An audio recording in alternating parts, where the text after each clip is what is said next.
Dignitas got a couple new players, Altec as well as Adrian, and when they played against CLG, they looked like a really good team. Gonna put CLG's health bars, just that. 3 kills picked up already. 6 are gonna drop as well. A triple kill for Altec, and it's only who he left alive. He's running for G-Lip, but the snowball is there. The attack in, the quadra kill.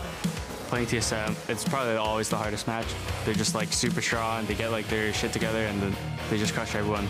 TSM will take it 2-0. TSM's going coast to coast for the win. TSM, another clean weekend. Rivals off a 2-0 win over Immortals. One win or one loss can just change the standings completely. So it'll be important for us to take this win.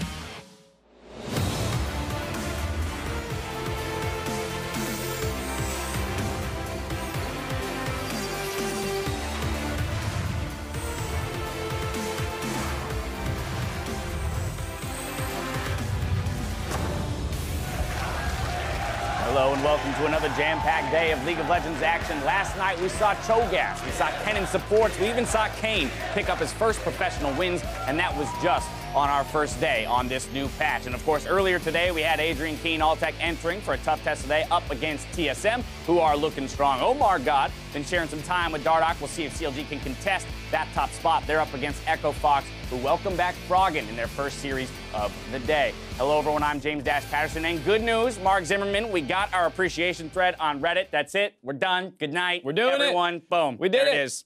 I mean, once you hit that, there's really nothing left to do as a caster. So you gotta get out. Yeah, you like there's the door over there. Like I'll be out after the A block. But within this, I definitely want to call up my favorite comment from the Reddit thread itself. This one stood out to me. To be fair, Dash does well with literally everyone. I'm not trying to discredit Mark, but Dash is in his own class as far as dynamics goes. It's a little crazy that we got like that Reddit thread the night that as we ended the day, we went for this with stick shift. You called the ball and We were right have there. no synergy with that. That's all right. How about you? Where's your favorite? My favorite had to be while Dash is truly amazing. He is, but he has great teammates to fall back on, unlike Mark Z, and thus Dash gets an S, but I get an S plus because I just don't have anyone backing me up. You have all this great talent around you in the Riot office. I come in on my own as the guest analyst. Right, you gotta generate all of your advantages yourself. The beginnings of a caster tier list there, I'd be curious to see who files in behind Mark and myself. But with all that said, as good as we are at our jobs, you guys didn't come here for us. You came here for some games. So to begin the day, let's go ahead and take a look at the schedule. It all starts with a re-energized Team Dignitas looking to take down TSM,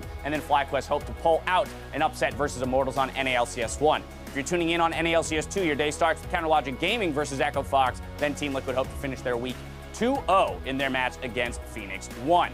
Once again, I'd like to start our discussion by pulling up the standings and see these small changes coming through as a result of Friday's games. We still have that three-way tie at the top, but let's talk about Envy. Right, that was a surprise loss coming in against Team Liquid last night. This is right after they beat C9. We're starting to say they're figuring things out. It looks like they're going to start pushing up there with Dignitas, and then they drop one to what was kind of considered the worst team in the LCS. It's good for Team Liquid to pick that up. It actually ties them with Phoenix 1, a team that, funnily enough, we were all hyping up to be the next like great team that's going to push into the playoff picture. Exactly, coming off of Rift Rivals, there was so much hype around the differences that Mike Young and Xpecial had made for this roster. They perform well overseas. They come back and immediately go 0-2.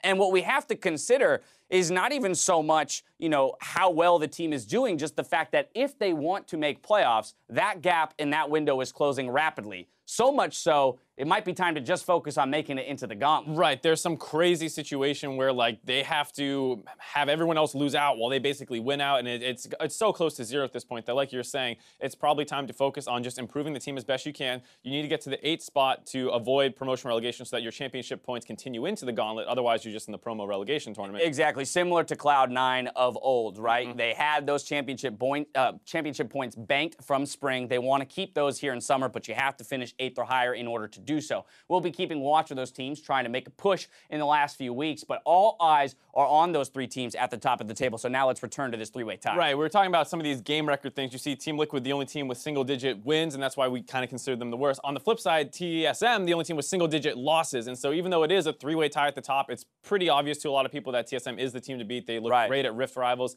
They're coming back here. They're going to have this hard test versus Dignitas today, a team that was also #1 at one point this season. So there's going to be a big battle to see if Team Dignitas can get back up there. On top of having just single-digit losses, let's recall that they struggled the most at the very beginning of the split when people were saying, hey, there's that MSI hangover, as well as integrating Doublelift back into the roster. They've only picked up steam throughout this summer split, and they look to be finishing strong. Let's talk about that Dignitas team, though, because as you mentioned, they at one point were at the top of the table, had lost that, but more recently are gaining momentum again. Another team that has done a couple roster swaps, the bot lane with Alltech and Adrian seem to be working out a lot better. They play with the Tristanda and the Callista, a pretty solid bot lane meta that existed, that started to exist, and now moving into 7-14, maybe we get to see them adapt to this patch, because as we saw, everything's in flux a little bit, but in their 2 victories last week, they were able to use Nunu to great effect to kind of work with their aggressive Baron shot calling, and now with Cho'Gath being one of the premier picks, another champion that has some of that kind of true damage to neutral objectives, you could see a situation where they start prioritizing that one very highly, and it ends up in a very difficult team to ban out where you have all this bot lane focus and now all this neutral objective control in the jungle. Yeah, in this patch, there are 3 champions that are well within the meta that have incredible objective control in Nunu, Cho'Gath, and in Callista. So teams that have well practiced around the Baron, Elder Dragon, and the likes will succeed on these patches if they're able to get their hands on picks like that. Now, while we talk about those picks specifically, let's talk about the remainder of the patch 7-14. Again, last night we saw Kane pick up multiple wins under Contract's control. I mean, he was absolutely stomping kids. Right, and you see the power of this champion, especially with being able to get a super leash, gets him off the ground early on, and then like Rek'Sai, he has a lot of unique gank paths, the fact that he can cut through terrain, and then once he gets his ultimate, he can start using that to make some pretty creative dives. You see there dodging out on the Tornado Biotic Special. He can also use that to avoid some focus where when he was forcing a couple dragons, teams tried to blow him up so they lost the smite, and then he could use that to survive, and this team was able to fight without him. And I like it because it creates a really big contrast between the tank jungler meta that's developing, but still having some serviceable, aggressive junglers, assassin-like junglers in Kane, even Kha'Zix can still be played. And you are seeing a little bit of a struggle for some of the Duskblade players. We were expecting that to become very strong in this patch, but tanks have kind of overshadowed them a little bit. And so when you saw the Jhin picked into triple tanks, that's a really difficult time chewing through all that HP. And as a result, maybe despite how strong this item is in solo queue, not as overpowered as you would think in competitive. It's a matter of outpacing the tankiness of the opposing team, and it's exceptionally hard to do in organized team play. Well, there's nothing left for us to discuss here, so it's time to send it over to the casters to get us into the games. Enjoy.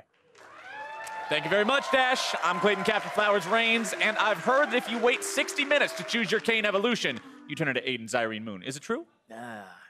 You'll have to find out. Are you the purple Kane? The combination of both the blue and the red one? Nah. I like teal, dude. Teal's my favorite color. Teal Kane. I like a tie.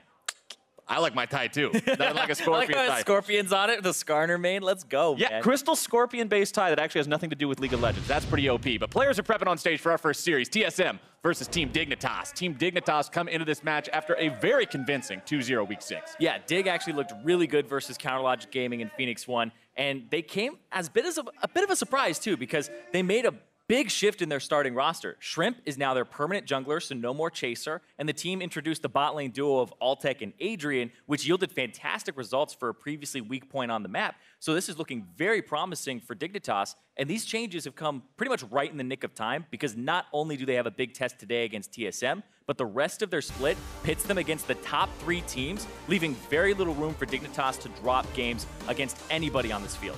You look at these teams, Team Solo Mid, Cloud9, Immortals, CLG. These are all teams that have been in the conversation for the very tip-top of the table this entire split. Yeah, and the big thing here is when you're playing the top 3 teams, it's not just you're playing very hard competition. It's if you have in your sights a first round bye yourself, you do have to beat these teams, because if they win, they get even further away from you catching up to them and getting that first or second place spot. So Dignitas, for all intents and purposes, have their fate in their hands. If they can win and take down those top teams, they can prove they are deserving of a first round bye. And you always got to give Cloud9 some credit, too. Even if they're on the downswing, they've always been a very competitive team in their own right. So yeah, history is definitely in their favor. Dignitas has their work cut out for them, and it doesn't help that TSM are looking the strongest they have all split and only seem to be going further up from here. Yeah, they were talking about how they only have 7 game losses overall, the only team that has single-digit losses. And this team is looking at perfection. They're trying to strive for that. Despite winning 2-0 last week, Doublelift had highlighted a lot of the areas in which the team could improve. And in his post-match interview, he said that their Baron control was lacking, that they could have played better in the early game where they kind of dropped a little bit of pressure against both TL and Phoenix 1, who are the 9th and 10th place teams right now, so they weren't happy with that. But You know, that being said, Doublelift and Biofrost is a duo. There's been all these kind of like Reddit threads popping up of like their solo queue and stuff, but they have been returning to form, and this will be a great challenge for the refreshed Dignitas bottom lane of Altec and Adrian. And despite playing on a new patch, Altec knows that playing against TSM is a huge challenge for Team Dignitas. Playing TSM like past the first 2 weeks is probably like it's probably always the hardest match. They're just like super strong, they get like their shit together, and then they just crush everyone. So hopefully we're able to, I guess, keep working hard. I think that, well, I guess that next patch or when we play TSM, the patch is on 7.14, which is a different patch because Duskblade is super OP, I think. And obviously, with new patches, people or like teams need to adapt to patches. So hopefully we can kind of get an edge there. But overall, I think if we were to play them standard and like it's just like a normal game, they would definitely crush us. Interesting take on it from Altec, but now let's take a look at the starting lineups. On the blue side, it's TSM with Haunter in the top lane, Svenskeren in the jungle, Bjergsen mid, Doublelift and Biofrost duoed up there in the bottom lane, and Coach Park. And of course, that means facing them and starting off on the red side will be Team Dignitas in the top lane. Someday looking happy as ever. Shrimp will be in the jungle with Keen in mid, Altec on support, or in bot with support Adrian. I'm reading it across the book. Oh, Coach Cop. Anyway, someday Shrimp, Keen, Altec, Adrian. We did it over. We got it right in order. Now, that would be a real surprise if Altec was all of a sudden on support. I know we've been seeing some crazy roster changes, 10-man roster stuff, but... Didn't he do that once when Winter Fox was a thing? Yeah, probably. Because Paragon put himself back in Yeah, that was really weird. Yeah. That was one of the strangest experiences of competitive League of Legends. But right now, Team Dignitas is looking to have one of the biggest upsets of competitive League of Legends, this split in taking down the TSM that's surging. Yeah, I don't know if I would call it a huge upset because they are actually looking up and up in terms of like they made those roster swaps. They took down Counterlogic Gaming, who's right now tied for first and was in first place. And TSM didn't look incredible against the 9th and 10th place teams. So right now, I would say this wouldn't be so much of an upset if Dignitas won, because Dignitas also beat TSM at the beginning of the split. Very fair. It would be a hell of a momentum push for Dignitas, though, going into these last couple weeks of the split and saying, hey, we're a contender, we belong in this playoff conversation. Let's do it. Yeah, and I like these bans so far. I like that they're taking away, even though we're seeing this tank bonanza happen, the Syndra ban is still going over towards Bjergsen. This is the most banned champion against TSM, up there with LeBlanc as the second one, but by far and away, Bjergsen receives the most bans. You can see there, a red side LeBlanc ban, Zac, Caitlyn. These are the things we typically see banned on red side, and Team Dignitas are having none of that. They're saying Bjergsen, he's been picking his mid lane champion the second round of the draft phase constantly now. They're trying to shut that down. Well, Rumble, Galio, LeBlanc, Syndra, those are your four so far. But remember that when you do make those focused, targeted bans, there's a lot of power picks in the meta that end up being left open instead. I knew it. All right, so the Zac ban actually goes to TSM because right now, I think Maokai priority is so high, TSM and all the memes and stuff. But Zac, if Team Dignitas don't ban Zac, you probably take Maokai and they get Zac as in return. And now it's kind of like Maokai for free here is what I would assume would come through. Maokai's up. Cho'Gath is up. Kallista's up. She's been very popular. Yeah. Haunter's just going to go ahead and BM a little bit, hover the Yasuo to get the fans excited, and then switch over to something else. I mean, it's TSM. It's got to be, right? It's a flex pick. It's a historical pick for Haunter. He's wrecked on it multiple times in his career. But, oh, it's going to be the Thresh. All right, a playmaker for Biofrost. Prioritizing that, Biofrost has shown himself to be a more than capable Thresh player. It's actually super interesting because this Thresh, you can't have it be compared with the Callista, and it's something that's just a very dominant bottom lane here. But I just think Maokai priority is super high, and we're seeing all these champions kind of be in that same echelon.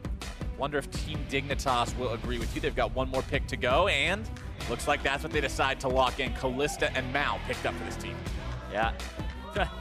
Not sure if that's a boo for the lack of TSM, but, you know, beat Maokai up against them. And I actually think, like, Kayn is a pretty good champion. Like, I was against it, and then I did more and more research on it. There's no champion really in the game that level 3 has that free range dash and also has a way to get through walls. Lee Sin is kind of like the other jungler that's up there, but the cooldown on like Kayn's Q is 7 seconds at level 1, which is insanely low compared to everything else in the game in terms of mobility. TSM will decide to answer the enemy AD carry with an AD carry of their own, picking up Doublelift's Tristana as pick number 2. I think it's quite a good answer as well. And the Sejuani, yep, expect that to go through. like this as a tank jungler here. It's not so much of a flex to top lane so much anymore, because Sejuani's W just costs so much mana at all stages of the game, and it's the ability you max first. And it doesn't even do that much damage to minion waves. So that is most likely going over to Svenskeren. And we're looking at a hyper-scaling team comp so far. And we'll see here, this is becoming such a big trend where you pick your mid laner third on red side and ban away some of the counters. So I expect Orianna to come through here, and they've already thrown Syndra and LeBlanc bans. Well, the Orianna comes through as soon as you mention it. They will take that one off the table, prevent Bjergsen from being on that. So much focus towards this star player on TSM, trying to keep him out of the mix and make sure that Dignitas can succeed without him getting in the way. And it's interesting as well, because this means that, even though it's a mid lane, it's a mid lane matchup where King sometimes beats Bjergsen when he gets the counter matchup, but they're picking it so early on. They might ban like Talia here as well to try and just force more things out from Bjergsen, and so they're going to push him down that tier list very heavily.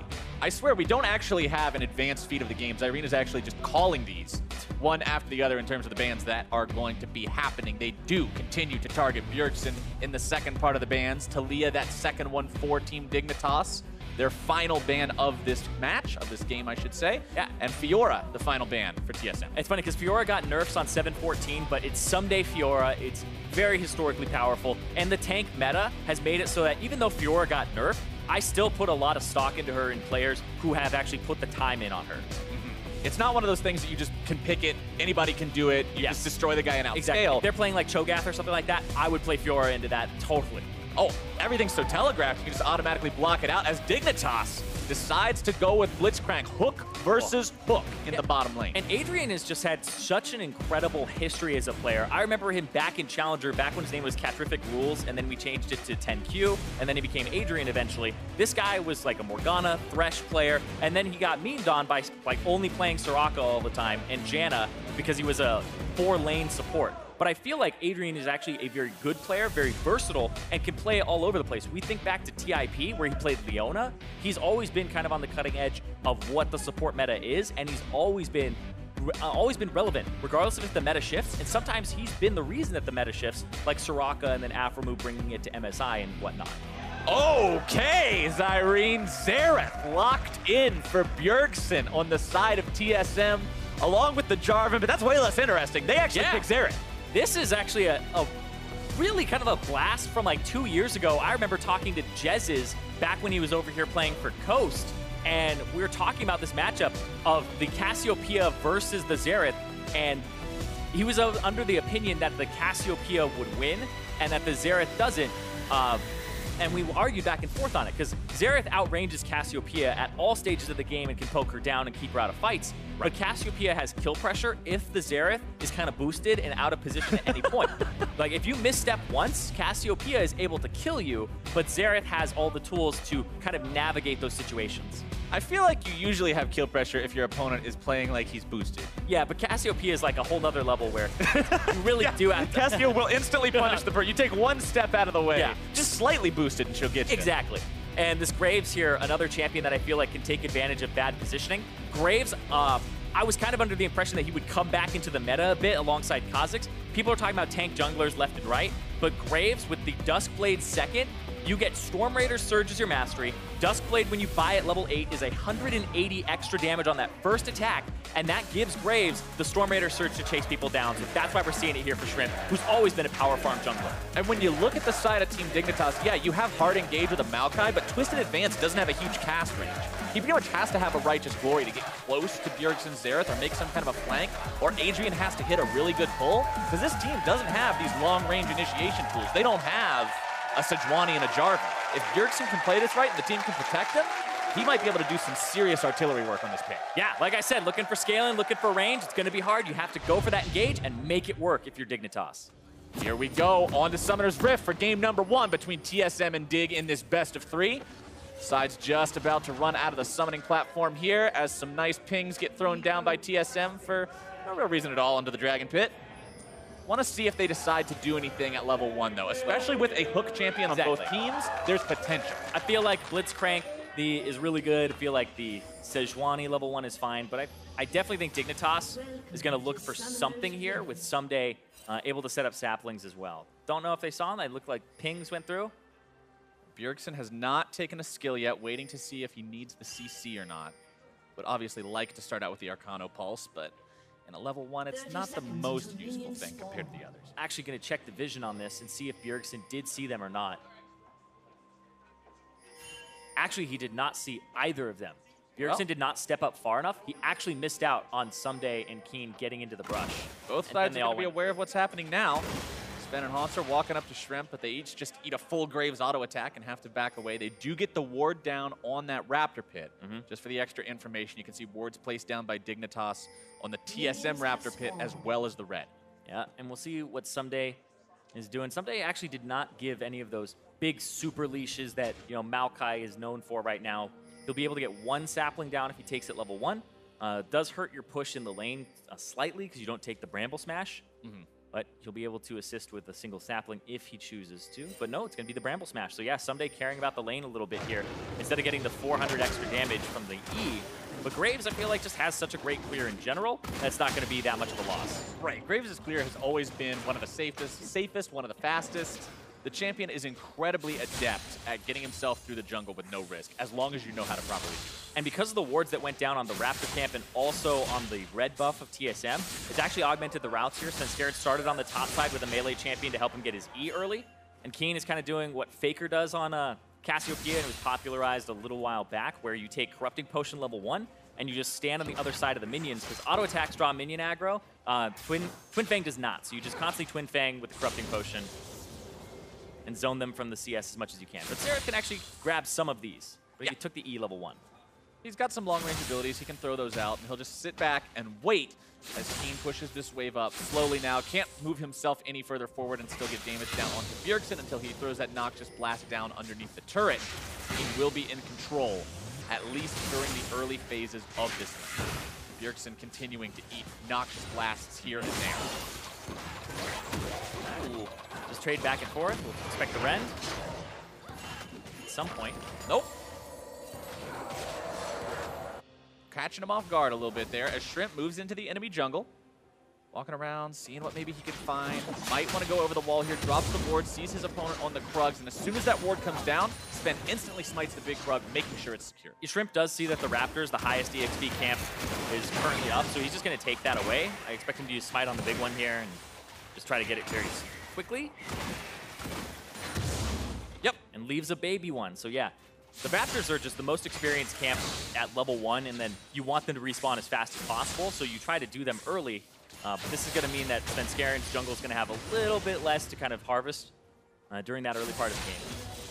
Trying to keep Sven behind any way that he can, but remember, on those tank junglers, Sven is always going to be useful as long as he can get a couple of levels on him. One camp will not slow him down to the point where he's going to be taking a serious hit in terms of his progression. Meanwhile, Doublelift and Biofrost in this bottom lane, keeping Adrian and Altec shoved back for now. And Tristana's one of these picks, Irene, that with Kalista being so popular these days, a lot of players, and not just in North America, but everywhere, have been saying, okay, if you pick Kalista, we're fine playing Tristan too. Yeah, you have a lot of range. You get a range advantage over her later. You're better at kind of killing squishies and even tanks, I would say. But the big thing for me in this matchup here is the fact that the Blitzcrank can hook the Tristana. Tristana can actually buffer rocket jump through it if you do it correctly. It's kind of like how Ezreal E, the Arcane Shift, works in terms of interaction with the rocket grab. And then Thresh Lantern is another way to kind of escape that. So there's multiple ways. You're going to get interrupted there. Babies. Yeah, those poor little orphan Krugs. Two of them get left behind. Blitzcrank full finds its way onto Biofrost. Altec with a little damage on the back end of it, but Shrimp looking for a gank top. This is the lane that he should be going towards because of the fact that there's just such easy gank assist. Having Maokai in the top lane is like a jungler's dream, where you have the W and then the Q is now a 99% slow for a quarter second. Hanser kind of reading that because Someday was walking so far forward. It's a little uncharacteristic of how he was playing just a moment before.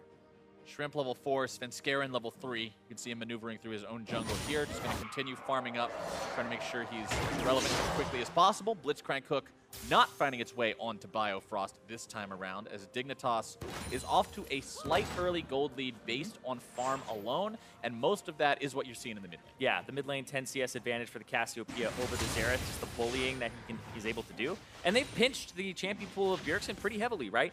Galio was banned by TSM, then Dignitas banned LeBlanc and also Syndra, and then Orianna Talia. So there were 5 champions that were taken down, and then the Cassiopeia picked away. So kind of, you know, when you're in solo queue, somebody bans 7 champions, doesn't really happen, but you have to go to your 7th best champion or your 8th best champion. You hope you're really practiced on those, and Bjergsen's kind of one of those guys that you would expect to, because he plays so much League of Legends just in general, have at least something here that he was able to play. And this is a little unorthodox that the Xerath comes out here. It's the first time we're seeing it in North America. But obviously a reason for it. Biofrost taking one for Doublelift. Making sure he Doublelift gets grabbed instead of Doublelift, but Doublelift just says, okay, thanks for that. I'll see you later, bud. Goes ahead and heads back to base. He is not going to have his back timing inconvenience. Yeah, it's like, man, just eat the hook. Doesn't matter. Just freeze the wave. And I actually think it's good because now Biofrost can catch the minion wave. And I don't know if Doublelift will actually miss any of this CS here. Truly a team player in Biofrost as Shrimp comes over the wall, and FLICKR now has the opportunity to mount the counterattack. Shrimp goes back over with the flash, but the death sentence is down. I don't think it was worth it to steal that Krug. First blood for Sven. And Shrimp has just been on top of counter jungling, and they eventually say, you know what, this guy's just been following me all game. People learn, they collapse, and you don't have priority in all of your lanes to do that. They don't have it on bottom here, and that's why Biofrost is able to collapse and Doublelift to just back for a BF sword. He's able to deal a little more damage than is what's expected here, and Shrimp goes down. That was very, very unfortunate for Shrimp. Going in, trying to steal away, do what Graves can do, because you know he's so good at counter jungling and fighting in the jungle early on, but he just forgot that there was a lot of help nearby for FLICKR. Yeah, the fact that Doublelift did back to put him in a position to contest, and Shrimp, it looked like he was doing more than just trying to get the Krug there. He was trying to kill, he was trying to go forward. Keen dodges multiple ones. And I'm actually sitting here going, when's the last time we saw Xerath? Because it's been a while. Yeah, I have no idea. So for people who don't know, every rank of Xerath's ultimate actually gives him more charges on his ultimate. So he'll start with 3, and then he'll go up to 4, and then he'll go up to 5. So eventually, he just becomes that gigantic artillery and just keeps blasting people from a range. And that ability is honestly so fun to watch. It's very similar to a Jhin ultimate, where you can have these huge sniper moments where a perfect read on your opponent. Yeah. I just turn a fight. I just got really excited because I don't know if the technology was there with like the gigantic zoom outs that we're able to do in Observer now the last time that we saw Xerath. So now we might see, you know, observers follow the whole bolt. Let's go. I'm ready for this. Yeah. Or we could get the super camera that follows it on the level as it flies through the air in the replay afterwards. Or we could see Adrian look to make another pull onto Biofrost as Doublelift continues to farm. But right now, him and Altec are just content pushing the wave up. Yeah. Bilgewater Cutlass versus BF Sword, so some sustain versus the raw damage potential of Doublelift. All right, so last time Xerath apparently was played was Summer Split last year, I believe. So now it's a year ago. So it's been a while. Another good hook. Yep. Adrian this time going for Biofrost because he just saw Doublelift able to buffer the rocket jump, which is the front-loaded cast time. You have to interrupt it after he casts it. You always do it on reaction. So you'll always get it off if you time it correctly.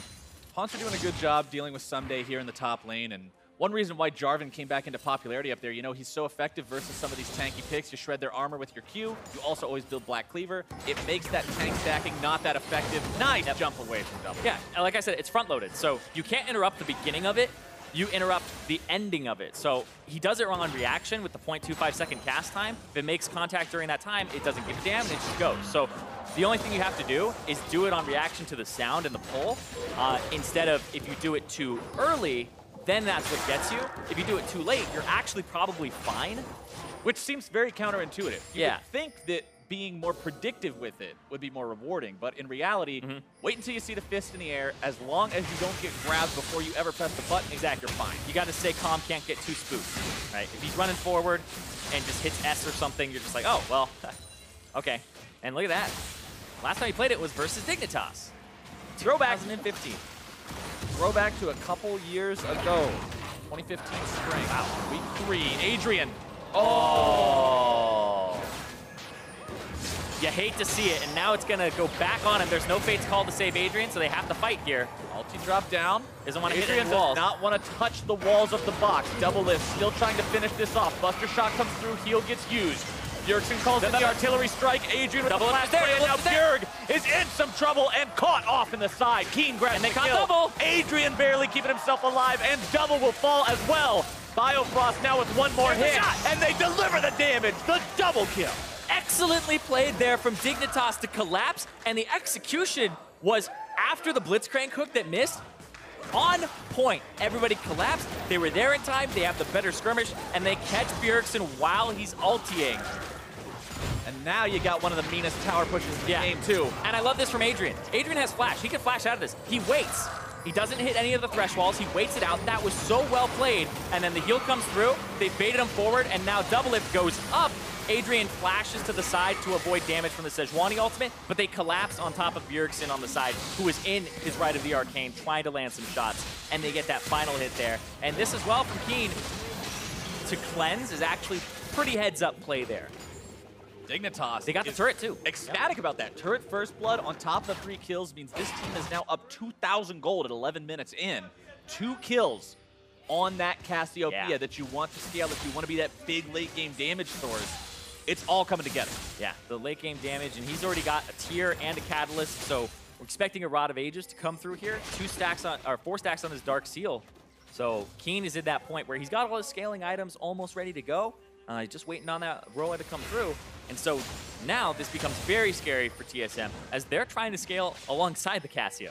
And Altec already has his Blade of the Ruin King done as well. Take note that it's health stack that always happens at the start of the game these days for your tanks and your bruisers. It's Black Cleaver, Titanic Hydra in the top lane. It's Cinder Hulk in the jungle. That percent HP shred is deadly hitting it that early. And I wonder what Svenskaren's going to go for. They tried to look for the smite there, but it's going to be a Callisto Rend and smite on top of it. As long as they time it right. Yep, we've seen these things go wrong. Yeah, Shrimp didn't really have smite there, so they just went for it there with the Rend. But yes, like you said, I'm interested in what Svenskeren goes for as his next item here after Cinderhulk. The common Sejuani build is to actually go for Warmog second, but up against Blade of the Ruined King, I actually think that wouldn't be that great. But he's up against a lot of mixed damage here. There's a ton of damage that'll come through from the Cassiopeia, and you have to worry about the Blade of the Ruined King. Plus, Shrimp will get a Duskblade, I assume, here as his next item, unless he's going for a Black Cleaver, because nobody else on his team will really get that item.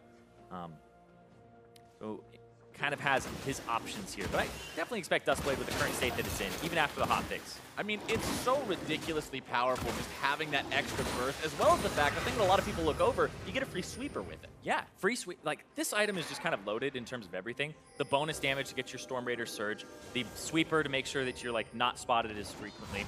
And then also, there's, even on top of it, like, just the lethality in general got buffed. It's 18 lethality, right? And then I'll throw another thing there. The 99% slow for a quarter second actually means a lot for the kind of movement advantage that Graves will have over you. If he gets to flash and then hit you in the face and you react by flashing away, he's actually going to catch you because the slow plus his Storm Raider Surge will be able to follow up.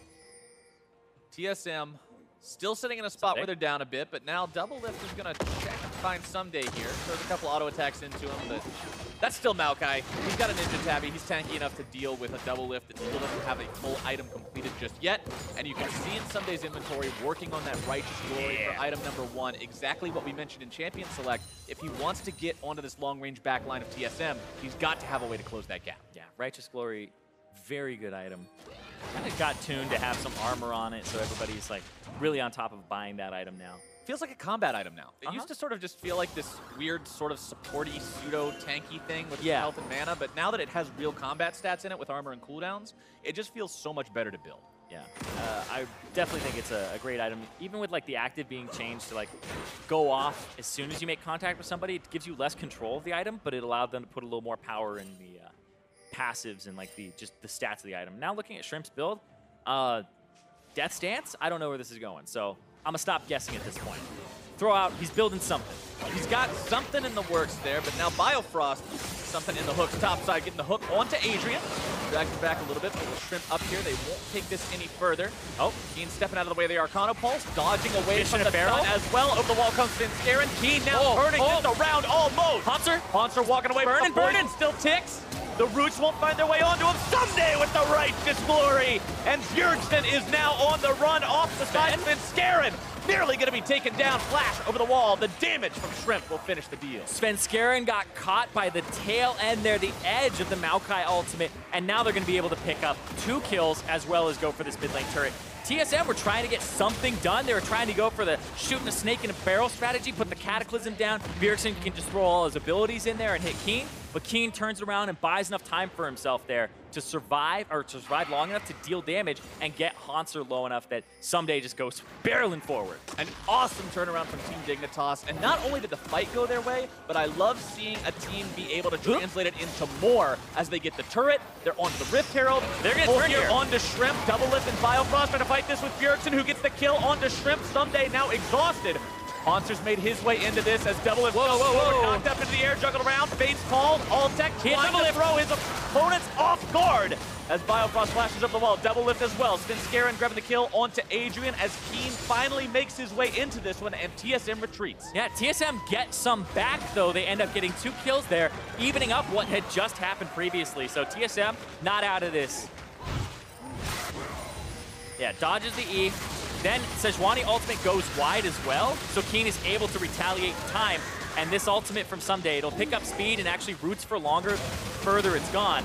And then Altec actually... Oh, fourth shot! Bjergsen from downtown!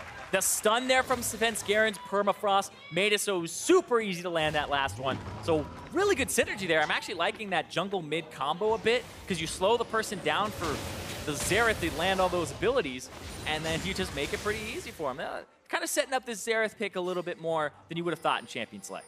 Once he gets going too, you can see Morello Namacon completed for him, so bigger mana pool, better cooldowns, also has that healing reduction capability. This guy's gonna be a nightmare. Yeah, and he was down in CS previously. He's actually up in CS now, has 1 more kill than the Cassiopeia. And actually Keen turned his Catalyst into a Abyssal Mask. Interesting. That's a tank item. Yeah. That's 350 health, 300 mana, 55 magic resist, 10% cooldown, and nearby enemies take 10% more magic damage as well as the Roa or the Catalyst passive.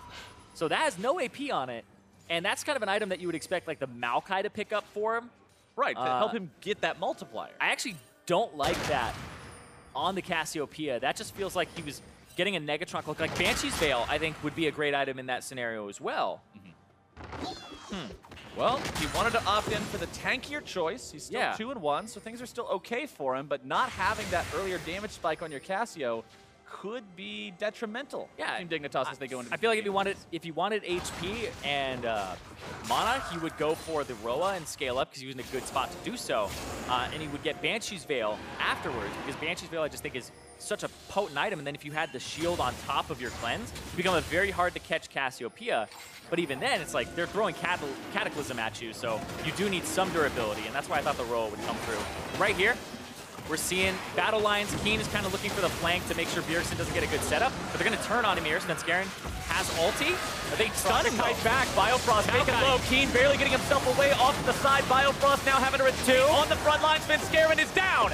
And Keen still somehow limping away from this fight. Hanser juggling around in between 4 and cannot dunk in time. A double kill for Altec. Yeah, Someday, gonna dodge out there. The Rift Herald time, is it time to return to the scene of the crime from what happened last time? I feel like Dignitas want to catch waves and go for that. Rift Herald only alive for another 45 seconds or so, so if they want to go for it, they have to do it now. Top turret, I think, is probably the easiest thing to go for. Shrimp might start up the Rift Herald himself. You kind of get a good allocation here in terms of your lane assignments. But yeah, they try to turn on a Keen instead of fight that Dragon. The Dragon's already gone for the Callista Ren. Good stun there on the sideways Svenskeren, and then the ultimate before you can get Hanser to actually do much and cast the Cataclysm afterward.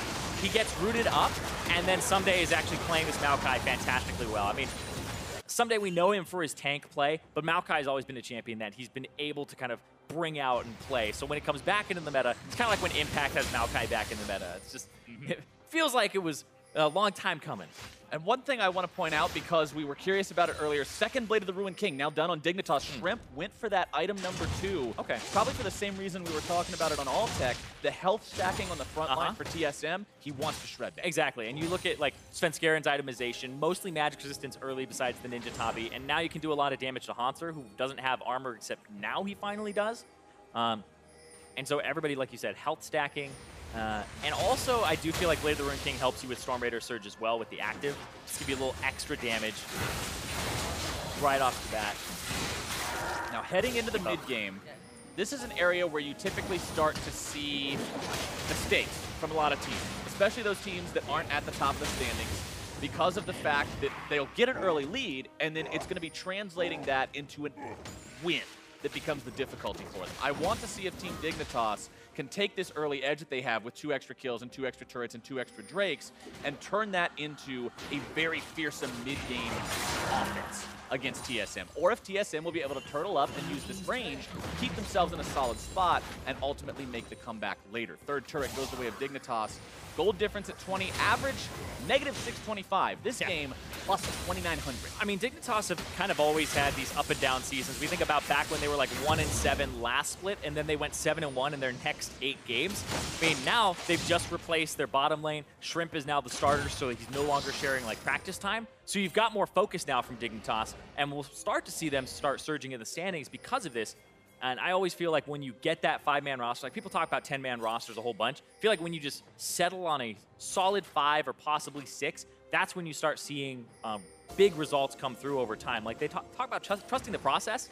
That's all about leaving the same people in, trusting even if they do poorly, that you can, you know, kind of refine them over time, learn from your mistakes, and just have that camaraderie. And when you have that roster nailed down like this, then it definitely helps. You start seeing the process kick into action. And all these roster swaps and changes and differentiations have just become such a big role in Summer Split 2017 across a multitude of teams. So seeing Dignitas make these changes and then find success, you would think that they're onto something here.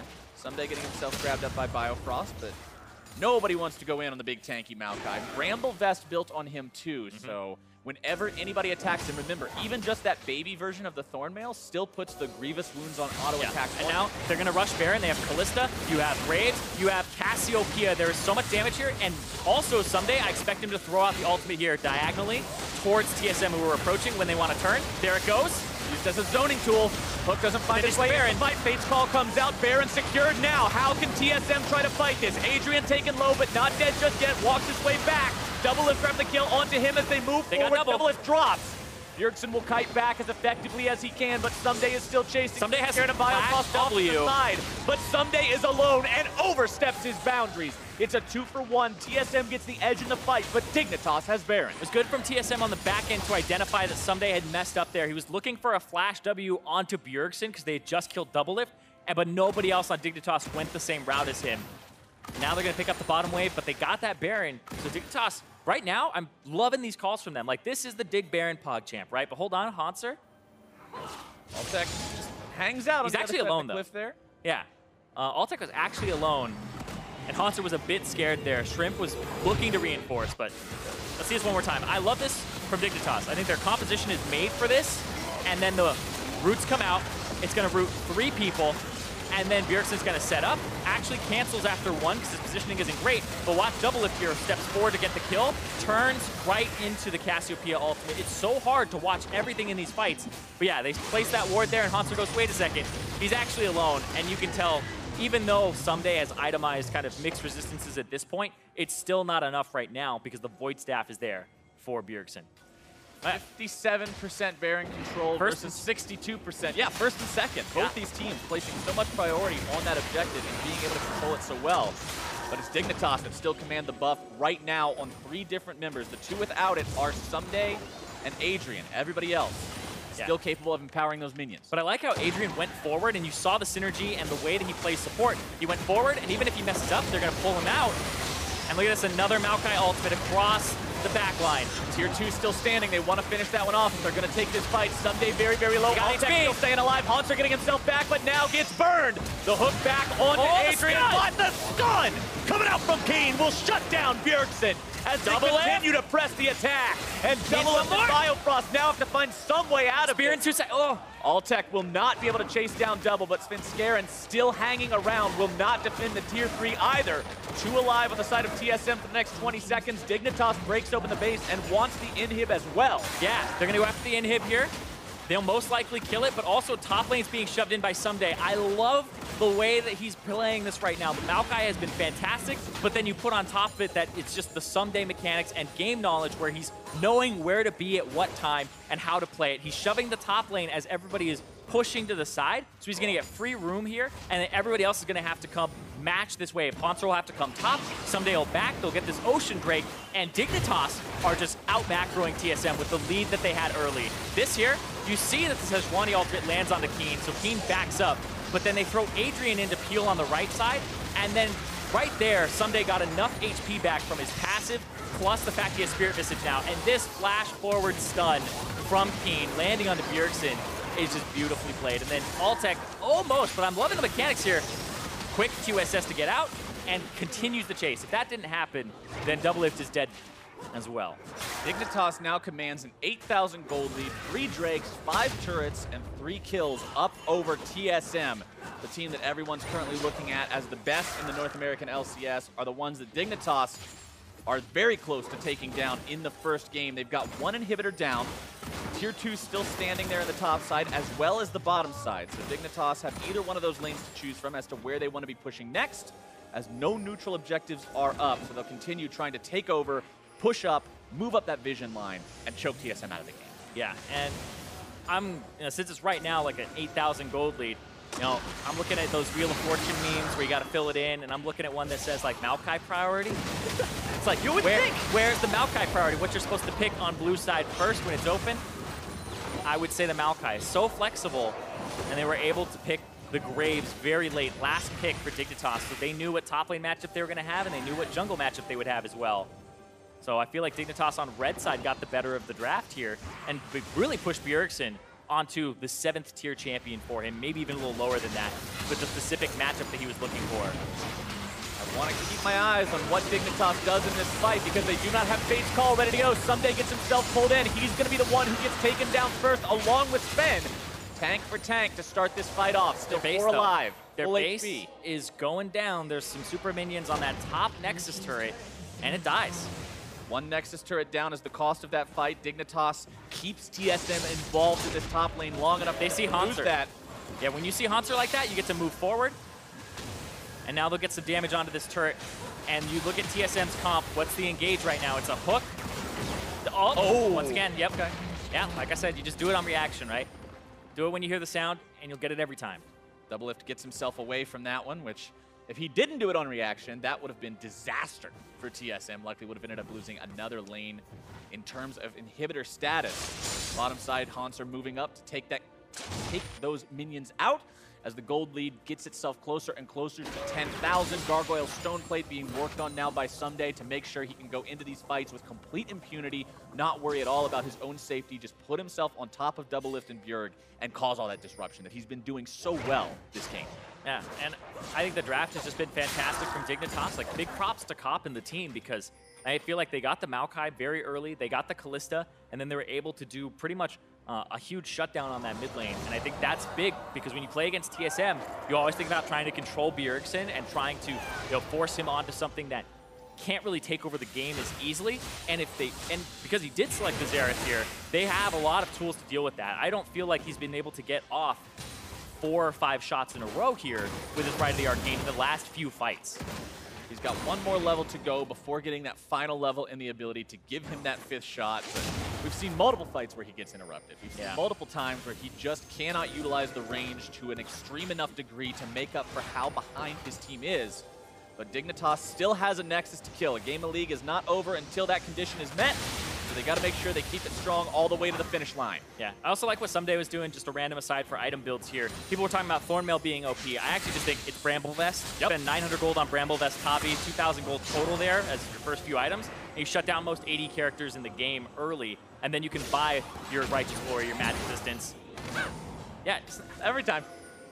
Without fail. I don't think he's failed that once so far. Nope. So really well played there, but yes, just sit on the Bramble Vest. It's not so much Thornmail, it's more the other part. They're trying to make sure he can't get to the Lantern. Seeing if they can stop him, but they're taking a lot of damage over the wall. Bjergsen providing this covering fire. Spin, a little bit more distance will get him to safety, but he's so low. Baron is live. Dignitas recognizes this. The enemy jungler is out of commission. Yeah, and you can see Shrimp went for the sweep, trying to make sure there's nothing in the Baron pit. But right now, they don't have Maokai ultimate. I feel like they're going to try this and force it, but they don't have the same tools as they would have, but they forced Senscaring back. So it's Rend and Smite versus pretty much just damage abilities here. Gonna go really good or really bad. Miasma down, zone TSM away. The spike comes through. The Rinzlet takes it. Haunter now gonna be soaking the damage someday as well. Haunter getting himself away with the Lantern. Dignitas in retreat. This is re-engage TSM. Bjergsen firing off the shot. Keen gonna be soaking the damage. Haunter grabbing the first kill of that fight as Maokai will now be cut down second. Make it Blitzcrank. Maokai barely hopping away instead. Spin slow. Continuing the chase. The slow comes down. Over the wall goes Trist. Shrimp somehow still alive, but the auto attacks come in. The crits are down, and the shutdown for Double Lift. That's what TSM needed to get back into it. The Baron goes over to Dig, but they get the resulting fight. Now only two members of Dignitas limp away with that buff. Dignitas thought that they were ahead enough to force that, but the range of TSM finally comes into play. Yeah, as soon as that fight, I called it right there, where Maokai doesn't have ultimate, they have to get it and get out, but TSM identified this is where they can take the fight, and it looked really good for them right off the bat. Now catching Someday out, blowing his ultimate yet again, more stuns coming through, the exhaust is down, zoning Shrimp off at the same time, and Someday falls. He holds the line at the tier 2, but taking him out gives TSM the opportunity to get back and regroup. Yeah, Mountain Drake will most likely go over to Dignitas, though. So TSM kind of lose Mountain Drake, lose Baron. They get 4 people, and now Shrimp is the only one who has that Baron left. But right here, this is the big thing for me, is that they're focusing down Haunter, who actually gets his Gargoyle Stone Plate off and gets out, and they traded that for damage on Someday, who couldn't get in. The hook lands, the Cataclysm actually kind of is perfect in this fight because Keen is kind of caught on the edge, everybody else trying to path around, and then Bjergsen, like I said, shooting snakes in a barrel, just keeps throwing the Rite of the Arcane on top of them, and that's exactly what this comp is built for here. And Shrimp has his flash, but ends up using it a little late, and the rest of the team got baited there because it gave Double Lift the confidence to go forward because he knows he's going to get some shots. He's going to get some static shiv hits there. And you can see that damage is immense. 5,600, and Bjerg wasn't exactly being shy in that fight either. Nearly 4K from his Xerath. Yeah. These two, even though they're the only real damage threats on the side of TSM, I mean, yeah, the Jarvan's a bruiser, but that's not going to be destroying these tanks on the side of Dignitas. Yeah, and like, Haunter... Okay. Going in. Haunter's going in. Gets interrupted during the flag and drag combo. He's far, though. He's far. Haunter's so far separated from the rest of the team. The Miasma is ultimate coming through on it. They don't see it yet. In from behind. The cavalry has arrived. And a double kill for Altec as Double Lift is now grounded out and shut down. Oh. Another kill for Shrimp as TSM makes a gross overestimation of their fighting ability. And Double Lift played that as well as he could from that position. He W'd back, and then he ended up buster shotting Someday away, but the root just lasts so long that they're able to pick up more, and now they're going to go for that mid inhib and try to get that down again. Thought about trying to chase down Bjergsen and Biofrost there, but you could almost just imagine the call if we can't catch him. If Bjergsen and Bio can't pull off a miracle defense here under one Nexus turret, Dignitas will take game 1. They push this down so incredibly quickly. They're not even concerned about the remaining TSM members. They'll burn down the Nexus itself. Someday baiting Someday into the fountain with the laser, but it will not be enough, and Dignitas takes game 1. Dignitas, it's not just the fluke. Last week, they played incredibly well. Their CSD in the bottom lane was outstanding. And now we're looking at an Adrian Altec bottom lane. Where's that tier list, Freak? Where is that tier list, Freak? Where's your tier list at? Because these two were looking impressive. 7, 2, and 7 on the Kalista, 0, 3, and 12 on the Blitzcrank. And the Blitzcrank pick, something I want to point out, is it didn't look like it had a massive amount of impact because it's one of those champions where you just remember the crazy pulls and nothing else about him.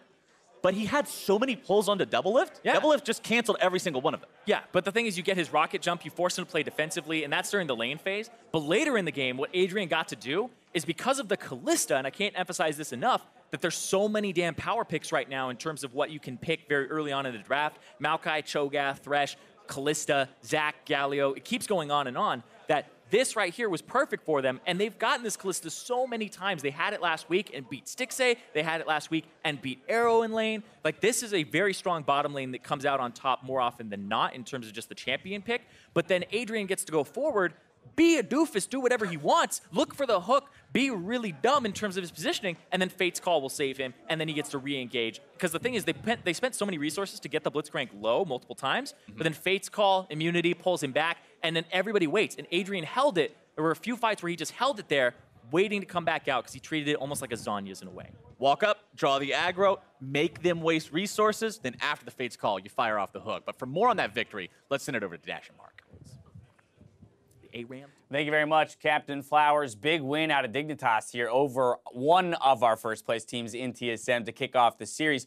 In talking about this game, though, let's go ahead and take a look at Champion Select because we saw a lot of mid-lane focus in terms of bans as well as picks. Well, there's a lot of us. You know what? This is better. Let's just keep it on keep that one up there. Oh, there we go. So boring. All right. No, here we go. Champion Select for Dignitas, as was mentioned just a moment ago. Lots of focus towards that mid lane in 2 first phase bans, 2 second phase bans, and a takeaway in the first phase here in the mid lane. Worth noting as well that they get the Maokai in there as well. So you have the frontline victory in terms of established. No, you're gonna have the best tank probably in the game at this point, behind maybe Zach, you could say. Right. And TSM's comp, I like what they did with it, just because with so many mid lane bans, we were talking about what else could Bjergsen play. Maybe a Victor would have worked out well, just because that is good at melting frontline. But I did like what they went with here, just because with so many tanks in the meta, it's hard to chew through those front lines. And TSM go, well, let's just sidestep that issue. We'll just try and blow up your back line. Go over your back. You heard Zyrene keep dropping the line, shooting snakes in a barrel. That's what they're going for here. They just want to open up on the back line, kill them, and then it doesn't matter if Maokai's alive. And they did execute this a couple of times here. A big mid lane focus with FlyQuest and Haunter both roaming in. They blow them up right away.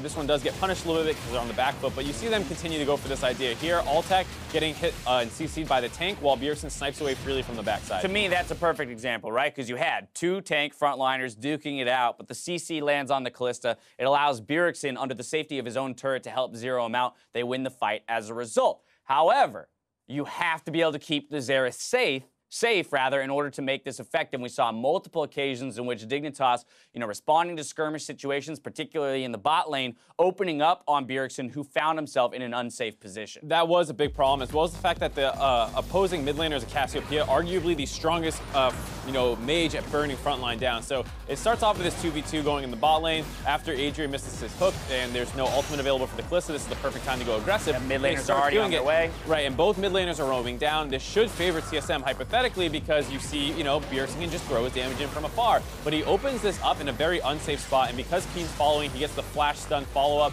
Shrimp targets him down as well. They blow up Bjergsen, and now that backline kind of artillery cannon is down at the very start of the fight. And the chase potential of Cassiopeia, along with her absurdly high DPS, comes through to finish off a few more kills. Double kill goes over to Keen there. That's going to put him well out in front of Bjergsen for the remainder of the game in terms of the gold lead. And that's the big thing, is that Keen was actually had a small CS lead on his own just in the 1v1 matchup. Cassio is probably a little bit stronger early on. It's been a while since we saw Xerath Cassio. But Xerath generally is, I get better as I go later because I get more spammable and I outrange you and I just poke you out of lane. Right. But he did get the advantage early. They win this skirmish early as well, and that kind of puts Keen in the position where he's able to be the primary focus of both teams, where Dignitas wants him to stay alive and burn stuff down. TSM wants to solo him out. Yeah, we see that come 18 minutes into the game in the mid lane. Keen will barely live through this engagement while Bjergsen is doing his damnedest to bring him down. And this is going to be a dragon skirmish. Keen's off on the backside. You see TSM instantly go, get the snake! And they all start jumping on Keen. Nice ultimate here. Really good job getting this damage out. Starts getting focused down, gets stunned up a couple times, and Bjergsen starts throwing his damage down, but he thinks that last shot's probably going to be enough to finish him. Starts refocusing down on the Shrimp. Keen's able to get out alive, and there you see the frontline focus of Dignitas just having better tools for killing them, as well as better frontline. Again, that's what you notice, is that because the Xerath is dumping resources into attacking the back line of Team Dignitas, it means that his own front line is being melted by Alltech on that Kalista. As soon as his tank line goes down, Someday can roll through and lead the charge for the remainder of Dignitas to pick up those kills. That's the big thing, as well as the fact that, the Graves pick is one that has been talked about a little bit. We saw Blade of the Rune King first, which is a little bit surprising, but we have some health stacking on the side of the Jarvan. The Sejuani's first item is Cinder Hulk for the most part, so you're going to have a lot of health. The Blade of the Rune King makes sense there, and then you do have an extra DPS threat. So as, Bjergsen's sniping away at the back line, you just have Graves free hitting the other team's front line. So I just want to put a closer here on the Xerath pick in particular and recognize that we believe, and correct me if I'm wrong, but we believe it was an intelligent decision by TSM based on the options available to them in terms of a strategic decision. Yes, it didn't work out in execution, but when you're faced with 5 bans and only a few more mid lane options, this actually isn't a horrible choice. No, it wasn't a horrible choice at all. They're, relatively immobile with the Cassiopeia. The problem was, right now in the tank meta, when tanks start getting ahead off early leads, it becomes very difficult to deal with them, and that's kind of of what happened with that early skirmish victory. Dignitas got the lead, and though the fights were very, very close, it basically came down to the fact that they had the gold lead already and they could snowball through the fights. And now I want to talk about one final thing with Dignitas, which is their play around Baron. We spoke about it at the beginning of the day. Picks like Cho'Gath, Nunu, and Kalista are going to come up huge for this team. But beyond that, you have to understand how to play around those picks, and someday illustrates a very pure understanding of how to play a tank around a global objective. Some other teams might take notes on how to use that one. Stack with the Kalista Rain Rend. over. And then you use the Maokai ultimate to keep them out of it. Kalista gets the Rend, and then you turn after. And it was just very clean play. It was also another great Cassiopeia ultimate out of Keen hitting, double up there, and they get the kill. And there you see, you know, a pretty dominant game out of them. There are some dips, but that's going to happen against a team like TSM. They're going to throw their counter punches, and despite that, Dignitas was still able to end the game. As long as we're trending positive in terms of that gold lead, we're doing a good job. So for Dignitas, getting that first victory, Alltech will actually pick up player of the game. We talked a lot about the mid lane focus, but when you're looking at the damage dealt, who's carrying the fights while Keen is pulling focus? Alltech was there, got crucial Baron secures as well. I mean, that's the big thing, is that as much focus as Keen kind of had in a lot of these replays, it was, you know, supposed to be the highest damage mage in the mid lane. Is actually one of the lower damage AD carries with the most damage. The fact that he is unfocused in a lot of these fights allows him to stack up all those big Ren, you know, pulls onto the front line, kills them, then they keep going through the fight, as well as Zyrene was pointing out, being able to save Blitzcrank numerous times. I have to assume here going into pick ban phase for game 2 that TSM will likely early pick a mid laner this time around, just to get something for Bjergsen that's more impactful from a power perspective,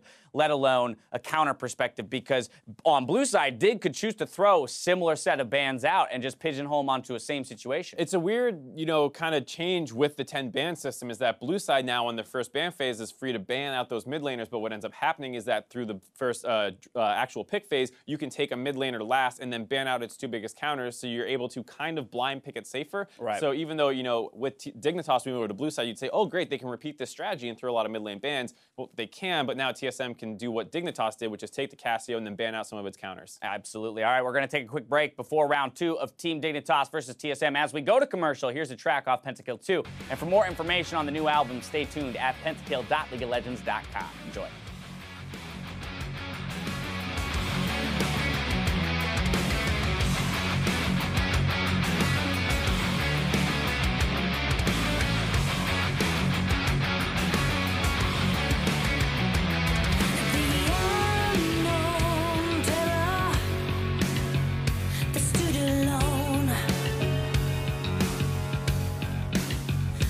From the days of the early suns,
Welcome back to our series between TSM and Team Dignitas. We're about to head into game number 2 after Team Dignitas claimed victory in game number 1, smashing TSM's long-range composition. Yeah, and I think a lot of that was the draft and the way that like Someday played it top, but I do have to say, we talked about Someday a whole bunch. Alltech got so much done in these fights, and I actually kind of have to apologize because we didn't focus on him enough there because he was kind of playing around the space that everybody was buying for him, and he did most damage on his team, and he was playing immaculately. I loved his QSSs in the middle of the fights and the way that he was kiting them out, so huge props to him as well. His QSS in the fights, the damage he was able to output, and like we talked about at the end of game number 1, his ability to pull Adrian to safety and bait TSM into wasting important cooldowns, abilities, and damage output. Yeah, and I remember back to when Team Dignitas were tied for first place, and I was kind of talking about how you can't have a weakness on your team in terms of this guy is really easy to target, this guy is really easy to shut down, and my big criticism was Dignitas' bottom lane back then, but with Alltech and Adrian, they've actually been crushing as a duo. Last week, when they played against Stixxay and Arrow, at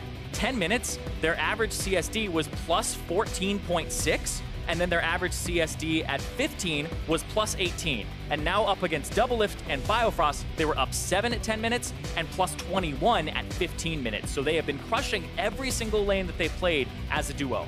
Well, let's see how the draft plays out in game number 2, because you mentioned Someday being on the Maokai pick, how the draft went in the favor of Team Dignitas, and how they targeted Bjergsen so well. Do it again. Let's see if they can do it again. They are targeting Bjergsen with the LeBlanc and the Syndra to start things off, as TSM takes Zach off the table and now moves on to their second. Yeah, and I actually feel like these teams have a pretty good read on the patch. Caitlyn was actually not picked or banned last game, which was a little surprising, and TSM are banning it on red side now. I feel like from a comfort perspective, because now, if they ban Kalista, they'll just take Maokai. If you ban Maokai, I feel like Dignitas are okay with taking Kalista.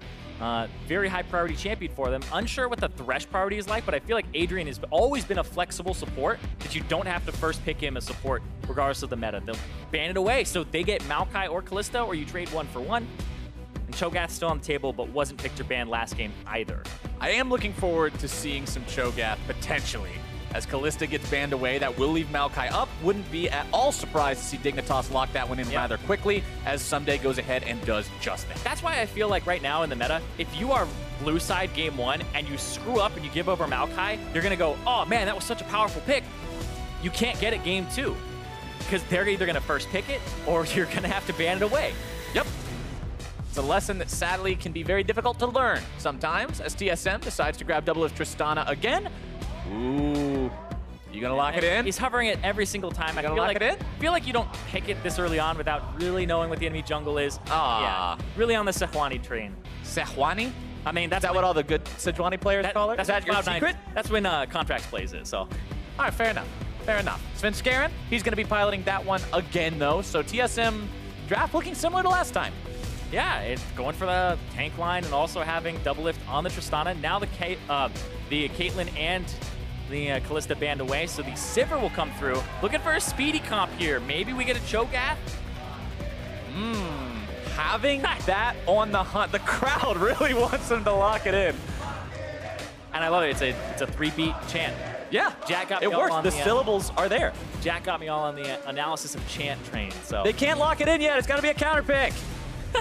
Patience, Fight audience. with the audience, yeah! Patience, audience. Graves is picked up for Dignitas. They're going to take that into the jungle against the Sejuani again. We saw how well it worked last time, except for that early level 4 or so invade that got it first blooded. That was hand in the cookie jar a little bit too far and having everybody collapse here. So Bjergsen, we'll see. He's being very vocal right now, so it may just be a mid lane pick. But nope, going to be the Braum here to take that away. And that's going to leave Adrian with whatever he really wants to play into it. A Thresh banned away, the Braum taken.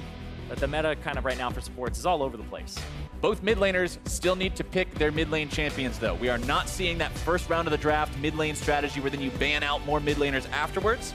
So that could change things up here during the second phase of banning. 5 seconds left before we get to see how TSM wants to approach this one. They'll ban Karma out. Ooh. What if, all right, just hypothetical, what if Dignitas want to play Taric here and run the same composition in terms of, in essence, that Phoenix 1 ran yesterday in Game 2 against Cloud9 with a Sivir Taric bottom lane where you rush into the team fights with the ultimate on. And then you can also haste up Taric as he gets the stun onto multiple people. Yeah. That could be it. We'll see. Get a little bit of that glimpse into what the scrim meta was like, because people will scrim in pockets. They don't scrim who they're going to play against. So you always see two teams kind of come to the table with different things. And yeah, there's the Tarek. Right. TSM smell it. Know that Adrian might be playing that one because the Sivir is a little bit of a giveaway there. TSM found something tricky going on. They know that Sivir synergizes so well with those immobile melee champions. It already works well with Maokai. They don't want to give them another piece of that puzzle to put together, as Team Dignitas has one more ban to issue before we get into the last 4 picks of the game. Orianna, Gnar, all right. Okay. Yeah, the Maokai, they already know that it's going to be a top lane Maokai here, unless there's like a tricky support flex going on here with it. With the Cassiopeia, I kind of expect, but the Orianna's still on the table. Ooh, I feel like if you're TSM, you either take a priority mid laner or you go for just picking what you want into Maokai top because you know that's the top laner. Yeah. All right, Jax in the top lane. Haunter looking to carry. Jax has mostly been played recently into Jarvan as a counter pick, but up against the Maokai, this means he gets some time to scale, but you do have to watch out for the fact that it's a Graves jungle with a lot of damage. So we'll see what Haunter's able to do on this carry top laner. But TSM, I feel like you have to have a priority mid now. You have to have something that has priority, because if you don't, you have kind of a scaling bot lane, scaling top lane. Need something that has some pressure. I would feel like Taliyah would fit into this composition pretty well. Taliyah, Sejuani is a good combo as well on top of it. And we'll see what happens there. It's always bad when you have a 1% pick rate and your win rate's lower than that. They take it away. Very unlucky, but Taliyah picked up for Dignitas. Keen will be on that one, and what does Bjergsen want to play into it? Cassiopeia, Orianna, get pick of the litter right now, depending on what the comp wants. Cassiopeia a little more in the scaling department. The Orianna can match a bit. I feel like the Cassio would be great, but yeah, in terms of priority, I feel like the Corki is kind of the one that has the most. The other ones scale or take a little bit too much time. So even Lucian may have been okay here, but it would have been a full physical damage composition at that point. And talking about this Janna pick especially, because this is something that we only recently started seeing. Was the Adrian special. The Adrian special, right. But I was talking to Azael earlier today about it because of the fact that we are seeing it again now. And he was talking about how the coin changes have been so big in enabling champions that like to build the coin to come back in a little bit and once again have a presence there in the bottom lane. Yeah, I said this yesterday when it was locked in and coin was taken, where Janna passive Tailwind is 8% movement speed when you're moving towards her. Exactly the same as the Ancient Coin line. So then you would have 16% or however they stack them. Unsure if it's additive or multiplicative. But yes, it gives people a lot of movement speed to kite back towards you. But this composition really wants to go forward. This is a move in, try to have some early game moves, try to shut down TSM's comp before they scale, and that's what they're going to be looking to do for here on Dignitas' side, which once again has a lot of teamfight prowess with Sivir ultimate as well as Maokai ulti. There's a lot of damage in there too. I mean, you've got Taliyah, you've got Graves, you've got Sivir, you've got the one big tank in the Maokai, and that's the guy that's going to be protected. But the rest of the team is just going to try to mow TSM over, but TSM not without tools of their own. The Jax, we know how hard he can carry a game if allowed to scale. Corki and Tristana, no slouches in that damage department either. TSM needs the win here to keep the series alive. TSM have only lost 8 games all split, and we're just handed one right there. In terms of their series, they've only had 3 series in terms of losses, but they've only also had 3 series go to game 3s.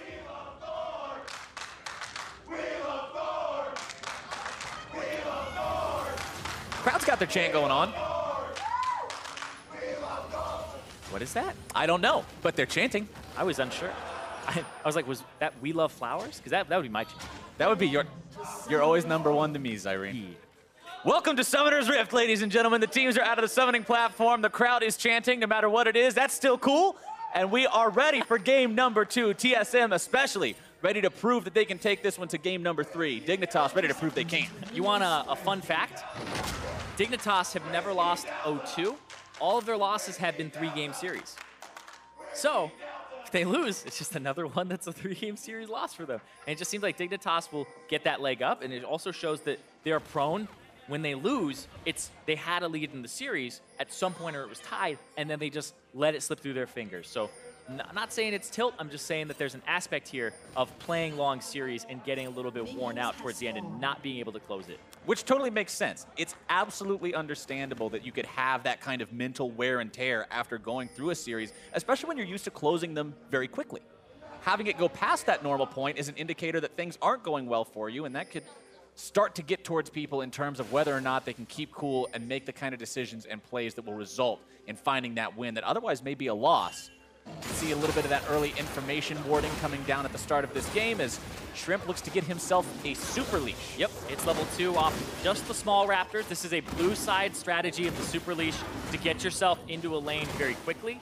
And I assume it's top lane. I assume he's going to truck it all the way to the other side. Going to have momentum over Svenskeren here, so he's already about a camp up. And Svenskeren's going to take a while, go to the other side, do his Raptors, then his red, which are warded, and they may have vision on him. We'll see when that ward expires on his Raptors. He actually hit the Wolves because the Hunter's Machete does the burn, the 5 damage every second. So he actually got 15 HP per second there as he was traveling across mid lane. He's kind of using the Wolves like a health potion. Which is really interesting. I remember when the jungle items first got changed around and people were showcasing that strategy with Rumble burning the Raptors. Yeah. Using his Flame Spitter to just constantly keep himself topped off as Someday just trading blows back and forth here with Hanser early on. Shrimp moving into the enemy jungle. We saw last game, he's not afraid to do this. He wants to counter jungle on this Graves. Yep. And he finds his way onto the Raptor King. Because he's much faster than Svenskeren's clear, he actually goes for not using his smite on his red, and that allows him to smite the Raptors away. And Svenskeren was level 2, so he couldn't really contest it either. Can he find Sven again? Yeah, and so does he want to? What he was doing is he was trying to run in and look for where Svenskeren was, but Svenskeren... Altec. Winter's Bite coming through. Last hit will get the stun. Altec still in decent enough shape, but really got to be careful about that 2v2 potential between Biofrost and Double Lift. Those two can stack those up and work in tandem. The trade potential is deadly. Yeah, very much so. And I'm looking right now at what is Shrimp going to do with the advantage he has? Because this is going to be a back here from Svenskeren, and Shrimp got a lot of help from his team. The wards that were placed in the jungle, actually Svenskeren avoided the Raptor one, so Shrimp kind of had to go all the way to the other side to steal that camp away instead of find him at his red, which was the optimal, or like the hope. Right, but the ideal situation. Exactly. He takes what he can. Takes what he could. Huh. Still doing okay. Like sentences, man. Yeah, sentences can be really tricky things. Very, very tricky. About as tricky as laning against somebody who's got a spell shield and a shield from a Janna and a tornado to protect. And there's a lot of tools available for Dignitas here to keep this carry protected, especially as the game goes on. Janna's just exceptional at healing. Yeah, and I love the way that Adrian has played this as well. Like, we don't see too many Wind Speakers supports anymore, where he just gets to walk up every time the shield is up and trade. And Double Lift on the Tristana, like, he talked about in his interview where Tristana, you kind of just have to sit around and wait, and you should do that. You shouldn't just force the issue as much as possible, because you outscale, right? When he had gotten behind versus, I believe it was TL, he had talked a lot about how he should have just played it safe. Bjergsen taking some damage from Keen early on here in the mid lane. These two staying point for point on CS so far, though. Altec and Adrian finally getting the shove back here on the bottom side. Both these carries have a lot of shoving potential, too. I mean, Boomerang Blades, Ricochets, the passive from Tristana on the E, making sure that they all detonate. Yeah. A lot of shoving power between these two. Explosive Shot doing a lot there. Explosive Charge. I always want to call it Explosive Shot, too. I think it's because she has another ability that has It used to be Explosive Shot. Okay, that makes me feel better. It was Explosive Shot back in the day, and now it's Explosive Charge. Not to be confused with Explosive Satchel or anything like that. I'm really glad we don't see Ziggs 80 carry anymore. Watching him kill those turrets in 35% HP was a little bit of a tilter. I much prefer to at least watch Tristana auto-attack them to death. Bjergsen will auto-attack these minions to death along with the help of his Gatling gun to make sure that he can secure all the CS possible. 47 to 45 between those guys as the Jax farm advantage is pretty real over Sunday's Maokai here on the top side. 45 to 31, exactly where he wants to be in this matchup. Yeah, kind of bonking him right now. Has the shove advantage. And we saw the trades early on where he was using the Counter-Strike and then dipping in. Very aggressive buy there with the Sheen.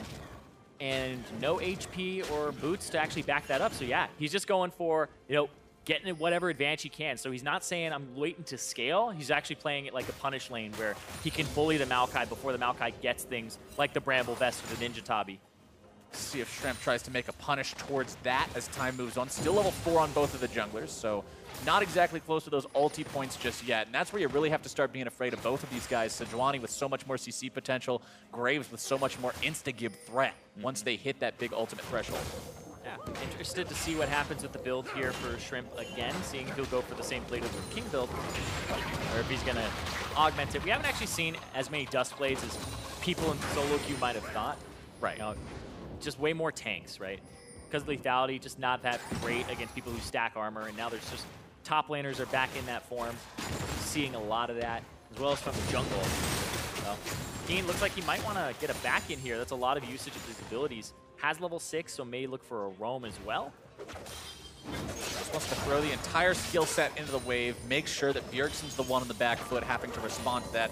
Bjergsen does have teleport, by the way, which is somewhat unorthodox on the Corki. A lot of times you see him take exhaust or something similar, but once he has a more global presence this time. He's actually going to be able to, you know, if he had exhaust, he would have been able to kind of have it removed from Keen with the cleanse. So not perfect, but I like the split push pressure that he can have. He can match the Taliyah roam now if he wants to.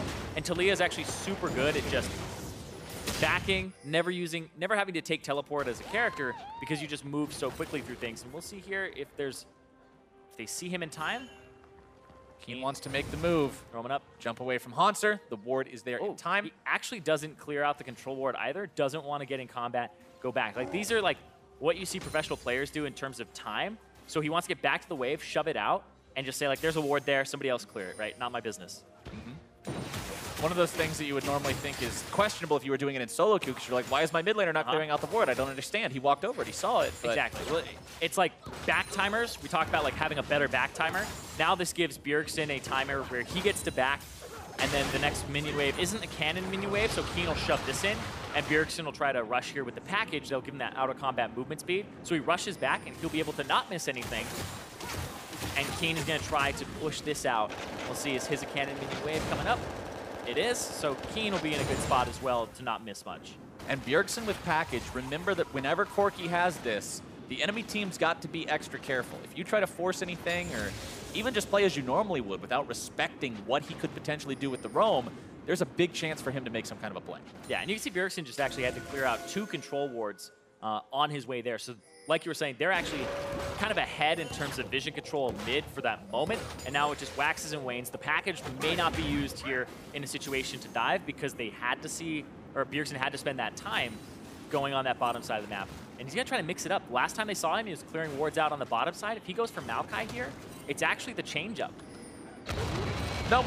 Package was going to expire, so he just uses it to get back to lane fast. But that's the fate of, I'd say, 80% of the packages you see first round or two that they pick them up. The Corkis in professional play just often don't get the chance to use those effectively because their opponents respect it so much. Yeah, just use it for the better back timer to get to lane, rush in, try to have an item advantage. You can catch your opponent off guard if they haven't backed. So it can be quite useful in those scenarios. 600 gold lead for Dignitas just from farm, though. TSM, despite the fact that they're winning up there in the top lane, the jungle farm going the way of Shrimp. We talked about how Graves is so good at doing that. Also a farm advantage in the bottom side. Yeah, well, talk about gold leads here. Adrian is up about 300 because of his coin versus Biofrost having his Relic Shield. And then in the jungle, it's about 600 to 700 there. So it's actually a pretty hefty advantage in the jungle for Shrimp, who, I mean, thinking back to Challenger when I used to cast this guy on Rek'Sai, it was just a power farmer. He's always like the same level as his laners, just very far ahead of the enemy jungle and just tries to keep them down. And it was kind of what he was known for back then was it was very hard to jungle against him because of the pressure. He kind of lives in your jungle as much as he can. I want to point out that first Drake is also Mountain this time around. Pretty highly prized neutral objective between these teams. So should either side be able to take out the enemy jungler, they could go for that. And Dignitas have a better bottom half of the map here in terms of pressure. They walk up, they find Biofrost, Glacial Fissure, and Flash used to keep himself alive there. Yeah, I was expecting maybe Svenskeren to follow up, but here's the thing is, when they talk about making a triangle of pressure, you have the better early game jungler on Dignitas' side. You have the better pressure mid laner in terms of who clears waves faster, and then you have a better bottom lane here, because you have a ranged into melee in terms of support, and then you have the Ricochet and Boomerang Blades. So this area on the bottom side of the map is going to be very, very much so in Dignitas' control, and they just pressure this turret down. Yeah, trying to give Altec solo gold. Turret first blood as a 2v2 is fantastic news for Dignitas. Built them up to almost 2,000 gold lead at 11 minutes into the game, which is exactly where they were last game. It was just off of that 3-for-1 play. Well, 3-for-0, excuse me. TSM had got their earlier kill before that. But this is exactly where Dignitas was the last time around in terms of economy advantage. Yeah, and this is playing around your advantage in champion select, right? it's the mid lane, the jungle, and then your bottom lane duo. Whereas TSM have elected to kind of sacrifice the early game with their picks and go for more of a scaling type composition. And even if you tried to play to the top side of the map, because you don't have as strong of a jungler, I actually think the 2-on-2 is pretty even here. The Maokai would be able to root people for Shrimp to deal damage, but then Sejuani has the synergy with the melee champions like Jax to get a gank off. But you can see Svenskeren is paying so much attention to clearing out control wards back and forth on the bottom side of the map because it's just in Dignitas' favor. At TSM, I feel like are playing very reactive right now because they don't have as much pressure as they would because of this draft. And with the slow pace this game's taking, I want to go ahead and caster curse it real quick so we can get some fights. I love that. And at the same time, I want to step back and look at the bigger scope of how important this game is for both teams. Because remember, TSM is in extremely close contention, tied, dead straight, with Counterlogic Gaming and Immortals for first place. At the same time, Dignitas is in equally close contention for the 4th, 5th, and 6th spots against Team Envy and against Cloud9. So a win for either one of these two teams puts them further above their own competition in terms of making sure they stay relevant. Exactly. Right here, though, like just to kind of bounce off that, the macro play, the macro game, and the champion selects of these teams are things that you always have to take into account. The individual play and the teamwork matters as well. But right now, Dignitas getting mid lane turret damage, bottom lane tier 2 damage, and they're going to trade 1-for-1 in turrets, but also a very bruised bottom lane turret. And when you get that mid turret, you open up the map, and that bottom turret is very close to going down as well, half HP. So now they have control of enemy blue buff, they have control of Mountain Drake, and they sacrifice their weak side of the map in the first place. Right. Every time you take down a tier 1 turret, you're essentially opening up a door into enemy territory that you can come on inside, throw down some wards, see if you can set up a trap in a brush somewhere. A lot of different options open up to you to start taking over different parts of the map that would normally belong to your opponents. And with somebody like the Graves that you mentioned, Zyrene, saying how strong this guy can be in the early game, how Shrimp as a player in particular loves to live in the enemy jungle, well, that's just perfect. Yeah, he gets to go ahead and use that Tracker's Knife and constantly ward. We'll see what he's buying here first. Has a Ruby Crystal in his inventory. TSM playing to their strong side of the map. And because of the fact that they've kind of swapped it up and put Double Lift on the top side, no Mountain Drake has been taken by either team, which is a little strange. Dignitas has had control there. And Dig looking for a bit of a fight. They're going to get outnumbered here because the Sivir. But they buy the TP. So Sivir can push, go. So now that what Dig is going to do and say, you can get Rift Herald, we're going to go for bottom tier 2, push it. Bjergsen, does he answer this with a teleport? Does he answer this with a push of some kind? Because he would be the one to do so. But actually, Adrian, wow, okay. Altec not going to risk it. Instead, says Mountain Drake is worth more because it's a permanent buff. That's actually an interesting trade there in terms of how they're going to go for the objectives. Well, probably the safer one. Extra power later on to continue to secure objectives as the game continues. 14 minutes in, not an exceptionally fast first Drake timer. Pretty average, a little bit on the slow side. As it goes down, a nice bonus for Dignitas. Next one's going to be Ocean, so not the highest of priorities, but Double Lift is continuing to farm here in the top side. Still working on getting that Infinity Edge going that Altec already has for himself. Both of these two going to be building towards those crit builds, so it will take a little bit of time before they start to come online and become those serious damage threats in these fights. Yeah, you're looking for those crit builds from these AD carries, but double Terrain Force for TSM, so they've actually hit a bit of that first power spike for this team composition that you would kind of want to have a Mountain Dragon fight right about now, but because of the fact that they've lost out on the turret and lost out on terms of what side of the map they were on when Mountain Dragon was being taken, it ends up being a pretty good move from Dig to take the Dragon instead of that tier 2, so better macro play. And that Bramble Vest on Sunday is just so nice this game because, yeah, Corki does magic damage, but he's still auto-attacking you. He's still going to have any healing negated thanks to the Grievous Wound. It's still going to return damage to him, and it works wonders against Jax and Trist as well. Yeah, the double Warlord's Bloodlust is actually huge. That thing starts healing you for about 200 plus in the later parts of the game because of the AD, and people critting off of it gives them even more. So I think it's just a great item to pick up, spend 900 gold on. Also, it helps you clear minion waves, because when the minions hit you, you're just reflecting damage back at them. So it's almost like the replacement Sunfire Cape slash Bomby Cinder. Sunfire Cope. How to cope with not having wave clear. You buy the Sunfire Cope. It was almost like Sunfire Coat. Like, cope. But yeah, you know, because you don't want to buy it, you got to cope and get yourself a Bramble Vest. Well, Dignitas is going to move up towards his top side. Try to take down the final remaining piece of the outer turret puzzle. Yeah, bottom turret, I don't know if they actually lose this though, because Sejuani's there, is Svenskeren going to use... Yes, he's going to use it. He used the Rift Herald on bot, so it's Hanser and Svenskeren pushing here as 2, and there isn't much more to help this out. Will someday be able to prevent a dive? Bjergsen dips out of vision, and he's just going to wait it out. Yeah, I don't think Sunday's stopping this anytime soon. Haunter and Sven using that Rift Herald to successfully grab themselves a turret. They will abandon it, so that's about all they'll get with. Yeah, and that's one of those situations where he could defend, but he's taking into account Bjergsen has teleport, Bjergsen just ducked out of vision, so you could defend it. Hey, get back here. Oh, hey. Oh, it didn't hit the eye. Blows the eye. She gets like 100 damage on it. Shelly. That's not what you're supposed to do. Someday does manage to finally get her out of the picture.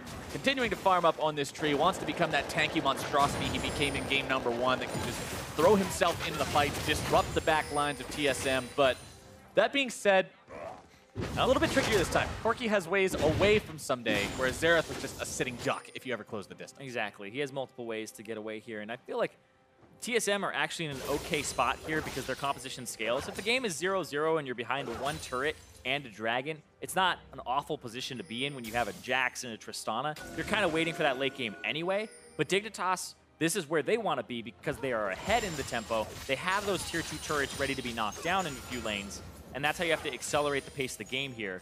And you can see actually Shrimp going for Black Cleaver second now instead of going for the Blade of the Ruined King. More standard. Yeah, didn't snowball, so doesn't really care too much about that. He's going for the cooldown reduction as well as being able to shred the Sejuani. Banshees fail up on Keen, but Bjergsen has the tools to be able to poke that off pretty easily in terms of using the ultimate for the Rockets. Monster will continue the split push. They're looking for stun on the double lift. They're trying to go for double lift here. Shrimp is actually going to go through. Here's the Talia wall. Uh-oh, double. This could be the first blood. Should be the first blood. And it goes up to Keen. Yeah, he's doing what AD carries should be doing, though, at that point in the game. But now they're going to try to get a dive on the bottom side. Bjergsen, he would have to TP in. Oh, he actually missed him in terms of vision. Now, there's the TP. Looking for something back. Someday has to outplay. Ulti gets dropped, trying to use the Bramble Smash to get himself out. Stun comes through. Someday zoned away from the turret, but they can't find the kill. TSM will have to settle for looking for the T2 instead. Yeah, this is actually 5 members from TSM bottom, and Dig are saying, screw that. Top lane, mid lane, trade 2 for 1 in turrets after they got double lift. I love this decisiveness from Dignitas. They're not moving around, halfway channeling backs, trying to figure out what to do. They say, you did this, we're doing that. It's exactly the kind of decision-making that you have to demonstrate if you want to be a top team. They're getting flanked right now. TSM are trying to regroup around Dignitas, but I feel like Dig someday can TP in here if something happens. Oh, catch out onto Shrimp. That could be huge. They find the damage of burn him down right there at the start. Adrian now having a run from Bjergsen, who bounced forward to find more auto attacks. Off down. Adrian caught out. And 2 for 0 for TSM. Yeah. Someday doesn't have a great teleport position or ward, and TP's a little too late, cancels it, and TSM, great play from them to actually get something back with Biofrost. Taking a lot of damage. That was really, really close to being bad, but Biofrost still in good enough shape to walk away from that one. Quick replay of how they got this catch. Yeah, and this is great from Haunter. You're thinking about game 1 where that last fight happened and he TP'd in and went in, and people were like, what was going on? It's a team call, and this is a team call from TSM to go in because they have the package, they have tools to catch out these members who overstayed, and at the end of the day, they don't get that top tier 2. It's a 1-for-1 in turret trades, and then they trade members across the board. That's 2 for 1 in terms of overall double lift for Shrimp and Adrian, and a 1-for-1 in turret trades. TSM coming out on top of that one, just like you said. They're not super worried about where they stand in the game right now. They've got the confident scales. They're fine taking these reasonable trades with Team Dignitas. Dignitas just needs to find a way to make those trades a bit more unreasonable. They've got the advantage. They've got 2 crit items now completed on Altec. They've got the Leandries plus the Banshees fail on Keen. Righteous Glory plus just more tank items for Sunday. This team has the tools to make things happen. They've just got to find the windows. Yeah, right now, the gold advantage is actually in a really awkward spot because Haunter is up about 1,000 gold, and then Shrimp is up about 700. Mid lane's pretty even, and then the AD carry roll, it's 1,600 up for Altec, but then 1,300 of this gold advantage is actually on Adrian. Because coin. Because coin, because of bandit mastery, I assume. So he's actually raked in a bit of gold here. Yeah, he's earned 1,400. Holy, yeah, that's a bunch different. Yeah, 1,400 to 507. Actually, now he's got 1,500 gold from his Eye of the Oasis. Biofrost has earned 508 from his quest. So 1,000 more gold just from the support item. Azale wasn't kidding. That coin earns you a lot of money these days. Give me the money. Give me the money. Called coin for a reason. But it puts him on his way to having that Ardent Sensor very early on, and this will buff up their team fight because multiple members will be auto-attacking. You'll have the Maokai, also the Graves, and the Sivir. So once he gets that item, that's where this gold advantage actually kind of manifests. Whereas right now, it's that awkward spot where, oh, they're up 1,400 on a support. Does that really matter in the grand scheme of things? If a fight were to happen now, I would say not too much. An Ardent Sensor is such a strong item. You get a ridiculous amount of gold efficiency from that thing. Every person affected by the buff raises the gold efficiency by like 50% or something absolutely insane like that. The item is one of the best things you can possibly build for any sort of enchanter support that can reliably apply it. He's going to back and get it now. There it is. There you go. First item Ardent Sensor on things like Sona is actually, there was a point, I think a patch or two ago, where the highest win rate champion in the entire game was Ardent Sensor first item Sona. And then it was like Janna afterwards. It's like you can control so much of what happens to your AD carry by shielding them and having even more shield power, giving them a heal, giving them odd hit damage. Gives you a lot of power and kind of allows you to dictate what's going on. Give him a shield, give him a heal, give him on-hit drain as well as attack speed. Yeah, the attack speed is huge too. And it lasts for 6 seconds as well. And then the Janna shield is a 6.5 second cooldown. So you can pretty much keep that up 100% on a single person if you wanted to. Dignitas fires off the wall, which doesn't really do anything but agitate TSM. They wanted to use it to check and see if TSM was hanging around Baron or looking to set up anything around those areas, but they don't find any success with it, just sort of noticing that TSM was hanging about but not accomplishing anything while they were doing so. 42,000 to 39,000 gold, so we've seen kind of a stagnation in terms of the difference growing between these two sides. Which is fine for Hanser, who's working now on his second item, getting more and more wave clear, more and more push power. He's constantly going to make something that needs to be answered in this bottom lane in terms of pressure and threat. Like TSM are totally fine trading farm, right?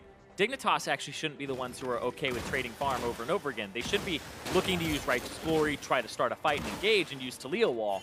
But TSM are kind of just avoiding. Dignitas aren't pulling the trigger, trying to play a little more reactively.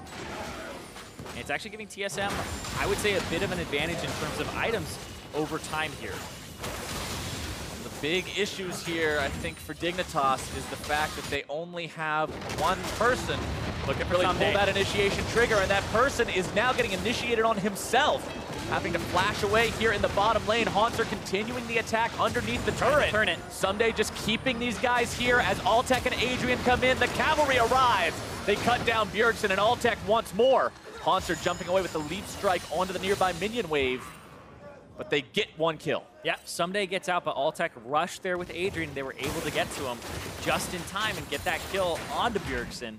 He has teleport, so when he comes up, he can still pressure. There's the TP onto Baron, dig Baron. Does a PogChamp? I think so. This is what they want. This is how you decide to win the game instead of just waiting not to lose. They make the call. But they did have... Oh boy, didn't kill the Blast Cone. Svenskeren has like multiple ways in. Time. Biofrost, double lift, Svenskeren all over the wall. Baron below 1/4 HP. Sejuani ulti makes its way in. Double lift goes over, trying to see what he can go now. Someday trying to block it, but the Baron is secured. Shrimp makes sure he's got it as double lift gets evaporated by the power of that Graves dance. But here comes the powered recalls to stop Hanser on that turret. Jax backing away. Jax just does so much work in a split push scenario. He'll get the tier 3, but he does not get the inhibitor. Now the rest of Dignitas pressuring here in the mid lane. They're up against both Bjergsen and Bio, but they've got the Baron Enchanted Wave. They want to get the tier 3 of their own, make it even. Bjergsen getting himself juggled back by the seismic shove. Yeah, gotta watch out for the TP from Hanser here if they're left in the area. It already caught him once. They need to learn from those lessons.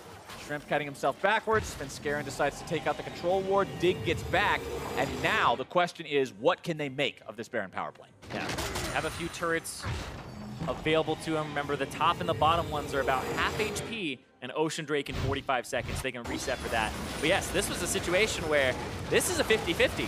It shouldn't really come down to this. There's no ultimate available for Adrian. Adrian already used his Q. So Svenskeren goes in while he's nearsighted because of the Graves ulti. And he's actually the one who smites first, I believe.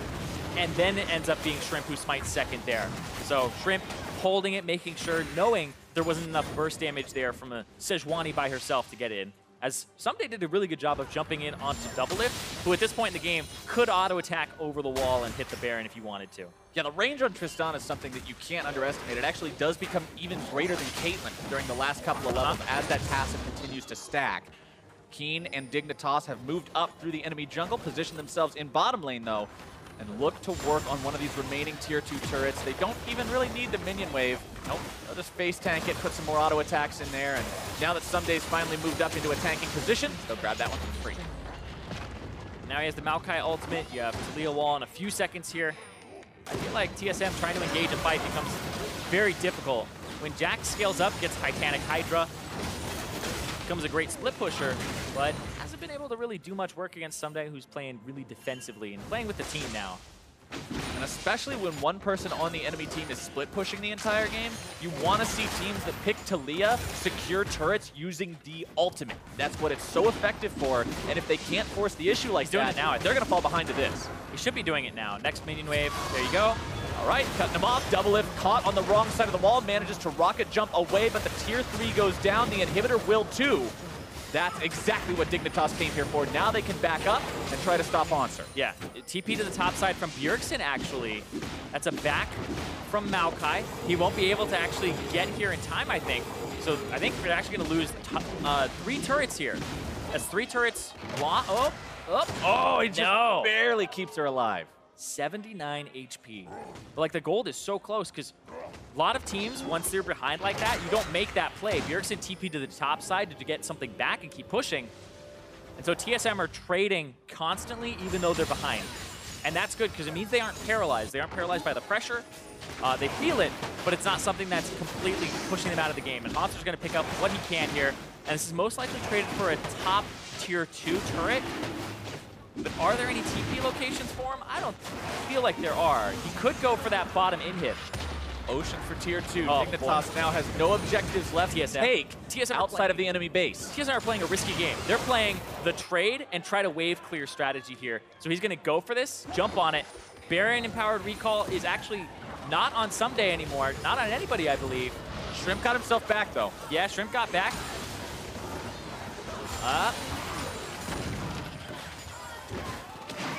Shrimp, can you get him? QSS. Still trying to catch up, flashing forward. But over the wall he goes, and Hanser is safe. But he pulled them away from pressuring the top, and he bought time for the Baron buff to wear off. And now, here comes the engage. Breaking out. This team fight could determine a lot of where this is going to go. Someday eating a lot of auto attacks from Doublelift. Scarin looking at tank here right in the middle. Bjergsen grabbing the kill onto Adrian. Doublelift taking a lot in return. Altec exhausted. Cannot make that counterattack happen just yet. Shrimp stops the back from Hanser, preventing a TP. And the sides will both disengage, having lost one manny. If he was able to get back, there's wards for him to TP to, and now Shrimp overextended. No. 1-for-1 trade now becomes 2-for-1 as Dignitas lose their jungler. And TSM are just pulling Dignitas across the map with their split push pressure. This is how you abuse having a split push advantage. We see so many Fioras kind of group up with the team when they have a big advantage, when you could continue to pressure turrets, and that's what we've been seeing Hanser do, is just pull people away. If you can get that Maokai to answer you, that means that Maokai is not in that fight, and you can take one with the numbers advantage. But look at this. Hanser has flash, but Keen has the wall. Ends up cutting him off, takes the wall down, and Hanser, the escape artist, yet again, gets away.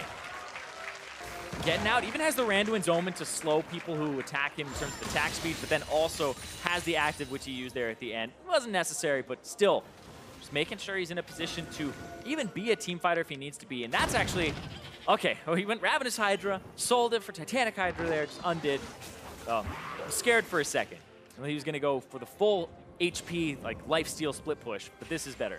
And I mean, Titanic actually has a hidden extra bonus for Jax as well, because since it's not just an active, it's an auto attack reset, it does give you that instant empower for the third hit. Yeah, it gives you more, if you use it at the beginning, it allows your passive of having more attack speed after every hit stack up faster, and it allows you to have that passive from your ultimate get to that next shot a little bit faster as well.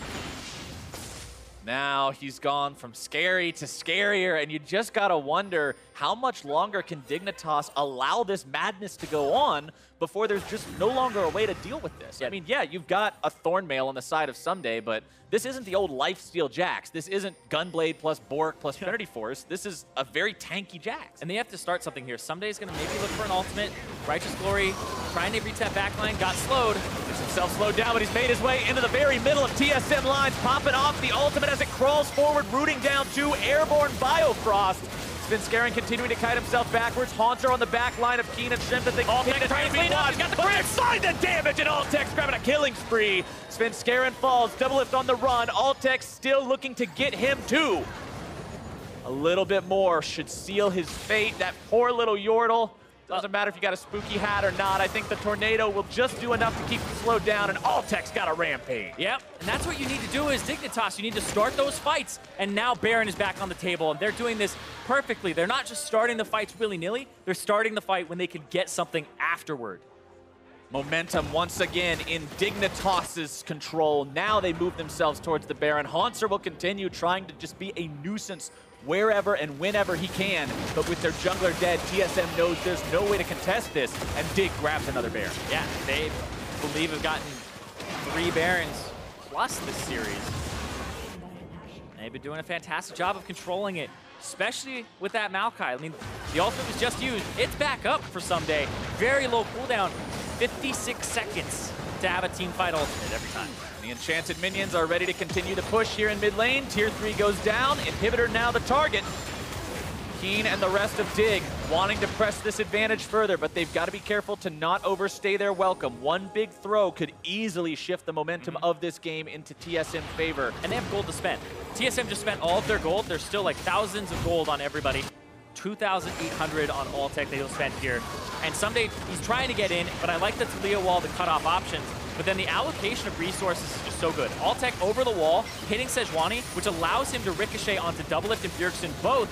And basically, it's a 3v4 on this side of the map that they end up winning, and then it's a 2-on-1 on Haunter. So normally when the split pusher can pull 2 people, you get a team fight victory. But because of the damage, good lord, crap. Okay. Yeah, everybody else on, I mean, that is so much damage. You got everybody else in the game together, Yes, and it's just barely more than Doublelift. Or barely more than Altec, my bad. Yeah. He's 2 levels up. The ricochets have been doing work. He's full build, 6 items right now. He is an item and a half ahead. This pickup for Dig has been worked. All right, Inhibitor's down. Doublelift got rooted by the ultimate from the Maokai. Dignitas still wanting to pressure this forward. Doublelift caught out and destroyed.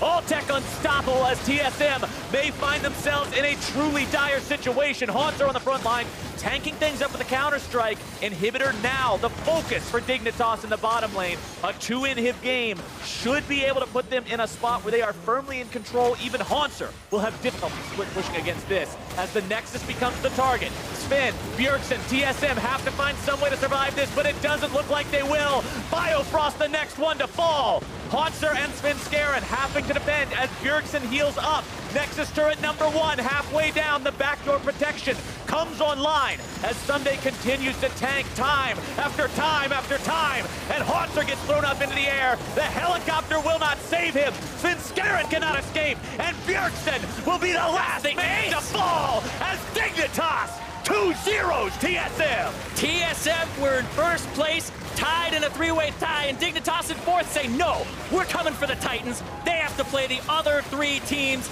and now they're gonna say, we're coming for those top spots. A phenomenal showing from Dignitas, and especially from Altec. He came to compete, becoming the new AD carry for this team, taking this bottom lane to new levels. This bottom lane, the AA tier, the Adrian Altec. They are performing so well. It is actually a little bit unprecedented here. We have seen these 2 guys. We kind of know their level of performance, but in tandem with each other and the way that Altec plays, it's giving them a lot of strength in the bottom lane, where Someday used to be just, Someday show in the top lane, right? Just, if he can, carry games, if Keen is playing and has a counter pick and is doing well. That's not the story. Altec has won every single lane he has played with Adrian so far in terms of CS. He's been a very impactful member in terms of the entire game, and he has just been ridiculous in what he has been able to do and help the Team Dignitas shore up a lot of their issues here. And for those of you out there who really enjoy seeing how good a player is based on the numbers he puts up, if the damage in those fights wasn't enough for you for Altec, 424 farm in 35 minutes. That's Sivir. That's you walk up to the wave, you get the wave Sivir, there. but still, that is damn impressive. Normally, you would aim for perfect CS, quote unquote, to be 350 and 35. He was 20% beyond that. Yeah. He was in every fight doing all the damage, still being able to farm that much. He's a monster. Yeah, and he has pretty much high kill participation. He's 11 out of the 12. Adrian is 100% kill participation. And with the Ardent Sensor, just the extra attack speed for Sivir, she starts going out of her mind like she has 7 items when Double Lift has less than that, less than 5. And it's pretty incredible what this bottom lane has been able to accomplish here in terms of who they've gone up against. They've beaten Stixxay and Aframu. They've beaten Double Lift and Biofrost. And we're saying like they've beaten them, right? It's like a lot of it is in terms of the 2-on-2, because they aren't really getting those ganks very heavily. You get some wards around the bottom side. You have the draft kind of focus around getting you Kalista. They didn't get it. They still had something that they were very comfortable with.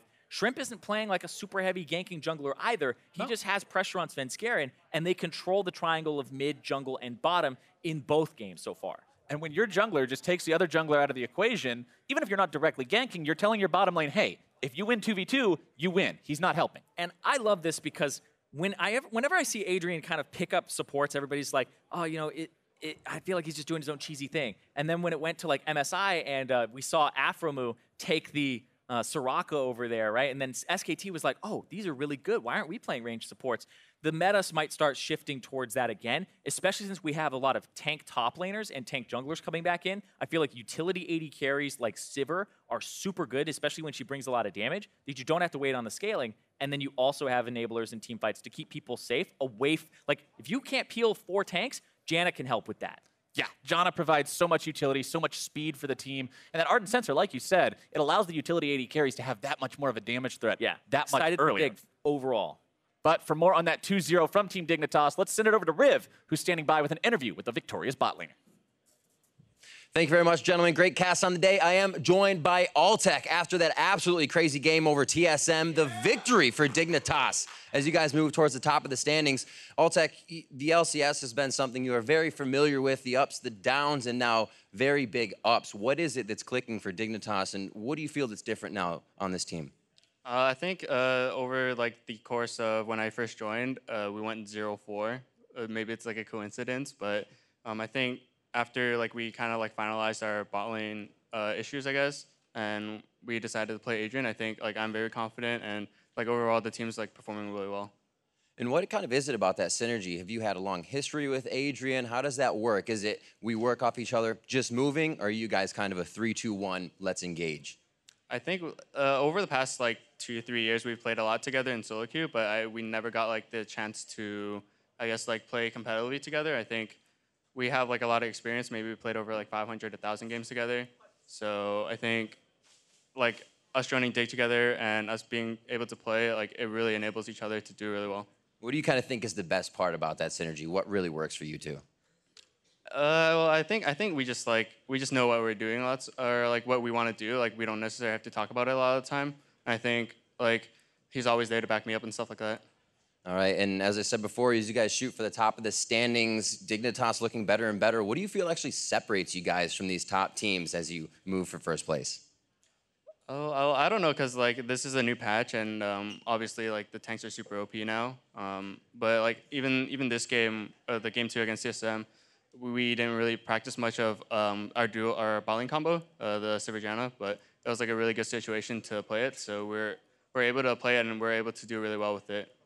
Awesome, slip that right in right under the radar. Congratulations on the win, and best of luck moving forward with Dignitas. We are going to throw it back to the desk to break that game down. Thank you very much, Riv. Unexpected result here with a 2-0 from Dignitas over TSM. That's not to disparage Dignitas and the run that they've been on recently, but at the beginning of the day, we were looking at the top 3 teams saying, well, TSM's the only team with single-digit game losses. Still true. Still true, because they now have 9. Yeah. But again, we were positioning them as, if you're going to make a case for a top team, it's TSM, and here they drop 2 games to Dignitas. right at the beginning of the day. And the big thing is, we heard Doublelift last week saying, okay, 7-14 resets everybody. This should be good for us. But a lot of TSM's players are very slow at adapting. And TSM as a team has always been known as the team that kind of figures out the meta slowly and grinds you down through standard play. Well, you don't have standard play yet on 7-14. No one knows exactly what the meta is. And you see multiple times here that the TSM does not feel comfortable drafting to what we think are the power picks right now. Let's pull up that draft. Let's take a look at what these teams ended up with, because on the side of Dignitas, once again, the Maokai goes over into the hands of Someday, but right alongside that, we've got that Sivir coming out again. Makes for absolutely insane rates of engage when they choose to fight. If you've missed Sivir Maokai comps, I'm pretty sure they're coming back. Sivir actually has some okay matchups in the bot lane, not great, and with all the focus on playmaking supports and less bully potential that you saw a couple, patches ago with all the range support mages, those are gone for the most part. So Sivir is actually pretty happy in the meta as it's starting to evolve, and with so many tanks, she just speeds them up and throws them into the rest of the team. Separately, I thought you made a very interesting point after we saw the Janna locked in again next to the Sivir, that while, maybe Janna individually isn't the strongest support champion out there in the meta, right along Sivir, it kind of allows her that extra AD for the ricochet and, boomerang clears on the wave to just say, look, you're not gonna make any progress on our turret. Sure, we might not be doing a ton to you, but I can just sit here and farm all day. And eventually, they actually took the first turret bot lane just by shoving constantly, and they got a small CS lead, and that's kind of what started Dignitas' snowball. The other thing to point out, though, is, of course, TSM, Jax. What the heck is that? I'm not exactly sure. We've seen what patch are we? What patch are we on? I believe it's 7-14. Was Jax a strong pick? I believe in 7-13? I think Cho'Gath was supposed to be one of the priority picks. What's confusing is that this pick is coming out, and it's not even a holdover from a previous patch. It seems like they're trying to shoehorn a champion in, and when you've already seen the picks here, how do you ever expect to successfully pull off a 1-4 split? I don't know, because if you get a lead, like any comp can work, and if Jax is able to hammer around turrets while you set up with your double AD carry in front of another turret, that's fine. I think that this draft as a whole can make sense, but when you're playing it into Maokai Sivir, who are just going to charge at your 4-man core and force a fight or force objectives, it's so hard to buy enough time in an even game for this Jax to really start doing work in the side lanes. I mean, we saw the attempts, right? A few times, Haunter able to really extend his, push in the bottom lane, threaten those inhibs, but all for naught, because once again, as soon as Dignitas decides to pull that trigger and they execute on it, they get the win. Do want to take a look at one replay, once again, around the Baron, where Dignitas is finding all of their success. 25 minutes in, they only end up with 1 kill for 0, but they get the Baron as well. This was a situation where they had just tried to make a play in the bot lane. Bjergsen ends up going down during that, and it's all too easy for Dignitas to force at this Baron. It is admittedly a little risky, but that was risky. This is something that we're kind of used to seeing at this point for Dignitas. We hope for better Baron control. We don't always get it, but they will force aggressively, and that's one thing you have to give them credit for. And then once they got that, they became super aggressive, and you saw them, Sivir ulting the Maokai at them, and they were just brute forcing turrets down in front of TSM. And it's like we said, a pretty erratic gold graph, but still generally trending up. And that's what we were saying in the previous game where, TSM will throw some punches back at you. They did have that one TP play, around that 20-minute mark where they got 2 kills, but they're still slowly losing over the course of the game. But that is indicative of TSM still being a good team, that even in the loss, they are finding their way to make stabs back at the lead. Credit to Dignitas for not throwing it back to them, right? Okay, we lost a single engagement. Let's reset, refocus, and make sure that the next time we take a fight, the gold graph spikes in our direction. Altec picking up another player of the game here for that Sivir play. I mean, hey, you're putting out the DPS. Look at that. 10K over the next person on his team. That's half of it there, as well as those engagements right alongside Someday. That's the big thing, is that he won laning phase, which is, something that Dignitas was struggling with. Was like, Someday generally plays well, but between Keen and when they had Laud, it was who can step up to help them out. Now it feels like their bot lane consistently is stepping up. They have a great meta for them because they have the Kalista, they have the Tristana, and now they're showing the Sivir as well. It feels like they're very well positioned to continue playing well on 7-14. And Dignitas moves to 8-5, only now 1 match behind TSM, who dropped to 9-4. So again, when we talk about the shuffling to be done at the top of the standings, there's plenty that can still happen. For TSM, though, it's got to be about, again, as you mentioned, adapting to this patch in time to remain at the top. They want that playoff bye. You got to finish 1-2 if you want it. Right, and I think it might be a struggle to finish 1-2, but I wouldn't be too concerned as a TSM fan, because when you're looking at this meta as it grows, if it becomes a tank meta with your backline trying to melt frontline, it's actually ideal. That sounds pretty good. Haunter on Maokai has done great. Bjergsen on hard carries, Doublelift on hard carries is great. So you might actually end up fine. Yeah. It's just might be some growing pains. That's a funny point. This meta does does seem like the TSM meta, they just still need time to warm into their own meta. Yes, exactly. All right, there we have it. That wraps up our first series. We've got 2 more teams taken to the stage. Up next, FlyQuest hit the Rift as they hope to take down Immortals. Don't go anywhere.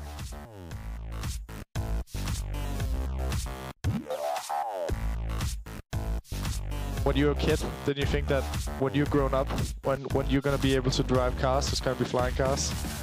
Yeah, and that happened. And that became a reality. Uh-oh, double.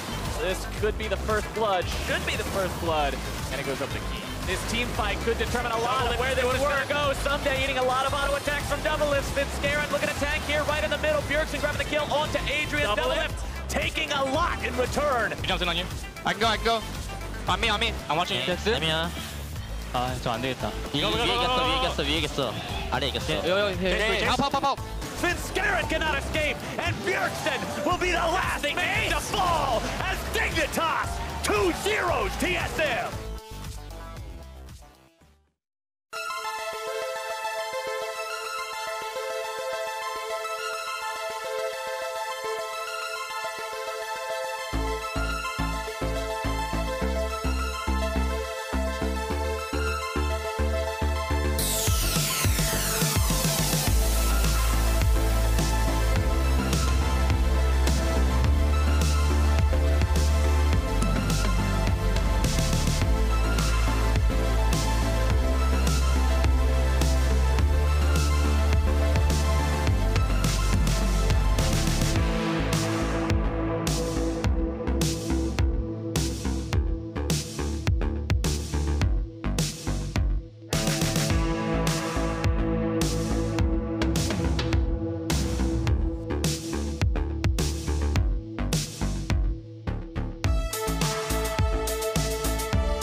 Welcome back, everybody. I am Rivington III, and taking over the caster desk with me is my launchpad McQuack to my Darkwing Duck, Joshua Jat Leesman. Thank you very much, Riv. That was a nice intro. That's what I love.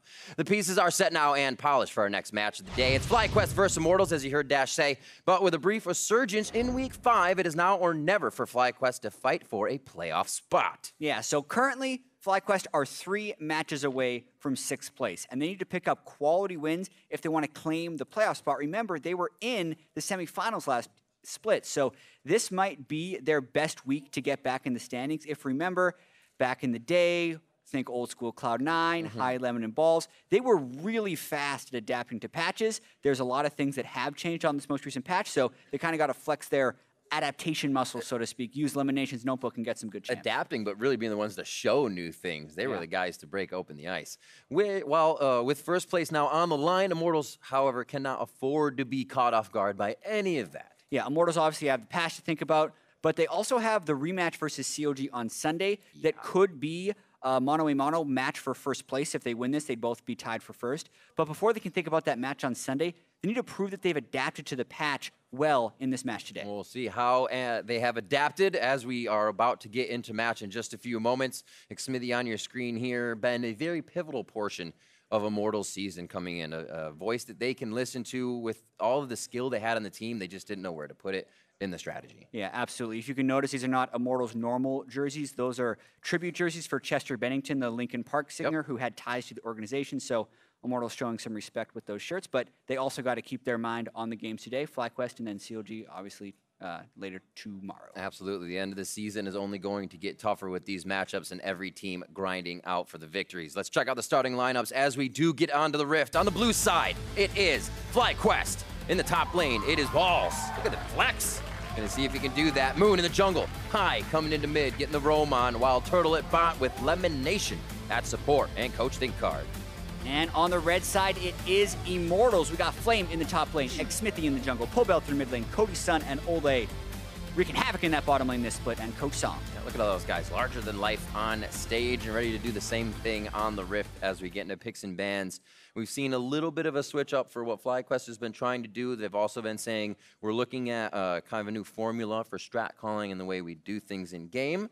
And some of that has been showing, but the wins still kind of falling to the wayside. Been able to pick up a few more, though. Yeah, I think Wild Turtle has played pretty well for FlyQuest. I think he's stepped up in a lot of individual games. And, I mean, if that TSM Dignitas series was an indication, there are stuff like Sivern Johnny that could come through. I think Lemonation is the one to hop on the Ancient Coin supports. He was even doing it last week with Morgana, very early Ardent Sensor buys on Sona. That can enable your AD carry to carry a lot more in some situations. But we have to remember, Immortals has been a force this split. There's a reason they are tied for first. So you have no reasons to believe that they wouldn't also be able to play exactly. I mean, you remember what kind of things like Smithy plays in the jungle. This guy loves tanks. He loves to roam around and always be the first one in the fight to create an opportunity. And there's a lot of that in this meta. We will see what they have for each other and what homework was done as we're in the first phase of bans. Well, nothing changed with the Elise ban. That is still, even with the tank junglers, people do not like the early presence that champ has in the jungle. Zach as well, quick Galio hit. A lot of the surefire comfort picks. And obviously those top tier ones getting kicked out. So it is the Maokai quite early. Start to see the AD carries come in now, if at all. Maybe Caitlyn and Kalista. Yeah, I think Maokai is absolutely first pickable, so I think that is a smart ban. Thresh is also something that Ole has been tremendous on this split, something Lemonation hasn't been as successful on, and even though Caitlyn has received nerfs, still has ridiculous laning strengths. Yeah, always very nice to be safe in lane. The Cho'Gath is taken immediately as it being one of the very formidable picks, but not finding himself too much on the ban list yet. So a lot of people getting experience and time with him on the Rift. Kalista Rumble is the answer for Immortals. Yeah, people are still trying to figure out exactly what they should be banning on this patch. Right. Only because they still have the holdovers of the Elises or the Zacs that you were used to banning, but now there does seem to be a lot more that you would want to pick in almost all of these games. Cho'Gath, I think, is better in the jungle, but it can be moved top lane as well if they want. is next. Wild Turtle has been loving the Jhin. Obviously, Callista taken. We have seen the Sivir and the Tristo, but he shies away from that for the time being. What will the last pick here for first phase in FlyQuest? Camille's seen quite a few bans lately. Waiting to see that play. Back in the game, she is. Yeah, so if we're wondering where Cho'Gath was going to go, our questions have just been answered. Most likely, Camille top lane, Cho'Gath jungle, and then the Jhin. And Jhin has fallen under a little bit of criticism this patch because people have been picking him into compositions that have enemy Cho'Gaths and Maokais, and you can't cut through that with Jhin. But since they have Maokai banned and they are the ones controlling Cho'Gath, I think the Jhin is pretty safe. We're getting some Kennen supports. We are. I like it. Unless Pobelter takes it mid, which I doubt it, but we are definitely getting some Kennen supports. One yesterday and today, the Callista Kennen seems to be a taster's choice here within the meta once again. Yeah, picked pretty early here as well. It was something that emerged in the LCK. We saw Gorilla have a game on it. We got to see it yesterday. And this just kind of tells you that it has been making its rounds in the North American LCS scrim scene, so to speak, especially with Thresh off the table. If you want another thing to partner up with Callista for a nice Fates call combo, Kennen's your eye. LeBlanc, a Jace. That is actually Pobelter's Jace, most likely. Flame has, I was going to say Flame has top lane. Yeah. So, there's an odd, Corki out. There's a small chance you would see a Rumble in the jungle, but this is true. Still pretty unlikely. There's still a ton of flexibility, technically, in Immortals team composition right now. So a lot of mid laners getting hit here to end the second phase of bans. What does Immortals answer with? First pick for them as they come out of this. Yeah, they probably want to save their mid lane pick for last, and if they're guessing the Camille is top lane, they would be picking their top laner right now, but they opt not for that. Instead, they're going Taliyah as a bit of a mid lane power pick. I guess not wanting to give too much roaming power that could help a Camille snowball. Really odd draft phase so far. Oh. 5 seconds. High waiting to lock in. The hands of Turtle. Sure. AS gonna lock in the Twisted Fate global pressure? Why not? Okay. Why not? Twisted Fate locked in, so now they can really spread this. Camille pushing one side, a big tank with the team in the middle, and High doing what he wants on the other side. Yeah, I mean, a lot of times when I talk with other people about how you would, like, why don't we see Twisted Fate? People say, because Taliyah does his job better. Yeah? What does Twisted Fate want to do? Shove up mid lane, roam to side lanes. Taliyah, you do that, and then Taliyah also gets to wall off objective control. But if Taliyah's already taken, then sure, you can pick that as we get to see a coin support for Elimination, which is what we expected. But I also kind of wonder... Oh my word. Poppy was known as a bit of a Camille counter earlier on in the Camille days, but we haven't seen Poppy at all this split. Or Twisted Fate. What I do find interesting, Riv, about all this patch 7.14 talk is it only touched a finite amount of champions, yet everyone is now just kind of, since they're innovating, I guess, and since they're trying new stuff, they're just thinking, well, what else should we try? You can't really blame patch 7.14 for why Twisted Fate is back, right? The mid lane didn't get changed, or you look at the TSM series, why are they picking Xerath and Jax? That has nothing to do with the meta right now, but these teams are definitely switching it up in this week, and you talked about FlyQuest being people that try and bring out new stuff. Janna, even though it was played in the series before, is not something you see that much of. I think it's very strong. Cho'Gath, I think, is incredibly strong. And Twisted Fate is something that gets a little bit outclassed by Taliyah, but still has a place. It's back as well. Like we said, the TF comes back as the first play for this summer split. High is going to bring that out. But those little things as well. You bring the Cho'Gath silence back. You stay a little too long, and High comes back up. He has Twisted Fate also. You can get caught while you're leaving. Yeah. These little things all come into play if you haven't gone against it that recently. Hashtag FlyWin, hashtag Immortals win as we head into game. Yeah, definitely got a lot of intrigue with champion select in this one. And one thing I do like about Twisted Fate with Cho'Gath is the reliability of the gank. You bring Ghost on Twisted Fate, you lock a gold card, you run towards the dude, you hit him with the gold card, you hit the Rupture. That's why Pobelter is forced into bringing Cleanse, but they're going to be trying to get those summoner spells out of Pobelter pretty quickly, and I think that would be a reason to pick Twisted Fate even over Taliyah if you were going to be jungling Cho'Gath just for the gank assist. It's one of the easier things about TF in lane as well, is you're regularly gold carding. So it doesn't actually look like an aggressive move once you do that. You can usually catch your opponent off guard, get that quick flash, and maybe we'll get a rinse and repeat here. All easier said than done. They start things off, and we'll see if they can actually get these results. Infernal Drake will be first, so that'll actually put a little spice on the map. We start things off in the early game. And again, see a few more of these Doran's rings for the Jins as we saw yesterday versus these swords. Not too much of a change. Just good for the early game. Yeah, I do think it's, the more I see it as well, I think it's pretty good. For those of you who are still curious why you would ever bring Doran's ring on Jin, we've talked about this. Dancing Grenade, Jin's Q, has an AP ratio on it. So you're not actually losing damage going Doran's ring over Doran's blade. Secondarily, Jin does run into some mana constraints in lane. And the passive of Doran's ring, giving you 4 mana every time you kill a unit, allows Jin to spam much more in lane, which just sets up a lot of good things. Not to mention you're probably just going Duskblade anyway. It's a bunch of long swords, right? And just because he has those AP ratios on his Q and his E, and he's not even really a champion that would scale with attack speed like another marksman, it doesn't cost him later in his build either. So it's just a stronger laning phase item that allows him to use more spells in lane. Nice little Wind Speaker shield to get out, or I should say Storm Shield to get out. He has Wind Speakers. Thunderlords in mid for high. This goes for the damage. Bullbelter on clear, running that Storm Raider Surge, getting more speed as Ole takes control of the brush on the bot side. I think Turtle and Lemon are ready to kind of take this poke here. They just have to be careful about how much they take. Yeah, it's going to be, I think, a difficult laning phase for them unless they can get some good ganks converted or Turtle gets some really good harass off, just because we've seen this Ken and Kalista lane. The double ranged harass, especially with Kalista to give you that % health damage on the Ken and auto attacks is pretty obnoxious to deal with. So expect Cody Sun and Ole to win this lane. It's just a matter of how much will they win at 5. Oh. Awesome.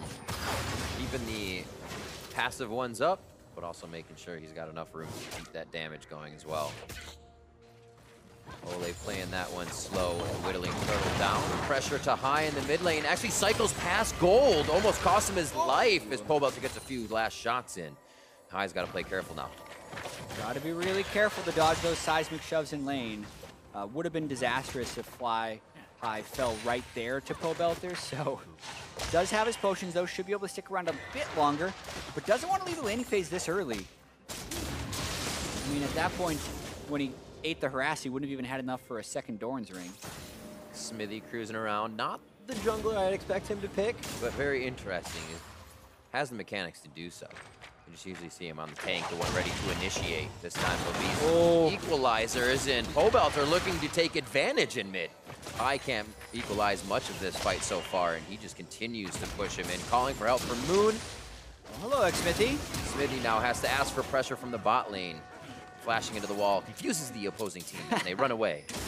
Yeah, cheeky invade there. He saw Moon show up in the mid lane, so he thought he'd be able to get the Krugs down. And that is something we didn't talk that much about in Champion Select, is the fact that the Rumble was actually flexed to the jungle. We talked about the possibility of it, but the fact that it actually happened to put the Poppy up against the Camille, we'll have to see if that pays off as well, right? Will Flame be able to be that counter pick to the Camille as a Poppy? A lot of the interactions work in Poppy's favor. Yeah. You throw the Steadfast Presence, you block the wall jump from Camille. Not to mention, as far as like who would win the battle, so to speak, you can knock. Just blast her out of her ultimate. With your Keeper's Verdict on proper, you knock Camille out of her on ultimate. So a lot of things that Poppy can do against a Camille that are pretty effective. Actually, thinking about that as we were going over kind of the scenarios, Flame may just be like ready to target Moon, because if the Cho'Gath isn't in this fight, the fight kind of goes away.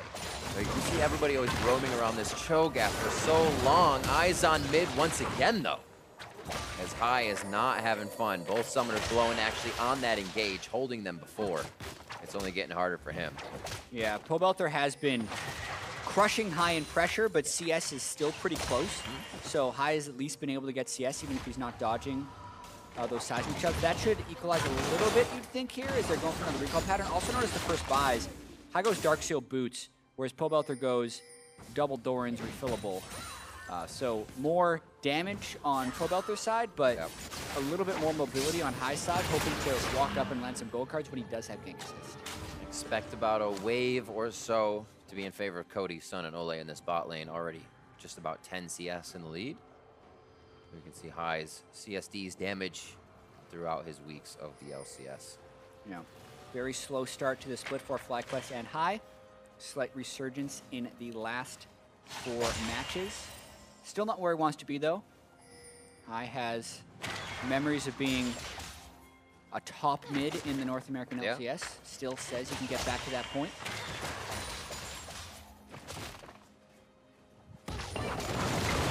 Right Just now, brutal. Pobelter has given him a case for it. He has to answer. Gold card comes up. Pobelter has to back off. And it looks like they're going to get a little bit more help here. They say even if Moon's there, we can drop Pobelter, or I'm sorry, High fast enough. But they're just headed down towards the bot side. No gank to be had here. Yeah, they're still trying to play around the pressure of that lane. Ole doesn't want to show. He's going to clear this control ward, leaving way for Xmithy's Rumble. Wondering, they don't see where Lemon is just for a moment. Now they actually have him. Lemon on the left side. And they're going to focus all their damage onto Turtle here. Scrap shield from McSmithies. He gets the burn down. Might not be able to get a dive in as Lemon blocks that second harpoon. A nice escape there. The vision was denied, and FlyQuest started to play a little timid. Yeah, 3 summoner spells for 2. I think they were hoping to get a very early flash out of Wild Turtle so that Xmithy could get his Flame Spitter down, but I don't actually think that gank was meant to kill. I think it was mainly meant to get the summoner spells, since the level 6 from Callista Kennedy is so strong that if they can jump on Turtle without flash, then they think surely they'll be able to get the win. Really just putting the pieces in place. 6 and 7 here for the top side, so the teleports will be big. And we just saw Balls use his. McSmithy still stays in the jungle. That lane was pushed, so Immortals have a bit of pressure from the bot side as well. As they start to invade High now, Summoner's down, gets hit, 1 harpoon, 2. The flash forward as Pobelter grabs first blood. Bramble going over to Immortals. High is just getting hit by... I mean, I'm assuming he's not getting hit by all the off-camera ones, but all of the on-camera seismic shoves have hit High. That's about the 5th or 6th one I've seen land. Yeah, that's a good in point, the laning though. phase. Pobelter destroying High in that lane. Not in CS, but the first blood could turn ugly. It's the map pressure that's happening on top of this. Immortals bold enough to invade when their jungler's not level 6, but the enemy jungler is. It's with another seismic shove. Xmithy gets both harpoons over the wall, making the flash followed by Pobelter. An easy kill. And that ward that was walked over by High was placed quite a bit ago, as we saw the cooldown timer on it. So, as we said, these things slowly being put into place. We're still waiting for the activation of that level 6 here on the bot side. Support's waiting. Very close at about just 80% of their experience. Top side 71 to 64, and you can see Balls has that CS to clean up right there. Pretty even. Is the roam here for Flame, though, as he gets a bit of vision, and this knowledge will be good. They know where Moon is, maybe able to do something else. Yeah, I mean, Immortal Soul Lane's doing a lot to just create pressure for this team.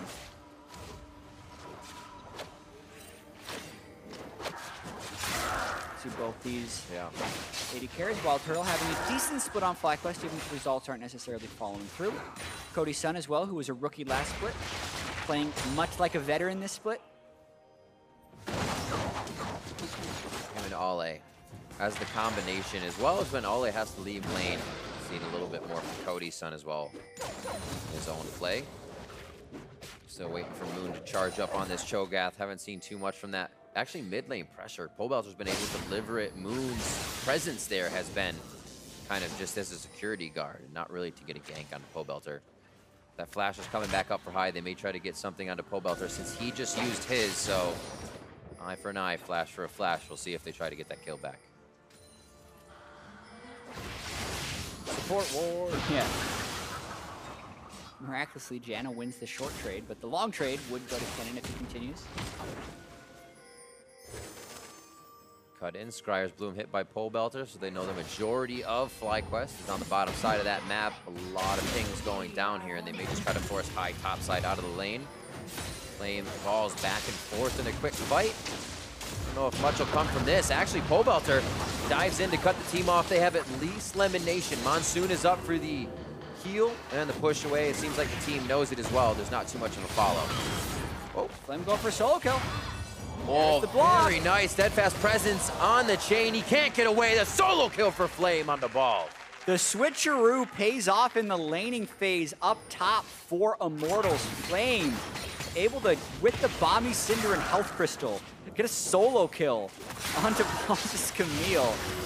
Smithy not doing too shabby with the jungle rumble either. Blocking the hook shot with the steadfast presence. That's the interaction we talked about. And then just flash following, taking Camille's mobility away from her. And then just winning the toe-to-toe of the stats battle. Watching this one more time. Ball's already a little low. Flame throws, gets a shield, doesn't even need a wall stun, but gets both parts of his Q to detonate. Knocks him up, but now, they're going for it. More ultimates down on the bot side. Monsoon just used, but still enough ground to be covered by Fate's Call to take that one out. They even get to hold the summoner spells. So Immortals comes up with another kill. 3-0 here as things start to heat up. Yeah, we'll have to see if FlyQuest can hold on throughout this kind of early game barrage that Immortals has thrown at them. Pobelter's been bullying high in mid lane, Flame solo kill Balls, bottom lane. Oh, that's bad. Oh, that's real bad. Sword What's boot out? taunting guys. He's gonna do it in enough time too. Pobelter's cracking up about that one. He's like, Bib just ulted back to his turret. I mean, it's worth it for high. He was dead to rights if he didn't do that, but that lane definitely not going his way. And a lot of what he's building that cooldown, trying to utilize for what would be the longer fights, the continuous lockdowns. Pobelter's only given him chance for about one spell reel with the amount of power and control he has over the lane. 115 to 92 in CS. It looks like they have enough power to get this very, very low. Yeah, and with all this, though, it's still only 1,400 gold. That's a couple of kills or a kill into a good turret push for FlyQuest, and they would be back in the game. It's just a matter of finding a window where they can actually pressure, which hasn't been coming their way. A little back and forth. Moon in the back pocket up high to keep him safe. There's repeat ganks to him in the mid lane. I mean, why not? Look at the speed Pobelter has from Storm Raider Surge on his work ground. High cannot match any of these wild cards to that speed. Yeah, this is brutal in the mid lane. I mean, he's got the magic penetration. High has no magic resist, so even without hitting the seismic shove, they're just hitting him down with the threaded volley has been enough. Pobelter really putting on a display this game. Looks like he'll actually be able to get quite a bit of solo gold to turret himself. The team pings careful, said forget about it. We'll play the map. We need to gain control.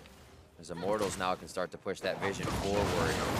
5,900 as solo gold comes in to 43 in that mid lane. Yeah, High trying to shake this one off because it's been a rough early laning phase. Moon trying to turn something around in the jungle. Oh, there's turned around. The bite's not going to actually cancel him out. Storm Raiders keeps him alive. He just goes down to the shot of Turtle. Getting some kills on the 80 carry is going to be big. And it looks like Immortals going to have to pull back out of this when the teleport from Balls coming in. He cancels that one. Those are the types of plays that if Immortals were to overcommit to could bring FlyQuest back into the game, but they get out with just one death. They also gain TP advantage onto Flame there because Balls was hoping to turn it into more, hoping that Immortals would commit. Look at the damage on the top turret as well. Things being set in motion right now. If Immortals win a good fight on the bot side or if it's a Rift Herald right to the top of that turret, a lot of things to choose from. We'll see what happened in this engage. Yeah, I mean, Xmithy just underestimated the choking. He got ruptured, silenced, and then hit by a deadly flourish from a Ghostblade Jhin, so took way more damage than he thought he would.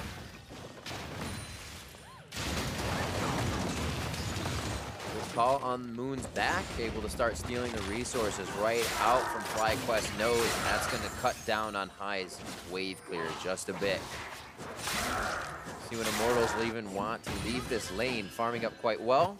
They can just keep the pressure onto the rest of FlyQuest. Next Drake is a Mountain, so why not keep that turret up for now? Mountain would be a good fight. Annoying little harpoon coming from Xmithy. Not farming that well, actually, on the jungle rumble when compared to Moon's Cho'Gath, but applying a lot of map pressure, just getting deep wards over and over again, augmenting his already strong solo lanes. It's been mostly the Pobelter show, but yeah, not to understate what Flame has done in the top lane here with Poppy. It's kind of like, has this Rumble jungle been amazing for Xmithy? I don't know. Pobelter's been doing great in mid lane. He hasn't had to do much. Sure, Xmithy's been having a great time, though, able to come up the backside of these kills, pick up some for himself. Flame doing what Flame does on the top side so far on this Poppy pick, as we see this new meta start to take a turn for some teams. Yeah, this one is just a bit of a wild game because the new meta pick, so to speak, would be the Cho'Gath and the Janna, but it doesn't mean just randomly see Poppy top and TF mid and Rumble jungle. All this stuff not prop open for us. But does it? Yeah, but maybe we're just on the wrong side. No, just kidding. Yeah. A little fight towards the bot side. Try brush. A little too hectic there as the Fate's Call saves Ole, but that just means they can fight another day. This combination is so powerful from Kent and Kalista. Scryer's Bloom. It's been Pobelter's friend the whole game. He walks down as soon as it's up. He's actually got that timer, it seems. Continues to deny any of that pressure towards the bot side they're trying to get. Yeah, FlyQuest really just trying to hold on as long as possible. Lemon Nation completed his support item really early. He's actually already gained 1,000 gold from it. Just for comparison, Ole sat on Spell Thieves for a really long time, which is the tier 1 gold generation item, which doesn't generate as fast. Only got about 570 gold from it. So this is what I talk about when I'm saying the Ancient Coin supports just get so much more money, because you upgrade it early, you just get a bunch of gold from the coin drops, and this was a lane that was pushed in as well, so he couldn't get all of the coins as the Janna. Twisted Fate as well, just gets extra gold from his passive. Yeah.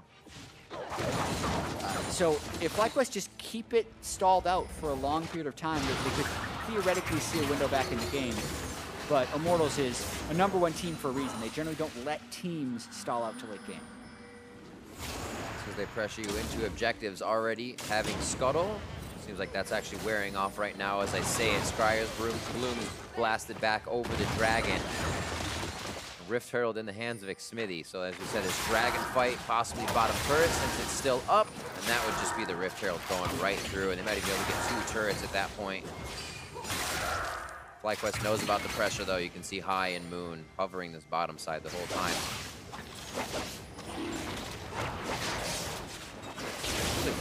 Flexing those advantages. No contest coming in from FlyQuest. See where Xmithy goes. Do they throw a second tier mid and then head bot as well? Look for 2. Gotta use it soon.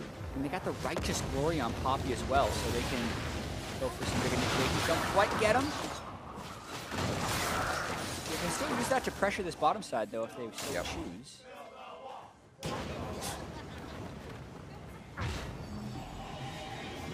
All right, they say back for now. Won't use it just yet. Maybe the waves aren't in their position that they want them to be. Wait for Flame to get a little more pressure on top side. Baron in 1 minute as well. And they may be able to throw FlyQuest around the map with this Rift Herald towards the bottom side. Not that they'll have tons of damage for Baron this early. Mountain Drake plus Kalista would be fairly effective in rushing it down. It is hard to Baron against Twisted Fate though. And Jhin. Twisted Fate gives you the vision. Jhin pokes you really hard while you're in the pit.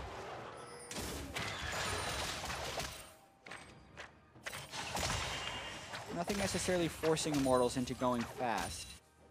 I really do expect them to get that bottom turret sooner rather than later, though. Most likely would be a Rift Herald push. It's just a matter of finding the right window. Flame sitting on a bit of gold. He will go back and use that. Already Righteous Glory into a Sunfire Cape. We haven't really seen the top laners enter into these fights just yet. Seems like FlyQuest has said continue the scaling, allow Moon to get bigger, gets High a little bit more gold. Not sure where they would activate though. It's almost like they have to rely on Immortals kind of making a mistake at this point. It'd be very hard for High to lock somebody down off an initiation. Without the team starting at first, that is. Still holding Rift Herald, and bot side. It is. Right up by Tribrush. Should be able to take it out. It's been Nice. This is a good use of the Rift Herald. Dominion Wave's not there. Rift Herald gets rid of the backdoor bonus on turrets. It's still going to charge and do the same amount of damage to it. Good slow. Ole trying to put a wall of wards in with the rest of the team as they actually use their body as those wards, placing down the breadcrumbs on the way out. The second tier is going to happen on the bot side. Flame has moved down to mid, now calling the pressure from Balls that he had on the top side, but it looks like Balls calls an audible. He will stay. We'll have to see how this plays out for FlyQuest. Yeah, worst case, you trade turrets, which is okay when you're behind. Best case, you get 1 for 0. Yep. As long as they don't get dove, that's the risk, because they are undermanned in a deficit. Great stop there by FlyQuest on all fronts, and a good push by Balls on the top side here. They're also able to stop and continue helping out these turrets. Flame has to respect that top lane push, so FlyQuest actually able to get a little bit of breathing room here. As long as they don't lose anybody, should be okay. Yeah, Jana Shields helping out big time on that turret. Twisted Fate wave clear. Traditionally very good at stalling out games. Cobelter finally misses a seismic shove. On camera. Yeah. It's decent as well. Deadly Flourish, bouncing grenades. And the captive audience does mean Jin can clear waves quickly. They aren't piled up too much. Flame back to lane. And see, actually, the top laners have swapped sides here as Balls protected that bot side. We'll see how this actually works. It looks like Flame's going to do the same thing. It is the virtue. Make sure they have their teleport played to top. Yeah, Flame getting really tanky in this game. Sunfire Cape not as monstrous of a tank item as it would have been in past patches. It's mainly a wave clear item, but the rest of his build coming through pretty huge. One of the reasons Poppy gets so tanky is the Steadfast Presence passively does give extra armor and magic resist. Currently at rank 2, it's 15% of armor magic resist. I believe at max rank it's extra 30% armor and MR. So you just get more value out of your tank. It's good. Really good late game tank ability, which is one thing we kind of talked about. The Jhin would be a good pick because you weren't expecting a very tanky team to come through from Immortals. Right. Flame trying to be that one-man super frontline. I like that tank. It's much better than the old passive of she never dies past a certain amount of damage at low health. Like, yeah. Right. Now she just never dies in general, so... Yeah. There you go. Poppy, 4-1. Poppy not really in meta, obviously, right now, but nice counter pick to Camille, as we're seeing from Flame. Flame says differently. We'll see. Watch it get picked up now. 23 minutes in, we'll see what else Immortals can pick up. And it looks like it might be a little pressure onto Baron. They see where they can start walking FlyQuest. Is it through a path that means fight? It is not yet. And this is an interesting moment in the game for FlyQuest because previously they've overfought when they're behind, but now Immortals is forcing them into making these decisions. Talia cuts them off towards Baron. They can't get in. Teleport from Camille, flash over, silence, knock by Cho'Gath, might, and that will be dropped. The rend out from Cody's son. Ole puts himself in, Fate's Call can still get the bounce. Low members looking at Xmithy here as Wild Turtle steps to the back line. One shot at a Cody's son, not doing too much, but still the minds being changed of Immortals. After they take this, they need to get out. One kill already coming through onto Pobelter, not the one they really need a Baron on, but now they're going to be losing Flame. The tankiest guy that does want Baron in the side lane goes down, and Immortals lose a few members for the objective. Not a bad fight from FlyQuest, all things considered. Immortals used a lot of tools to keep them away from the Baron, and we're pretty low by the time this starts. Notice Xmithy is low health. And then the key here is the Janna ultimate from Lemon Nation does diminish the good equalizer from Xmithy a fair bit. Yeah. So heals him up while they're on that. Then Immortals, pretty low resources from that Baron. They immediately get on a Pobelter, which means a lot of the damage is down for them, but they continue this objective force. Get another Drake. Talk about relentless. Balls in, Hextech ultimatum is down. Ace. They also don't have Turtle Flame really Kick. low. Flash now out of Xmithy as they start to waste the resources of Immortals. Teleport in from Flame. They want to flank this. Looks like he's going to be able to get one. Doesn't want that home guard to be stopped by Moon. He wants to go right by him and try to get to Turtle, but he cannot. He gets locked down. Sees Balls on the backside. They will be able to drop him. The Ignite ticks. He lives, but it's going to be Cody Sun flashing forward. Pobelter as well trying to hold off the exit on the top side as Lemon Nation tries to draw the team away to help the rest survive. Portal combat down the stretch. Turn left. Run, Lemon, run. Oh, he wants the solo kill. Oh. Here we go. No one's helping. Oh, he... Lemon's ult is up in like 5 seconds too. Another fight down mid lane as the supports go coast to coast on that one. With Ole coming up big, Immortals take down another turret on the map. A 6,000 gold lead, and it only gets bigger. Now 7,000 with 3 Drakes. Xmithie casually dying to the turrets in the mid lane, by the way. No one needs to pay attention to that. This is where Immortals actually just gained control of the game. And it's because they pushed the tempo. So before this happened, they were still dealing with respawn timers, but they rushed the Infernal Drake, hoping that FlyQuest would overcommit. And FlyQuest did overcommit here. Wild Turtle was caught without a retreat path and was flanked by Pobelter there. So they pick up an extended 3 kills off of this and the mid lane turret, actually utilizing the Baron that they picked up before, even if they suffered a few casualties for it. All right.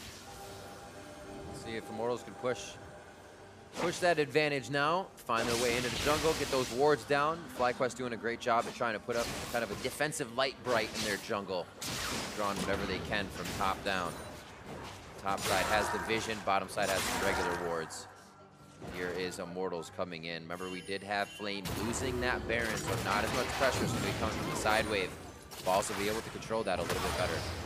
We have 326 armor on Flame's Poppy. Jeez. Notice the Ghost Blade reduces 18 of it. So you're getting there. You're getting there. Still 304 armor left on the Poppy. Last Whisper, please. The Wild Turtle not there yet. Still wants to get a Zeal item, and then he'll go for Last Whisper. Classic example of why tanks are good against lethality marksman. Doesn't have much magic resist, but High doesn't have that much damage, so I think Flame itemizing just right for this game. Few hits. They're stepping out before it gets to the turret, because once it does, it's going to take quite a bit of damage. Back and forth through the jungle, trying to find any stragglers on the side of FlyQuest. Really giving Flame a good bit of pressure here for the bottom side of the map. Yeah, you would need 20 Ghost Blades worth of lethality to cut through Flame's armor right now. I love how reckless they can be. Just using your speed steroid right into the enemy team, kind of without vision.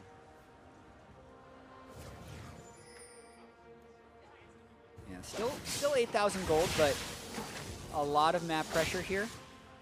Pobelter hoping to just, I mean, this is another thing you can do with Talia, and I think Immortals is a top-tier team who can pull this off. So with Talia, you just move back and forth between turrets, wall off so the other team can't 5v5 you, and use that time to take turrets. If you want to play it slow, you can do it that way most of the time. A little harder with Callista, who's not very long range to take down turrets. Still doable, though.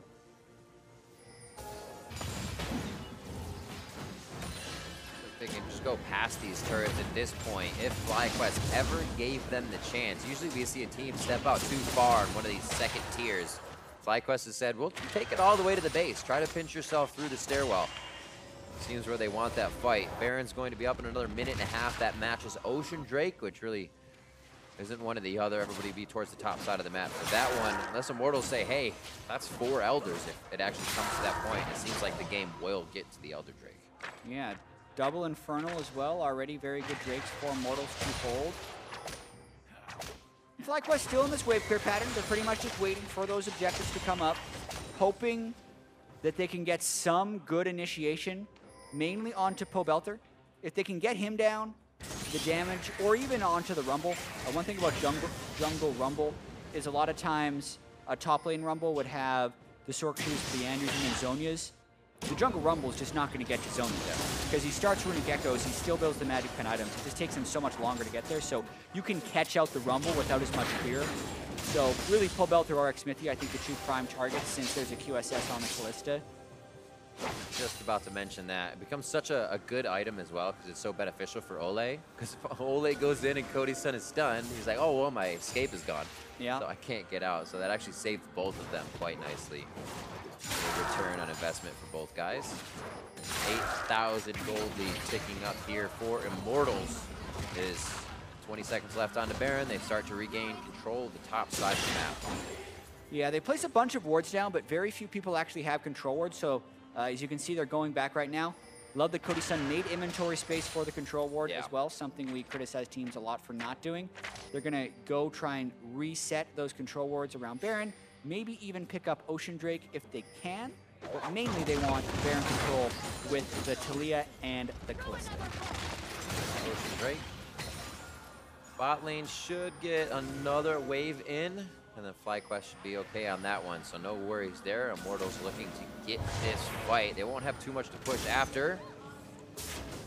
And you can just see how lacking FlyQuest is for information. Using the TF ultimate there, when Immortals was still in the setup phase for Baron, shows how little they see. They have full vision priority here. Has to be power in numbers by FlyQuest walking in. They can't do it one by one unless it's just Moon, but even then it's scary. The advantage Immortals has. Using that Banshee fail to the max here, trying to push the limits. Whoa, last shot on the Pro Belter. Open up with the curtain call. Flash from Xmithy, but flash from Belter as well to try to save himself. And everything done in defense means FlyQuest is on the offense. Xmithy just dodging out of the wild cards. Deadly flourish over the shoulder of Xmithy as well. Nothing is killed there. On the side of Immortals, FlyQuest look to have control. But Rib, the two people we talked about, FlyQuest needing to hit Pobelter and Xmithy, they get both of them. They don't do quite enough damage in order to be fatal, though, so Immortals has just reset.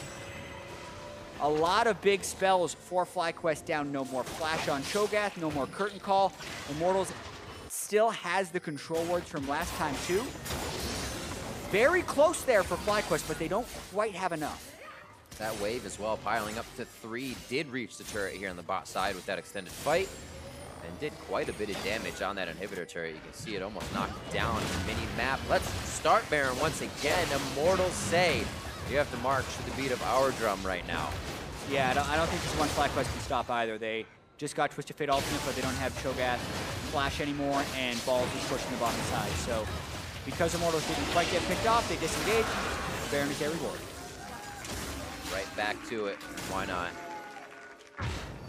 This time, Flame will have the Baron. It'll be a much different push. The first tier bot side going down. FlyQuest picks up a bit more global gold to start spiking these items. That actually put a needlessly large rod in the hands of High there right before he left base. He might just look to go down and see if they can take out Flame in some sort of situation here. High with the Void Staff. High with the Void Staff does mean he can start doing some real damage now. Cleanse is down on Pobelter if they were to get another gold card or Rupture onto him. Moon also has the Stone Plate for his Feast. Might be a good finisher on Flame's Poppy if he goes into a fight. Still a gargantuan overall lead for Immortals, but we saw how close the fights can be if the wrong people take the initiation. See if FlyQuest can get anything done before that Elder Drake, because then you'd be facing the objective team at the objective. FlyQuest looking to put that advantage on the plate now. Smithy and Ole together as the Bash Brothers on the bottom side. They get 2 shots coming in from Cody's son. They were also blasted back from Turtle, and it's a 2-for-1 so far with just Moon going down. Pobelter very low. One last shot. Lemonation sweeps the rug out from under his feet as Balls picks up a kill for himself onto Cody's son. And now it's Flame trying to keep himself alive. Keeper's verdict, 2 members back, and this one is going for the long haul. Balls should be able to lock him down. But when, Jack? When will it happen? Deadly Flourish misses over the wall, but no connection to Flame's champion for the extra distance there on the hook shot. Here's the chase. Here's the run. There's the extra distance. Sweep hit in. Maybe. Slow down by the Zephyr. One more. Last hit. There it is. It's the ace coming in from FlyQuest. A near perfect fight from FlyQuest. High with the clutch stun onto Xmithy. They blow him up. The giant shields come through from Lemon Nation's Janna to keep High alive. And Moon tanked the world with his stone plate and locket while that was happening. FlyQuest They still had the to game. do something too. Yeah, watching this, Xmithy goes to the flank, but it's just a gold card onto Xmithy. He gets pretty low. And then another gold card. A double cycle on Xmithy plus Wild Turtle autoing him. Yes, Moon goes down, but by that point, another gold card. They've taken him down. High just staying alive with the Jonas shields over and over again. Balls then jumps into the squishies on the backside, starting to turn into that late game Camille. A negative 1,850 gold Baron power play by Immortals from the clutch team fight FlyQuest just pulled off. Both teams being quite relentless this game. Win or lose, they go right back for the next batting order. And tied up the kills here. The goal's not really meaning much with how many turrets are off the map. Any catch is going to mean basically the rest of your base at this point. It is, however, going to still be about the Elder Drake. 4 dragons for Immortals here, and we said they have the objective team. They're going to have Equalizer, they're going to have the Rend, and they can block off FlyQuest if they get the fight. We'll have to see. FlyQuest put up a very, very good hit on their own mid lane there. So Immortals is going to be a little more timid to walk into that situation. Yeah, they got to be very careful. They have to respect the Twisted Fate gold card. I mean, we know Xmithy doesn't have Zonies. He can't just walk up to Twisted Fate like that unless they have the initiation coming from elsewhere. Flame needs to be in the front line so that Pobelter and Cody Sun can do the damage if these team fights are to work. Top just past river. And that'll push for Immortals slowly. Bottom's doing the same thing here for FlyQuest. Looks like everybody's going to be meeting mid. Teleport down for balls.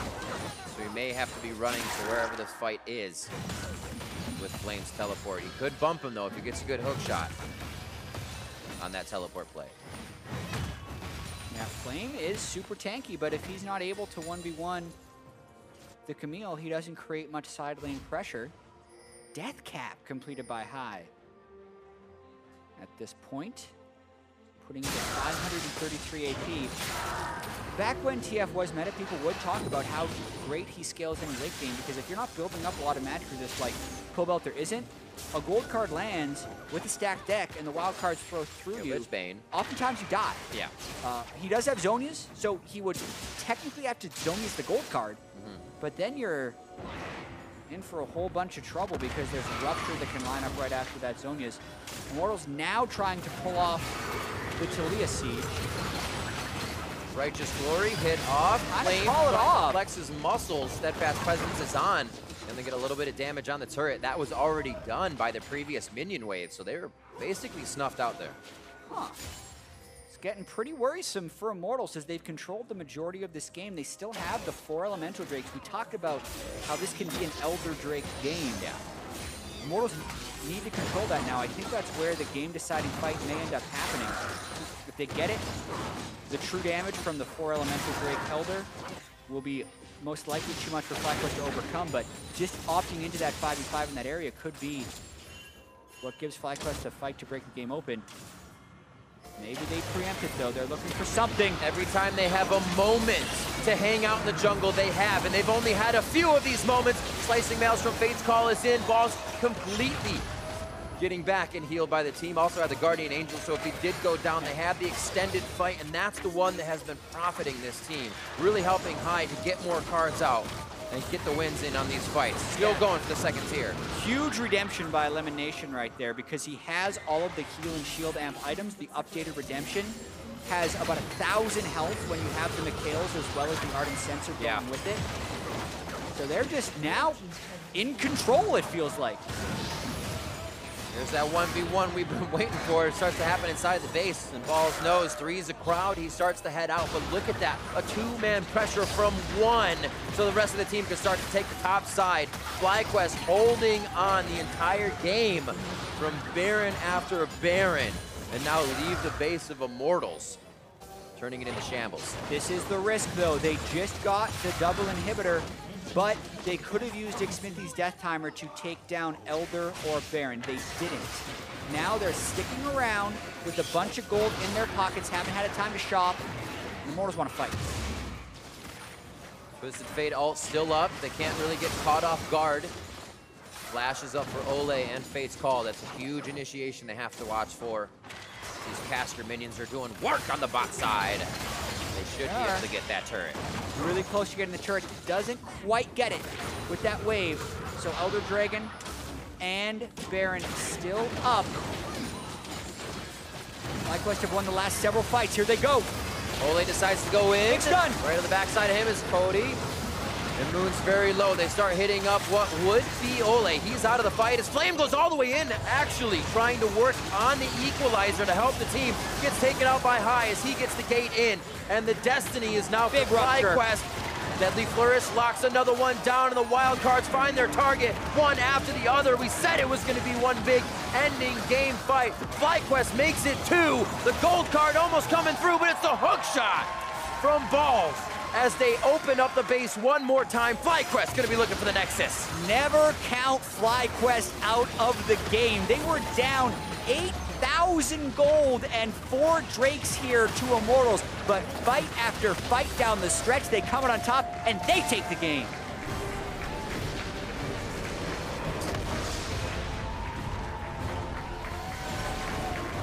Making their own pseudo gauntlet style plays. It's like they always got to come from behind.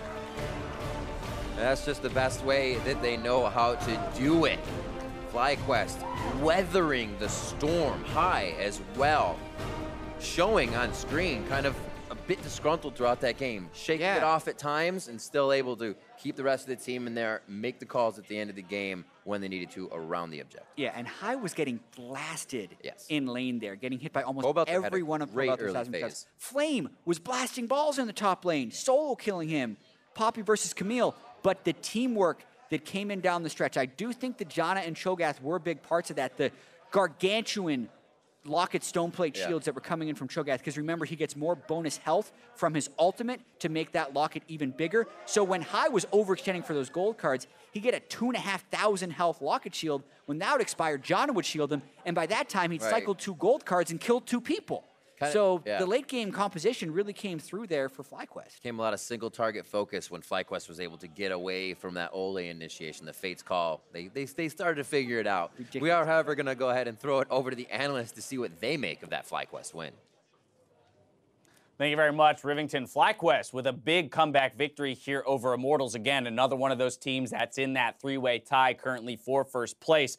But looking at how they did it, and considering our discussions throughout the beginning of the day around the patch and the meta developing, I think we know one thing for sure. Poppy top lane, Rumble, Taliyah, Kalista, Kennen is not the meta. Yeah, we don't know what's the best meta yet, but we know one of them is not probably that good. And one thing I'll say is, like, the Poppy top, I think worked out fine. It's a tank. You saw them use it a couple times. They got a solo kill against the Camille. It's known as a decent counter into it just because you can knock it out of its own ultimate. I can understand that. The Rumble jungle, huge question mark. They're flexing it to get it away from the Camille, I guess, and it just makes the whole team comp so wonky. I like the idea of the Taliyah and the Poppy trying to go get the Camille to shut it down, but similarly, FlyQuest has a common game plan as well, where they want to use the TF to snowball the Camille, and it feels like you end up with this comp where you have some lane dominance and some setup, but when look, there's a world in which they're so far ahead that they just steamroll over you. And we almost live in that world. Exactly. We were almost there, but of course, FlyQuest was able to mount a couple comeback fights to push themselves further back into the game. And again, you've got that global perspective from these 2 players, so being able to move across the map and keep up with the globals of Immortals as well. Well played out of FlyQuest in terms of sticking in it. Of course, you would never want to go down that far to begin with in a game. Right, that's the thing, is that we were saying, like, okay, so, the side lanes with the Taliyah, okay, whatever, you end up with a Rumble. If you can make it work, fine. And the problem was they couldn't actually make it work. They had a great early lead off that pressure that they had and some better individual plays. But you get to see some of FlyQuest's strengths with their own team comp. And like you heard Jat saying at the end, that Cho'Gath gets absolutely ridiculous. If there's one power pick in this whole draft that we can identify, it is the Cho'Gath. Right, exactly. And eventually, Camille becomes unstoppable, right? That's the nature of that champion. At 6 items, she's going to be very hard to deal with. Let's take a look at some gameplay. 23 minutes in, a 2-0 at the Baron for FlyQuest. And this is what we were kind of saying about, Immortals should have won this game. Here's an example where they have great usage of their ultimates to set up a nice Baron attempt. Poppy knocks out the Cho'Gath, a little bit of zoning ultimate from Ole here. They're in the Baron pit. They're kiting their way out. Flame goes aggressive to buy them some space to get out. And instead of just running up here completely, they continue to walk forward and take this fight. Cobelter gets way too far forward. Is able to get jumped on as a result from balls, gets blown up, and you hear them talking about, well, what does FlyQuest do well with their comp? They single out a target and they kill them. This time they continue to chase onto Flame and they get a second kill. And this stalled out what should have just been a very clean Baron, turn, back off, start using the split map pressure that you should have with the fact that you're winning, and the Baron to just keep taking objectives. Again, you see elements of what makes Immortals a superior team, or just a very strong team in that Baron dance around using the Poppy ultimate to get the Cho'Gath out of steal range, as well as using the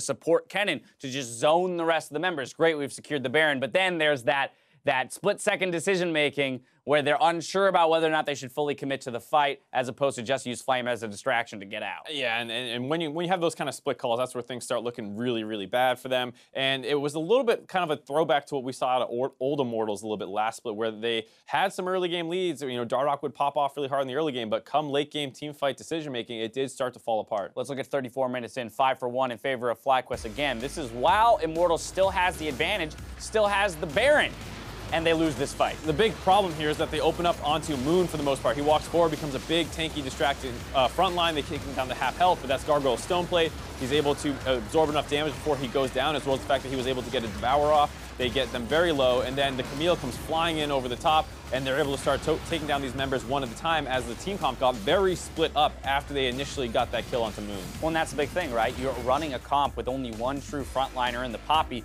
She's late to the fight even. And so all of your backline threats are getting zeroed out like it's nothing from FlyQuest, while the Cho'Gath absorbs on their side. Right, and yes, both teams only do have one frontliner, but the thing is that you have so much easier time with balls eventually being able to jump in and have all this outplay potential against the Talia, who is going to become very, very exposed if she's caught out there, and that's what you saw in that kind of mid lane, as well as the fact that Jhin can easily contribute to a team fight from the backside. Same with TF, he can pour it on top of somebody, and overall, both team comps are things I would not say I'm a big fan of. I think we saw a very weird draft out of both of these teams. They both have elements that I like, but for the most part, I mean, you got to talk about Elimination having a great game, with that Janna pick being one of the key things to keep people alive. Right, not the only person to bring up Janna. It's been played in the LCK. It's been played here as well in North America. So gaining some popularity in the wake of, you know, Thresh's, Tom Kench's, and Brahms. Can we talk about some of the merits of this champion and why in the heck it is good? So two things really happen. One, the bot lane meta change. We no longer see very harass-heavy supports. Janna always struggle against them because even though she has that shield, it gets broken off pretty easily, and then she keeps eating poke, and then with no sustain or poke to trade back off on her own,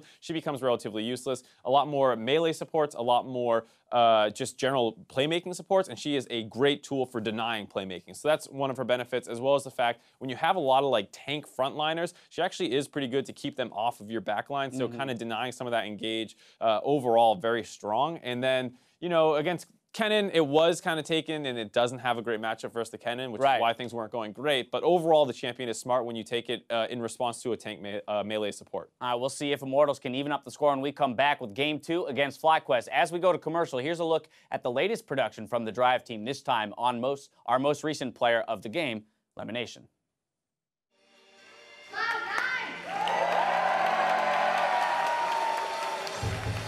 I remember, like, I got known for bringing a notebook on stage with, like, you know, information about pick ban and what the other team plays, and that was a new thing somehow. Like, to me, that was, like, the most basic thing in the world. Like, why would you not write down a plan and bring it on the stage when you're at this super important tournament?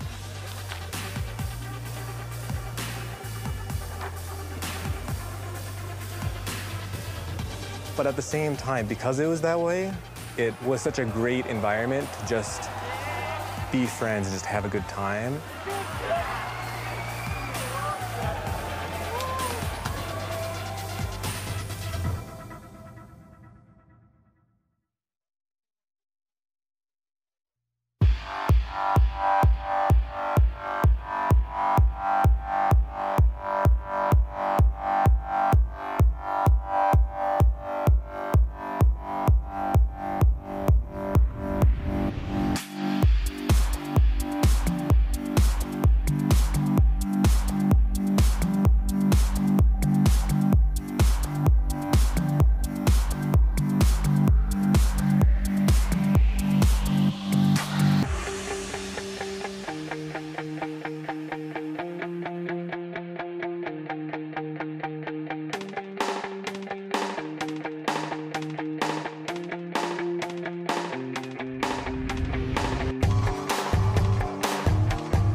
if we really want to make sure we go to Worlds, and we really want to go to playoffs and keep playing this season, then we need to win these games, and we really can win these games. As they start to invade high now, Summoner's down, gets hit, one harpoon, two. The flash forward is Pro grabs first blood. He's stopped by Moon. He wants to go right by him and try to get to Turtle, but he cannot. He gets locked down, sees balls on the backside. They will be able to drop him. The Ignite ticks. He lives, but it's going to be Cody Sun flashing forward.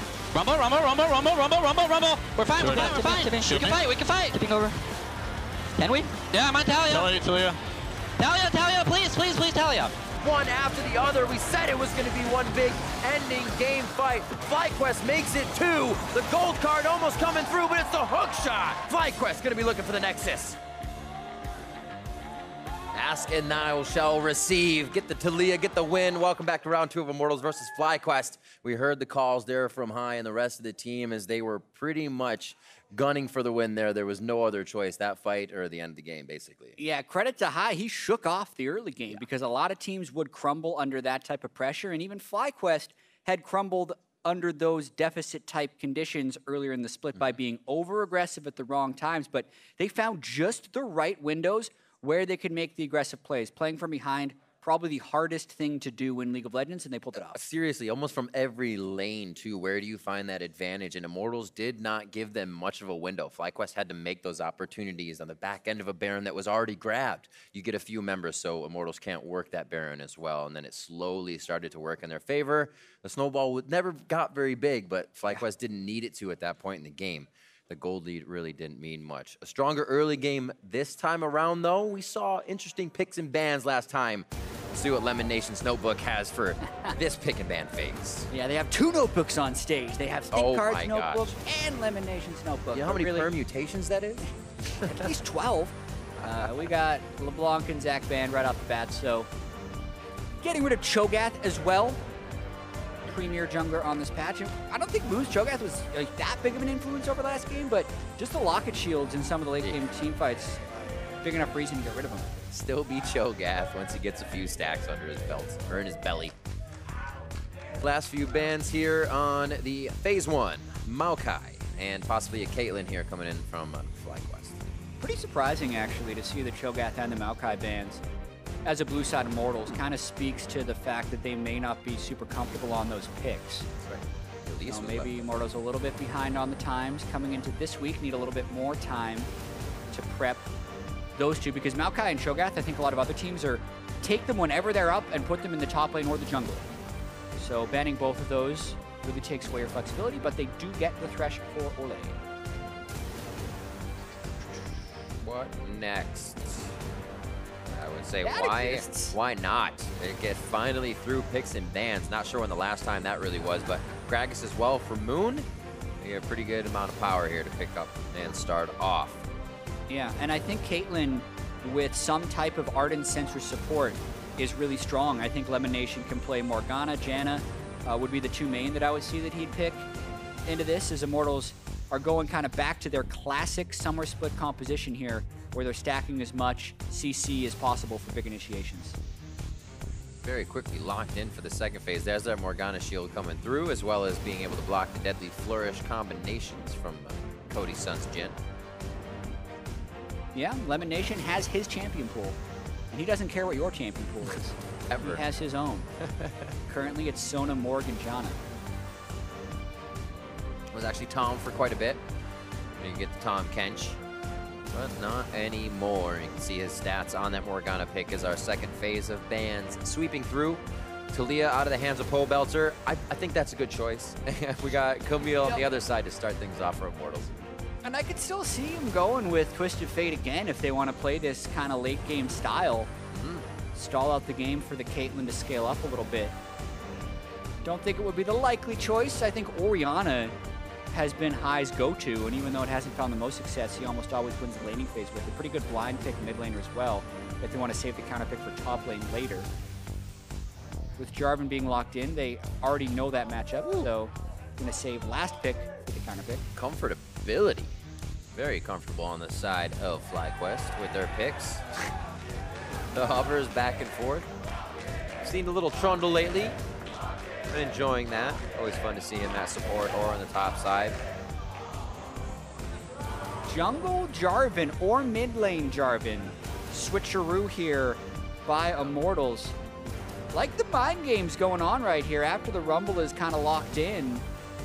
Saying now you get to lane against Renekton and have fun.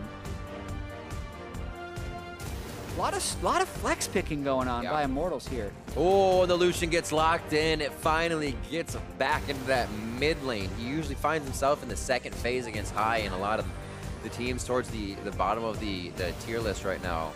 But back in the mid, ADs all over the board this game. Yeah, I mean, very low CC for FlyQuest. Kind of need to land the bindings from Morgana or get a really good body slam engage from Moon. Whereas Immortals have CC coming in from 4 different positions, and then the Corki who just spews damage out of the mid lane. So I think Immortals team composition much more fitting their style, but FlyQuest have a lot of damage if they get to late game. All right, we'll see if Immortals can shake that off. Coming out of game 1, FlyQuest definitely had kind of one pivotal moment. They were able to turn the game around. Immortals being able to tag or lock onto that, stop it from happening this game is the hope. Coaches shake hands and they head off as they leave the players now to the rift and their champions. Hashtag Immortals win. IMT win, I should say. Hashtag Fly win. As we get on to the rift. As we said, a lot of comfort in the hands of these players coming through. A lot on the side of FlyQuest. And if FlyQuest want any hope of making playoffs, they need to start winning matches. Up 1-0 against Immortals, who coming into today was tied for first place. You heard Think Card giving those words of wisdom, saying we can win all the rest of these games out. It can happen. I know High knows it's true. He's almost done it before in a similar situation. He has. He came into a Cloud9 team one time who was 8th place and took him all the way to Worlds and then a 3-0 start to the group stage. So High knows you can turn things around at any point. This is a chanty crowd today, Riv. They're saying Riv and Jab. I can never really hear through the headset. But we absolutely love all of you, so it's we'll see what happens here. Now it is time to cheer for the players. Immortals and FlyQuest onto the rift. We'll have to see who can get that first blood. It was a tough lane for High last time, but he looks to give that same medicine back to Pobelter with this Lucian pick here. Storing shields so they can keep going at it. Yeah. Sustain up, elimination, the level 1 roam. Boom. Got him, coach. So early, though, he still has time to recall. Yes. Point out as well, I think this is the right call for elimination. Ancient Coin on Morgana.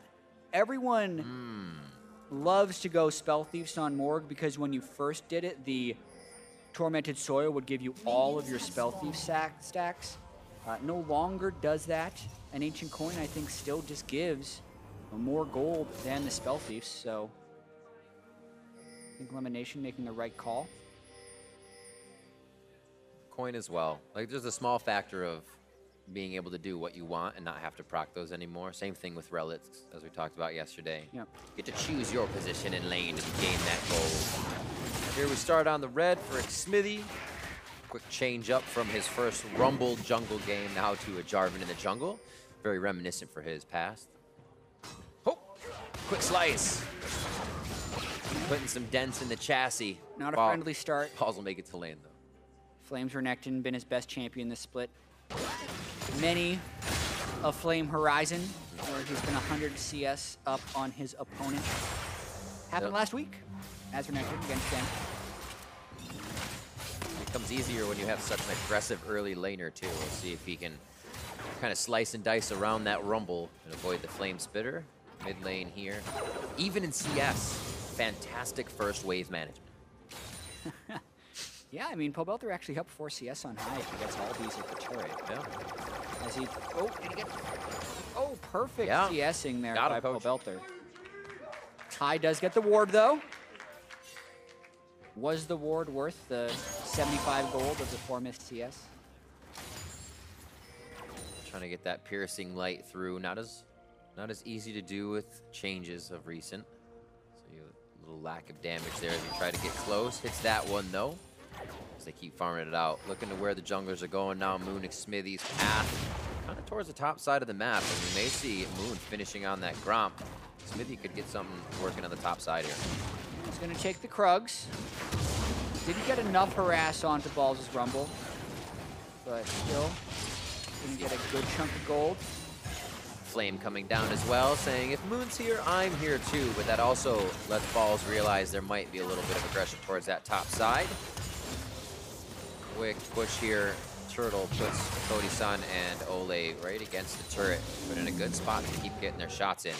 Very nice spot for Lemon Nation, that is. You can just keep feeding bindings in through that brush, so they're happy to sit there.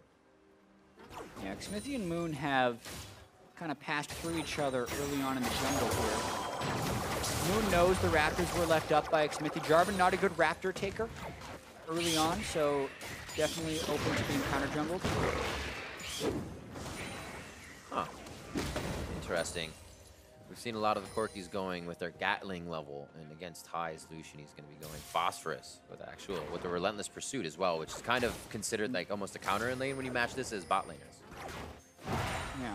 Very interesting to see if that comes into play. A play in. Remember, you can still take that hook in even on the Black Shield. That one was a little road to success from a minion, but still gets a good play in and damage control onto Turtle. Yeah, a lot of harass, and not much sustain can come through from the Morgana. Here they go. After the other hooks him over the shoulder, Turtle, once they get the flash out, Summoner Heal is still there being held by both of the bot laners, so they could take this one to the limit. Nice dodge out towards the the Death Sentence, I should say. Lemon and Turtle not backing down in that lane. Even with Flash being burned from Ole, still heal and ignite up on FlyQuest.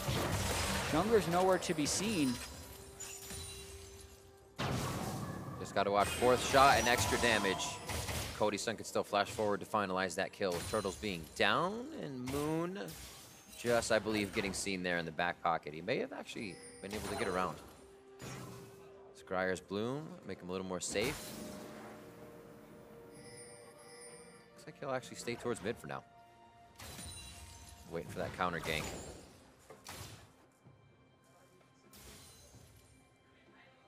Yeah, Lemon Nation with the greedy buy.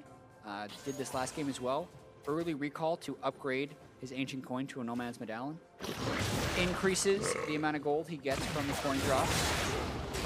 Now gets 40 gold on the coin drops.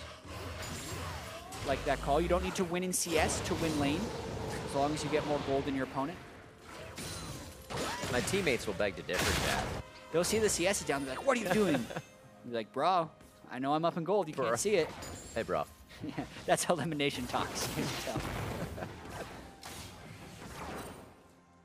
See, we have a back from Lemon, actually spends quite a bit of gold for, or I'm sorry, a back from Turtle, spends quite a bit of gold. He just gets some quick wards down. Mismatch is known, so Immortals takes that time to get some aggression for themselves onto that top side. Possibly a flag and drag here. They're just kind of waiting to see what he does. Like, will he blow his flash? Maybe he will. No, he holds it, Balls nose, dead to rights. Yeah, you've seen Rumbles try and make that cheeky flash over the wall. Then he said, you know, Smithy saved all of his spells. He would just chase me. Better to save the flash for later. And who else than to give first blood to the top lane for Renekton? Flame is going to feel very good coming back into this one. Already armor stacking over on the side of Balls.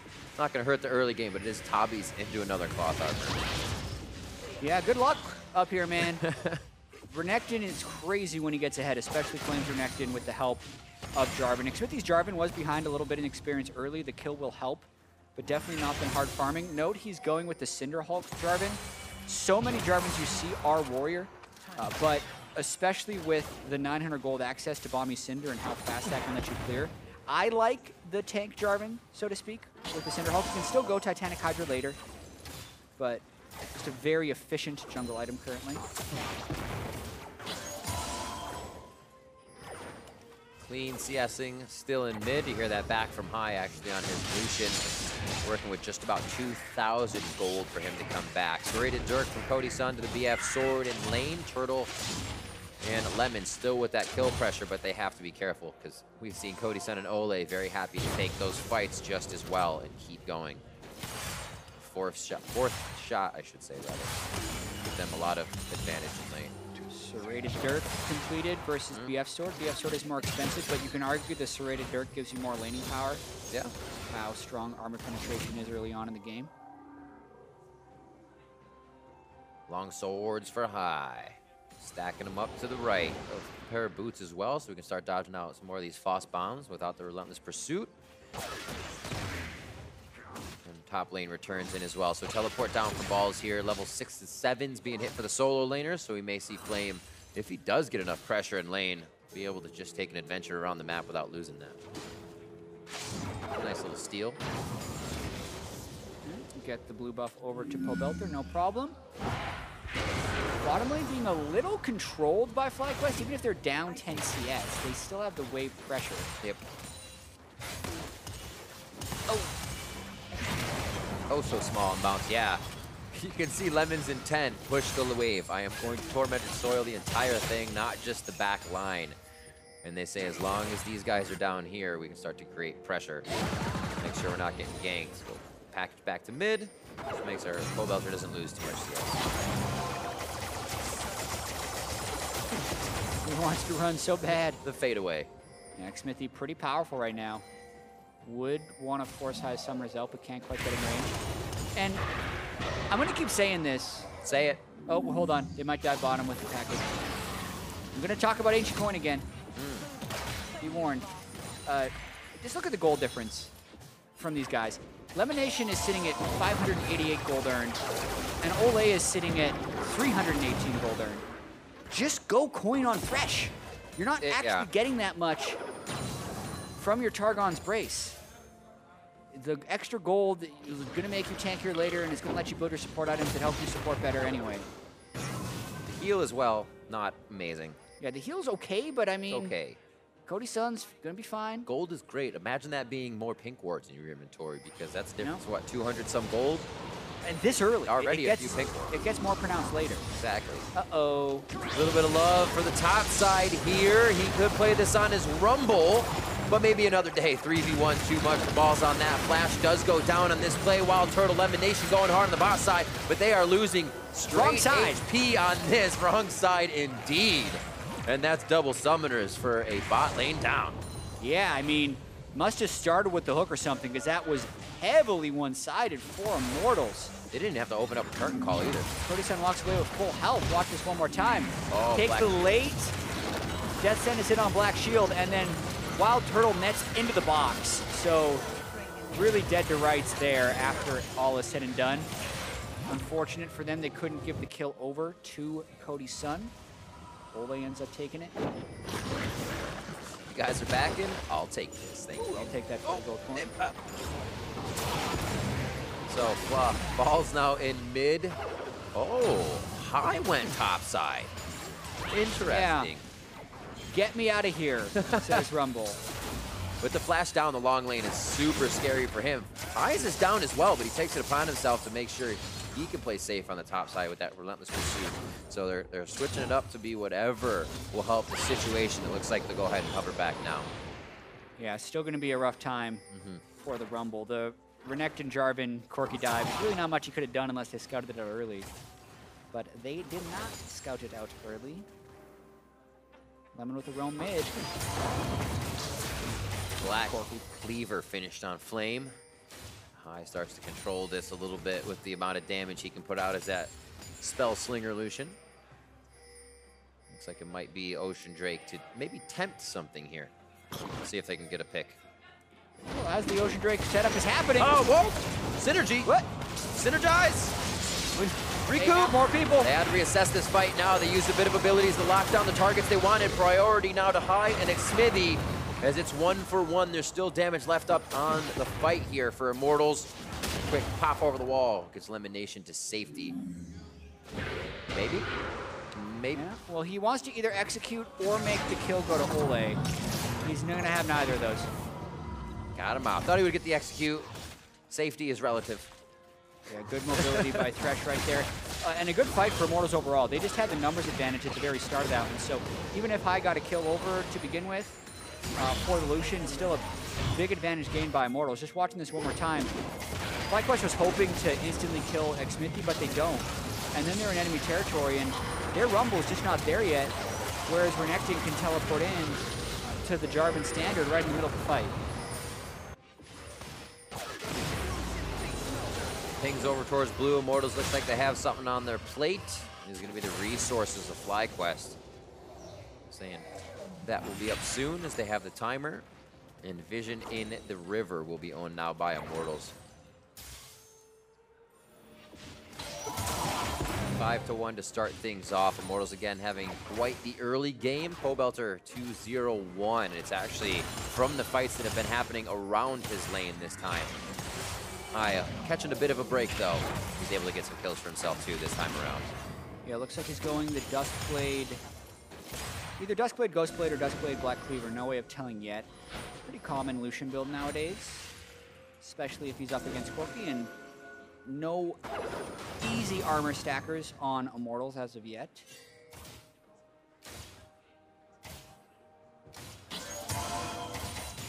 Such a calm game. There have been a lot of kills, a lot of respect in these laning phases. I feel like you see a lot more of these 80 carries kind of going toe-to-toe, one time after the other.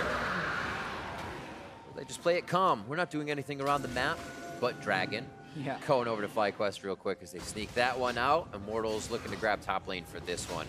His Balls still actually not having the best of lanes, but is getting his items in slowly. Yeah, now 1,400 gold down to Flame will be a fairly large problem. Mid-game Renekton is really hard to deal with, especially Flame's Renekton. So Immortals starting to take over the map right here. It's very quickly becoming that same situation we were in previously. Lemon, though, not necessarily worth it. Yeah, trying to dodge out, use his life, bait in the rest of that. Pobelter knew it was going down. Blue buff to blue buff here. This may be that action we were looking for. Ole creeping up. They're prepping a dive. That's why Ole wants to get vision control. Jarvan is over the wall. I need to see in here. Hai still has culling. He wants to clear another wave, doing his best to keep these turrets alive. Because they're in stall mode again. Yeah. And I think Immortals has kind of realized that as well. They're just walking around saying, yeah, you can see us, but that doesn't mean we can't initiate with a Jarvan and a Renekton still. Hai just kind of walks out of lane like, yeah, I have to respect this. Taking good damage from Pobelter, though. It does keep Xmithie in Pobelter's back pocket. They always have a chance, it looks like, to take Hai down. He is very aware of this. Backs when it seems a little too quiet. Yeah, Immortals very good at playing this style. Did let game one kind of slip away from them, but their mid game has been one of their strengths all year. Rift Herald in. Wow. He's going to actually be able to get a lot of damage on this second tier turret if they stick with it. Flames off on the get another left. charge in at the least. There you go. About 20%. Good hits coming in. Pobelter are able to do quite a bit of damage with that Triforce. Then they're turning on the fight as it's Flame finding balls out of position on this one. The equalizer thrown down in the choke, but it's not enough. Flame rolls out on that like a slip and slide, but he is going to be caught by Hai and Moon now. Curtain called to save him. They have so much utility that's not in the fight. Cody Sun can fire from the back line. Ole, a sliver of help from going down, tries to save himself. And the team now has to bail on this one. They call Cody back from the turtle fight, and they are going to make their way towards mid.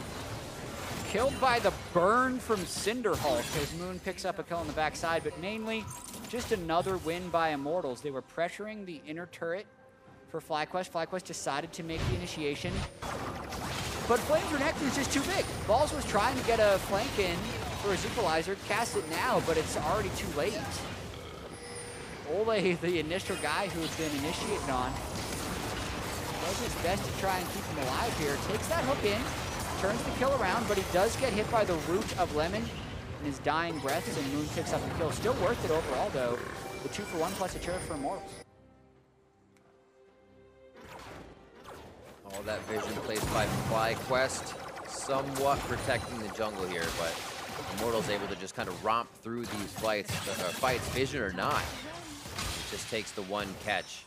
Turtle now is starting to clear waves, 163 to 176 as they build their items. He's actually just built up Static Shiv off that BF sword and Circuit, so he's waiting to build up some more gold here. FlyQuest regaining a bit more control. Let's see what Immortals' next move is here. It looks like they're actually just going to go back to somewhat of a laning phase, if you will. Yeah, there's one outer turret left. It's in the bottom lane.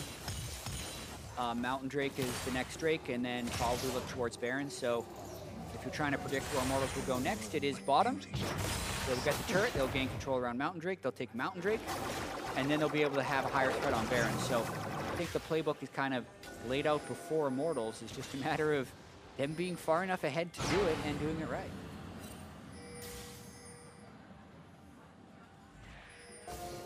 Some solo ward missions coming in from the Black Shield and Lemon Nation. 1 minute on to Baron, just about the same coming in for our next Drake.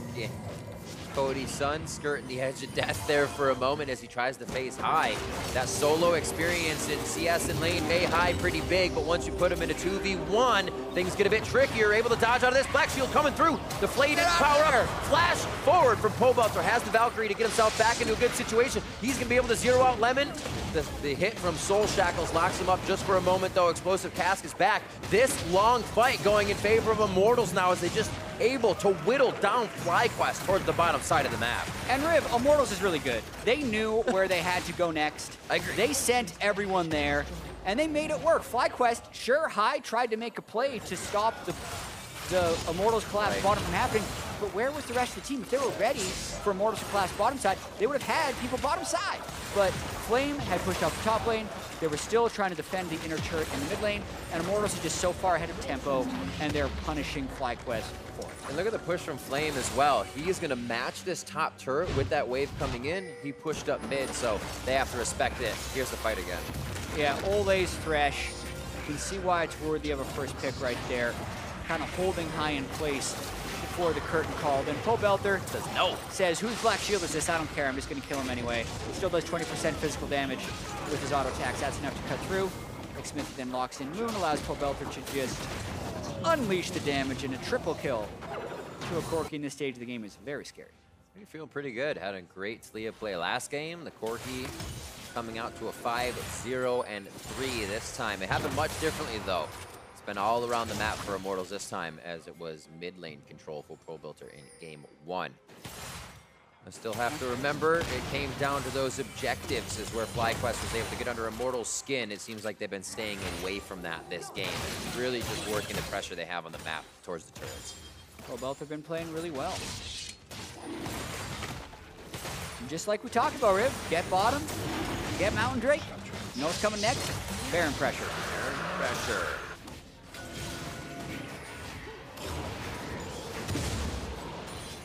See how much gold they're sitting on. Just about 500 in every pocket of Immortals. No need to go back here. They're fighting with the utmost power they can put in their inventory. And Dustblade almost up here for Cody's son. If he can get himself into a sneaky spot, get that damage out.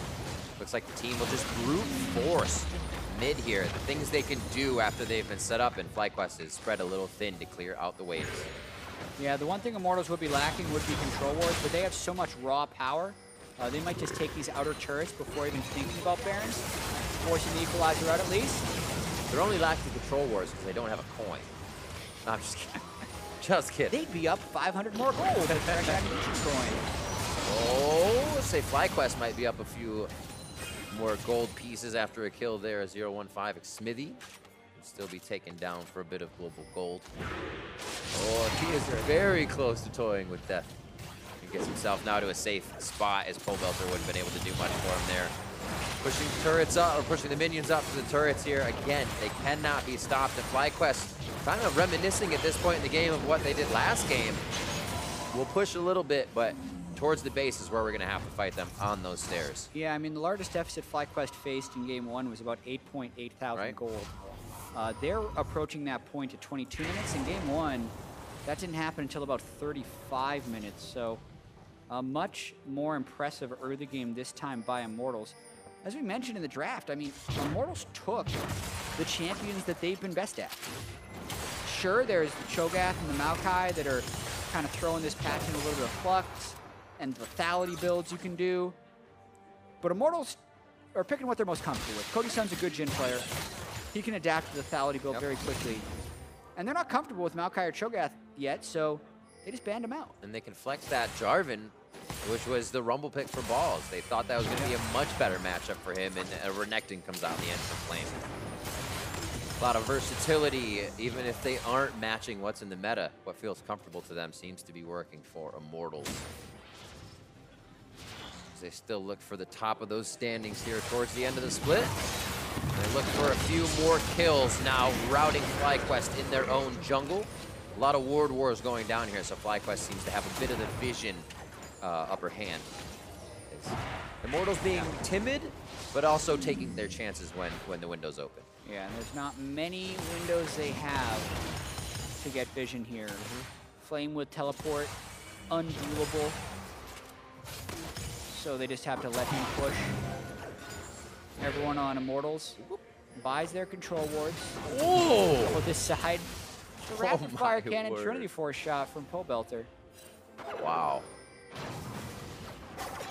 He gets to hang out in lane by himself now. Figures he can just about take just about any member on the side of FlyQuest if they can't get a partner there in time. Flame pushing up mid. Bot lane is actually just going to fizzle out here as Ball's got that push up, and now he's got to rotate up. Baron being started by Immortals. Yeah, and there's so much fear of checking in this jungle because of Thresh. Moon knows it's a steal attempt, though. He's trying to go, not going to make it. Oh, locked up and stopped. Ruthless Predator, and then Moon goes down, even trying to flash forward out of the situation. High towards the top side, so the team's a little split, but the traps are laid and Immortals is slowed. They don't have the waves just yet to push in this Baron, but they're right behind them. Yeah, total control by Immortals. Nice Baron play right there. Keeping Ole and Flame out to peel, not letting Moon get in there in time while they push the Baron down. And oh my goodness, one auto takes elimination half out. I don't want to know what Tool do, chat. 25 minutes in, 11-2. Immortals holding on to the lead that they had in game 1 and pressuring that into an advantage that's going to look like a win here for game 2. It looks like game 3 very much so on the horizon. Immortals just have to put the finishing touches on. Oh yeah, they have 2,000 gold in everyone's inventories to go back and just get even more powerful. They were already running through FlyQuest. Plus they got a whole 3 minutes left on this Baron buff. So expect another inhibitor or two to go down. And if they catch a fight, it's game before 30 minutes. Oh my goodness. Deadly Flourish dodge. High takes the same amount of damage. He connects even before he makes it into the brush to deny vision. A flash forward here with the teleporting Flame in. He brings the fire to the base of FlyQuest. And it is going to be more kills padding the stats of Immortals as they start to take down the inhibitors and look for the Nexus turrets. Waiting on the minions. Yeah, the equalizer by Balls tries to cut him off. There's 3 ambitious minions following Immortals to victory here. Only Balls and Wild Turtle to try and clear these away. If they can get the minions, the turrets would gain a lot more health. So it's going to actually be hard for Immortals to kill that last turret. Quick kill on a Turtle. He cannot do much as they just continue to zero him out. Paul says, I will stop these minions. Well, they say, we'll get him from the bot side. Yeah. There are 3 waves we can use. That's what happens when you set the game up this well. Immortals not giving an inch this time around in a very quick 26-minute turnaround. It looks like FlyQuest going to go for broken. One last attempt to stop them and save the base from being taken down. There's the kill going on to Lemon Nation. The turrets fall as well. Simultaneously, a last hook going over on to High. That's the kill as well onto Moon. 1, 2, 3. Wham bam, thank you ma'am, says Immortals. We're going to game 3. 27 minutes of domination by Immortals. What? This is the type of game that a first place team wants to play. And Immortals was able to do it this game. Game 1, they had that 8,000 gold lead. The FlyQuest came back and they just got walloped in game 2. It's got to feel good for Immortals because when you have a game 1 as it happened and you can't come out and pull a game 2 on, that sets into your mindset, saying really why is it the mid game for us now? Because Immortals hasn't shown us this type of error in their play too often this season. Yeah. Right? They've been able to kind of hold that off. Yeah, important to be able to bounce back from that type of game because we mentioned in our intro for this series that this is a potential trap game for Immortals. They're thinking about first place and a playoff bye, knowing they have CLG coming up tomorrow and knowing the TSM lost earlier. That's going to be a match for sole possession of first place. if they can win against FlyQuest. A lot of times you overlook that, Yeah. And then losing the first game, sometimes you can panic a little bit, and it doesn't look good to ban things like Cho'Gath and Maokai that they did in this game, because you say, well, maybe they're giving away too much. Exactly. Do not really play these, but this is why, because they're so good at the other strategies. 19 kills to 2, 27-minute win. Yeah, this is the kind of thing I feel with those bans. It's going to sound backwards. Is the kind of Lemon Nation takes into strategy, saying, "Oh, those teams aren't playing meta." We're able to work around that, and that's what you're saying teams may be able to do with those picks coming up for Immortals. However, Comfort was what did get onto the Rift for them. Back to the Renekton, back to other things. The Corki in the mid lane playing very well for them, and switching up the Jarvan, throwing off FlyQuest a lot. Yeah, exactly. Pretty much a full utility Jarvan. I mean, Cinder Hulk early did almost nothing but gank, and he's only level 4 on this first gank, but he comes when the top laners are both level 6. Balls probably would have been able to retreat from that on his equalizer if Flame didn't have backup from Xmithy, and then they can just repeat it. They have the package from Corki, they have control over this side of the map, and Balls was expecting to lane against Jarvan. I think both Jarvan and Renekton can be bad, but Renekton is just so much more reliable for his lockdown onto the Rumble. They played off the top side of the map. They kept finding fights. You can see the Corki did all the damage because that's kind of what Corki does, but this type of incredibly CC-heavy pick composition from Immortals that relies on vision control and denial has been what's got them to first place. They pulled it out again, and they crushed. Strong early game. I say strong, goes up gradually, but they know they had the control. As we saw, things being set into place one after the other. Those turrets were controlled, and the Rift Herald as well being big for these guys, being able to take down more than one turret at a time. Immortals are spiking well, and they're using those spikes well. It's just watching those objectives. FlyQuest is really good at getting under their skin at that situation. Yeah, FlyQuest always kind of sneaks around in a lot of these games, and it's important that you're able to keep them down for the duration. And they really did that this game. Yep. FlyQuest never had those opportunities where you think, oh, maybe if this goes right, they come back. They were just crushed by Immortals. The vision was never there for FlyQuest, and it was always Immortals starting the fights.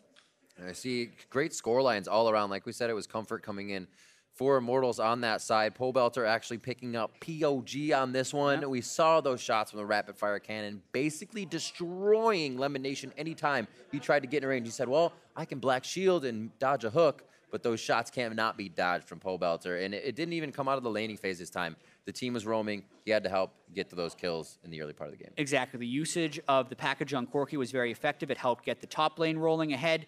Main contributor as far as objective control as well. Highest kill participation on the team in something which is hard to do when you have a Thresh and a Jarvan roaming around, right? So he was doing all of it, and he may have had a chance of getting in the game one because he's had highest number in laning phase both games. This one, though, he just converted much more strongly. We'll see if Immortals can repeat heading into game 3. The games start coming, and they don't stop coming. So meet us back here for the series conclusion of FlyQuest versus Immortals. Don't touch that browser.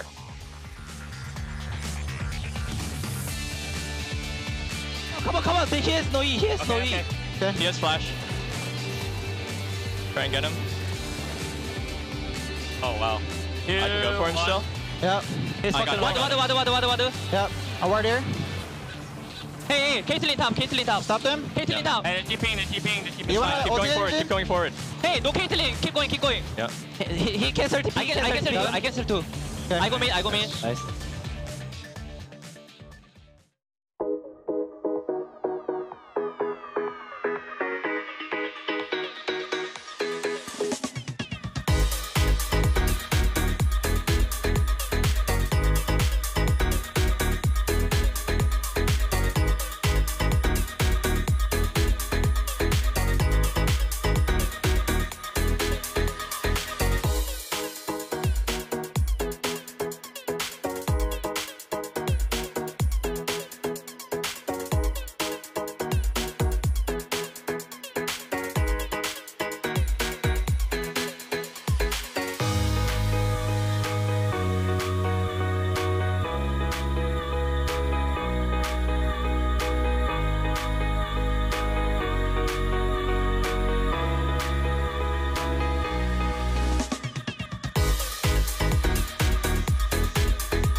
what I really want to talk about is 714 entering the pro game. Yeah. This patch, or sorry, this week. Yeah. There's a lot of stuff, but we're going to try and break it down into some smaller sections. Tank junglers is what I want to start with. Yep. Because that's what I am most familiar with. I play the most of them. Mm-hmm. And I think they're even more likely to be seen because of lethality and because of how good tanks can be against lethality. So Cho'Gath received some massive buffs. He is fairly easy to play around from a pro perspective, but I think he's so objectively powerful that we'll see him. But Maokai and Sej are things that I think should be close to dominating the league if the pros have put enough time onto tanks and are quick enough to turn around their playstyles. Because power-wise, I think they're there. Yeah, I mean, I think they're really strong. Cho'Gath, like, I can see people not wanting to play it in pro simply because the Q is, like, so unreliable against people who are actually good at avoiding it and good at dodging and stuff. It's like, that's one frustration I can see with it, and a lot of players getting really annoyed by that. Whereas Maokai and Sejuani, like, they don't really have the same issues. Like, this CC is so easy to put on. Like, I've even been playing a fair bit of Maokai top, and I think it's incredibly strong top as well. So, like, these champions are just objectively very, very strong. I think that we will be seeing them in pro play. Cho'Gath, I'm not sure. Like, if someone has put in time, then yeah. Yeah. But I could see people getting frustrated and just giving them up. Yeah, we already saw a little bit of Mao and Sej last week, and it didn't even have a huge amount of effectiveness, but just paying attention to high elo, NA solo queue, I think it's coming into the NALCS. Specifically, one of the big problems for tank junglers in the past was the warrior junglers would just build longswords, clear the jungle faster, and beat you. But when Bami Cinder is 900 gold, we talked about this beforehand, you clear so much faster, not to mention the mana increase on the item. These are the champions that it helps the most. On top of that, Bramble Vest, not Thornmail, is still a pretty good item if you're over-indexed on AD. Yeah, I mean, I think, so talking about the champions getting played, I agree, Cho'Gath's insane. I think we should see him. I think if junglers haven't tried to learn the champion at all, I think it's a mistake. You might not find that it's good, but not trying, I think, is kind of not forgivable. Sejuani got like 6 picks in the LCK last, this week. 713 had 6 Sejuani picks in a Sejuani ban already in LCK. So, like, and clearly we're seeing her. Sejuani was being played top a while ago when it first got all those buffs. Right. And it was being played jungle. Like, people should have played some Sejuani on the updated patch. Yeah, the champion's clearly playable. I agree. I think tank junglers are in for sure. I think Duskblade is definitely in. Worth pointing out that the 714 is with hot fixes in. So, like, Duskblade got some damage off on the passive. It's like a 10% damage hit mid-game. It's not huge. There was, like, some minor nerfs to Singed and Nunu in there as well, because those champions are kind of over too. Well, the Nunu ones I don't think were that minor. I actually think that Nunu's win rate speed. actually went down quite a lot. Yeah, it was quite a bit. He lost a lot of health. Yeah. Well, let's predict then, as far as lethality. What will lethality do to the pick ban? Is Zed coming back? Are we seeing Jhin and Varus again? We're seeing Jhin 100%. I think Jhin is going to be the top 80. Like, people are already playing him a lot. I think Jhin, people may be picking even like over Caitlyn and stuff. Like, I think that's going to be. Well, Caitlyn got nerfed. I think Caitlyn should not be a top 3 bot laner anymore. Yeah. So I think Jhin is like. I think she will. I mean, this is just her sieging strength is so good, and her lane bullying is still so good. Like, I still think people want Caitlyn for different reasons. But like, I think Jhin for sure is up there. I think that like we certainly could see some players, guys like Hai and stuff, playing Talon, because I actually think that like. The extra damage that Talon has now with Duskblade is pretty absurd. I think you can certainly see picks like that, but I don't think we're going to see it everywhere. I think it's in general like more of a solo queue thing, like picks that aren't played a lot in LCS, things like Quinn and stuff. I think are insane with new lethality. Misfortune. Yeah. MF could be seen. You might see Altec play it or something. Sneaky plays it a lot in solo queue as well. Like if they think that it's workable, like I could certainly see that being brought out. Yeah, and it's interesting because Kalista was the number 2 bot laner presence in pro playing 713. I think she remains a top 3 champion. Xayah was number 3. I think she remains top 3. I don't think Jhin goes from 10% to number 1. Like, I don't think Duskblade is. I mean, it's obviously very good. It buffs him. I think he goes above 10% presence, but I don't personally think he's like suddenly the best, because keep in mind, tank busting matters, right? If you're playing a Maokai and a Gargoyle, Stoneplate, Thornmail, like Jarvan in the top lane, like you don't win games if you're playing Jhin. Like, if you blind pick Jhin in solo queue and they're like Rammus, Zac, Sejuani, you're like, okay, we lost the game. Yeah, and they Gallia can't kill anything. Unless you have like Cassio and like people who can shred tanks and stuff. Hey, maybe that changes the metagame further, but like you're never going to see Jhin Assassin the same team. You instantly lose to double tank. Like, I should never see that without like the jungler and top laner showing already.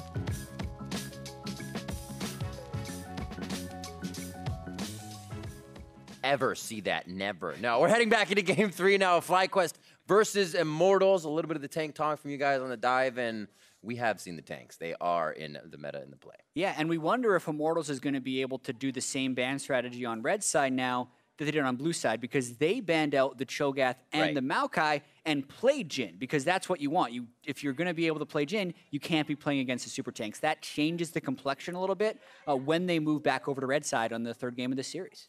FlyQuest going back to comfort picks for themselves. So we'll have to see if actually one of those is back to the Cho'Gath for Moon. It wasn't huge for him in the beginning. His feast stacks weren't going on champions. They were actually just short of the kills. And then he actually only had a few of the minion ones. So keep an eye on that. If they decide to play it, it still actually brought them to quite a victory once he became the front line they needed. Yeah.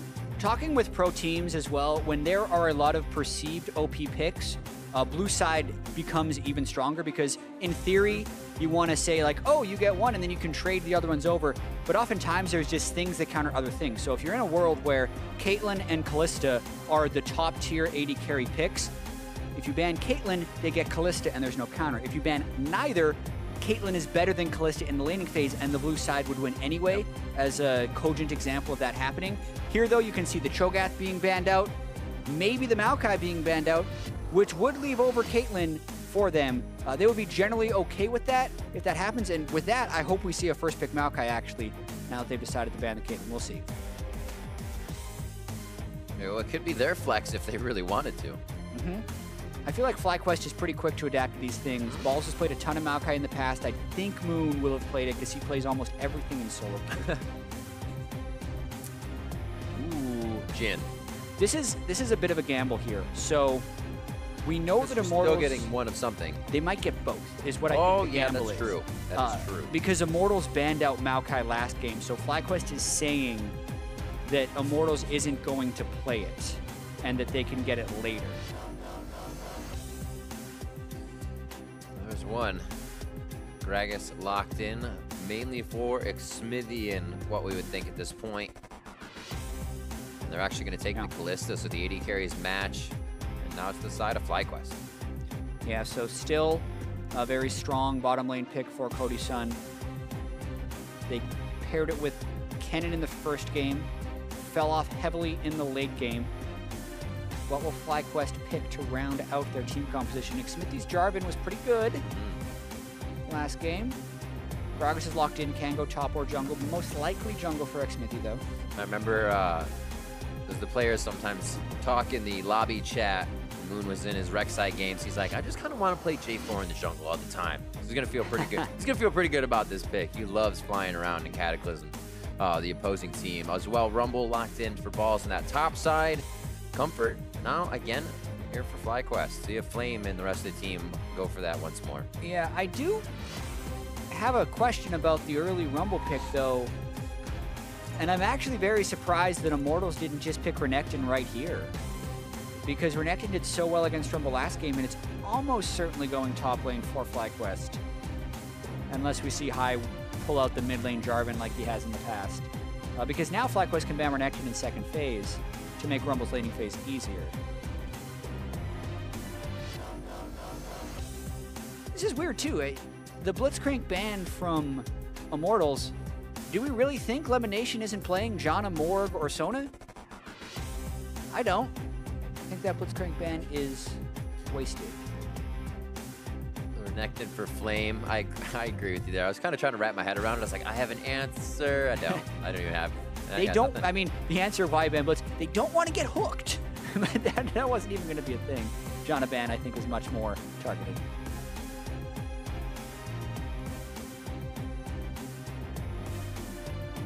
All right, Janna, Talia, the final one. What do we have here? Could be a top laner. Could be a jungler. Probably going to be Flame. Please be Sion. I would love that. But it's really Kayn because he jumps out of him. Interesting, actually. Neither of these teams are really. We got like a Kayn hover maybe once, but they haven't really looked at him at all. A few teams a little more happy to play the new champion on the Rift. Kled getting locked in for Flame, so still bringing a lot of power to the lane in that pick. Yeah, not something we've seen a bunch of out of Flame. He's got, you know, 11 Renekton plays, only 3 Kled plays so far this split, but Renekton banned away, Jarvan taken away. There's his most played right out the window, pushing him to the lesser known parts of his champion pool. And it seems like neither of these teams are willing to pull out the Maokai this game. That's so interesting. Yeah, you never know when there's a new patch because some people have slightly different reads on it. Even if they think it can be good, they haven't put enough games on it to feel comfortable. There's a chance they also don't think it's good as a pick. No. Morgana locked in for Lemon Nation. Obviously still in his champion pool. He goes for 2 in a row on that one now. And it is going to be Pobelter's Corki getting locked in. Corki versus Orianna. Pretty good skill matchup to get things rolling in the mid lane. Changing it up for Flame on the top side now from Renekton to Kled. As FlyQuest keeping quite a bit of the same in their lineup, especially towards that bot side. Yeah, and a little bit less CC in this team composition for Immortals. They don't have the Renekton Jarvan combo in the top lane, but still a lot of CC overall. Bard Kalista, great lockdown. A lot of times Bard can get the knockup from Fate's Call and then chain that with the Q stun up against the wall. We know Pobelter is very comfortable on Corki. He's really locked in this series, I feel like, as far as his performance. So I think Immortals will be happy with this draft, even though FlyQuest did control the Jhin. And Jhin has been victorious both games so far. We'll have to see what happens heading into our final match. Hashtag FlyWin, hashtag IMT win. And remember, Immortals looking to face Counter Logic Gaming in their next matchup, as well as Dignitas before the end of the split. They have quite a few games to look at and prepare for. As we said, they're looking to get past FlyQuest here, who's already given them quite a bit of trouble. FlyQuest looking to lock down Game 3 and also catapult themselves from the middle of the standings up. Yeah, Immortals looking to be the #1 team in the North American LCS. A win here keeps their tie with CLG at the top of the standings.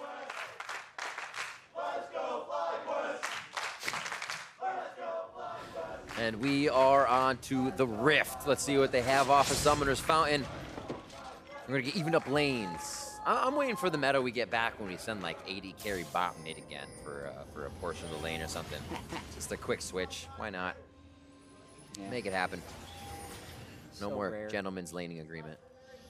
Yeah, bottom turret dies so fast if you have a 2v1 or 3v1 down there. Summoner's Rift. Sends people down there very quickly.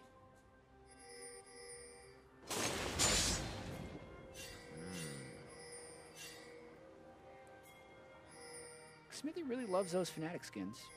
Played Fnatic J4 last game, Fnatic Gragas this game. Tribute to the first champions. Yeah. All the way back in Season 1. 2011. Yeah. It's long. Pobelter was 12 at the time, I believe, or 13. Was one of the youngest pro players ever. Pobelter, a veteran in the scene, still very young. It's interesting too, because wasn't that Shushay on Gragas Yeah. as well? For all the plays. AP Alistar. Half-healthing people. Good memories. A lot has changed since. And we'll see if these guys now have done their homework over the years. It seems to have been. This league puts them at a high caliber. Here we are, starting off at the bottom jungle camp as we get back into the game. And it looks like a little bit of pressure from Flame. Just giving the knowledge to say, yeah, they're bottom side. Maybe we can work off of this a little bit later. Yeah, so a good pull that Moon gets on his red buff. Not much more you can ask for as a Jarvan, who generally clears slowly. He's running around the bottom side because he's trying to stay out of wards as much as possible, but just expecting him to probably clear Wolves and blue buff to get a level 3 gank path going on Jarvan. Paulson and Flame apparently going very hard with those potions down on the top side right off the bat. I don't even think the minion wave had a chance to hit there. They just started fighting in it. So the way they want to take this one down, it seems like Flame may have gotten the worst for the wear there. Balls starts to push him off the minion wave to start things off. Yeah, Flame has had Balls' number so far in the laning phase. Really just great performances by Immortal solo lanes so far this series. Oh! Nice bounces. That's one hell of a lot of damage with the dead minions coming through, especially that ring to start off. That was top notch. Yeah, getting the 4th bounce increases that bouncing grenade damage. Remember, he has an AP ratio on it, which is why the Doran's Ring can be good. A lot of Jin's bringing AP blues as well. I think Wild Turtle is doing that in this game, based on the fact that he has 30 AP. Hasn't been too bad in CS, though. Looks pretty damaging, but they have weathered the storm. But a bit of sustain from Bard is great for the bouncing grenades in the tormented soil of this lane. So let's go ahead and continue to put down the shrines. Cody Sun can hop around. Minion wave about to crash, doubled up into the turret here, just about for Flame. Yeah, pushing up without wards as well, so a pretty dangerous moment in the laning phase for him to do that, but gets away with it just fine. Gets his ward down. Trade back and forth. Cobalt is still going for that fast bomb level on this one, as we've seen, as we said, different before.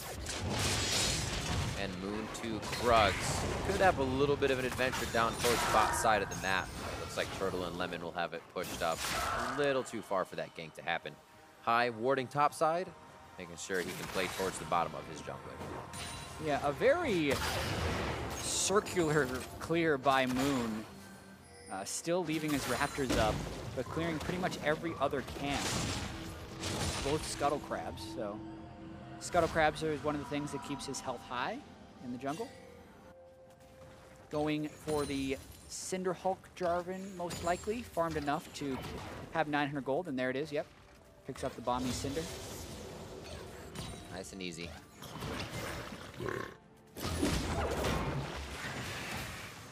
Smithy back in.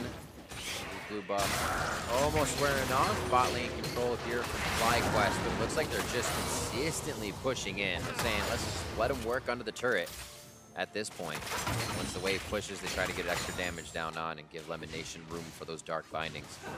So rinse and repeat here for FlyQuest in the bot side until they can start getting some summoners out of Cody Sun and Ole. I mean, or the other way around. Both teams have a pretty good start to a fight. Yeah, and at least early on, the laning phase is going pretty well for FlyQuest. They had fallen to 300 to 500 gold disadvantages in games 1 and 2 in the laning phase, so definitely doing better this time. They get a nice recall off for Wild Turtle's Jhin. He gets his Sword of Dirk.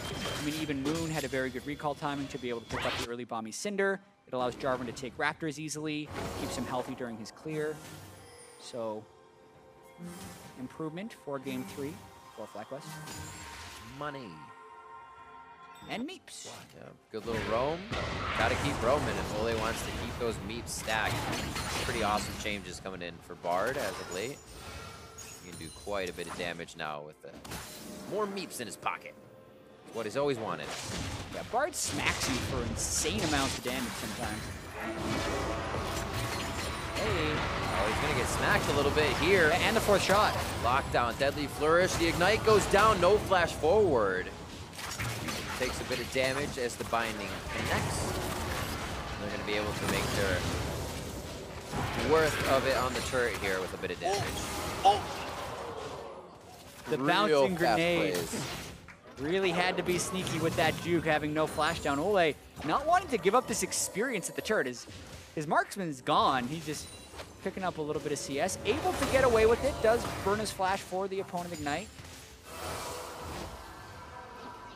He's gonna say it's worth it. What does he want to buy? Yeah, I was gonna say. Yeah. Ball's like, I don't even want this to come away from the turret. Gonna recall with 1,700 gold in his pocket. Boots, gems, refillable potions. I love that we see the refillable potions always coming out. Like one of those 2nd or 3rd buys, we're like, well, this is just gonna be money coming back to me that I don't have to spend on single potions all the time. Yeah. See it so much more. Refillable potion is just the go-to, seemingly, for everyone now. Yeah. No one likes spending that 50 gold per health potion. Just give me 150 one time. Use them for the rest of the game. Got him.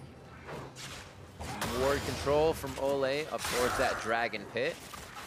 Looks like the coverage from FlyQuest is actually pretty good towards the bottom side of that map as I say that move back. Woo! Says, oh really? Goes back, fights a little harder. This game, Lemon Nation actually buys a Sightstone instead of the upgraded Ancient Coin. slowing down his goal generation a little bit, but trying to get a few more wards out.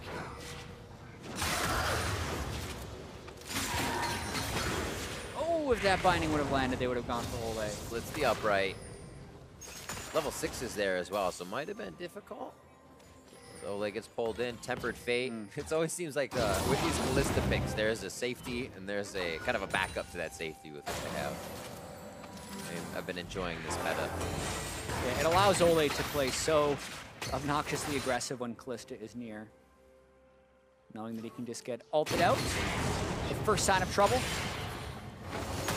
Going aggressive with that movement speed now, seeing Deadly Flourish is down, and every meek you can tag on, why not? Little empowered auto attack. Oh, but that's the opening. Actually thought it would be the Deadly Flourish first to see if they could get that out. And then the curtain call. Oh, hit up for high in the mid lane to fight towards the bot side, and with that pressure known, Xmithy makes himself known mid.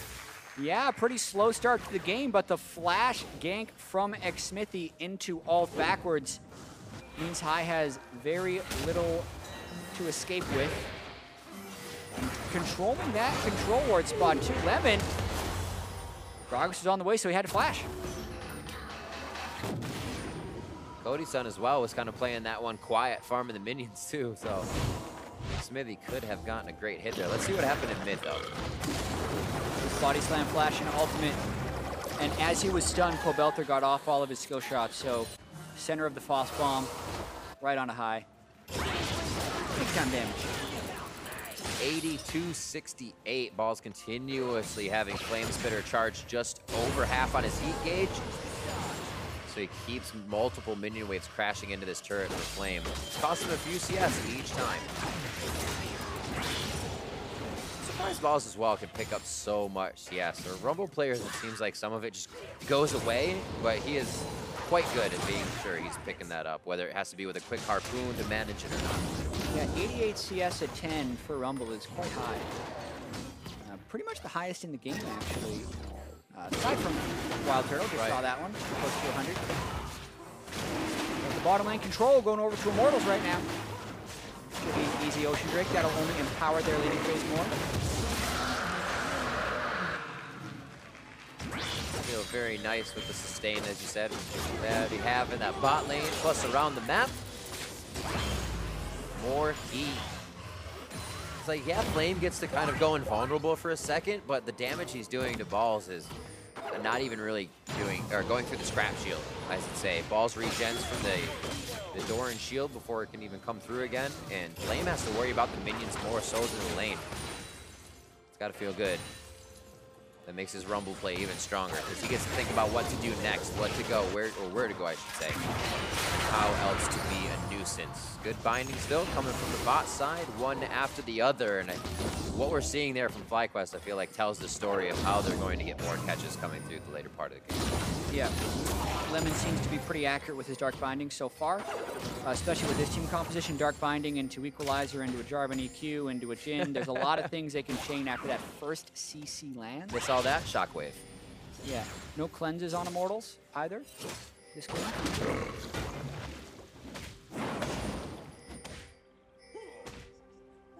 Slow map control, it seems, for now. Explosive plays easily coming from level 6s around the map, but it seems like it has been held off. That only kill towards High in the mid lane. 3/4 on cooldown right now is Xmithy's flash. So you can see he's doing everything within 5 minutes here as he tries to put something else on the plate for Immortals. Yeah, Flame's hoping to trade hard here. Here they come. Whoa, flashed out of that damage actually from the explosive cast. He was able to answer immediately without getting stopped up. Well, because the Equalizer didn't hit any minions, Ball's going to have to concede a lot of turret damage here until Moon comes to back him up. And even then, you have to wonder if they can win this 2v2. He's going to get the minions off for sure. Has the regen from his Doran shield. Yeah, they're keeping it here. I think they know they're also going to pull the pressure up for Moon.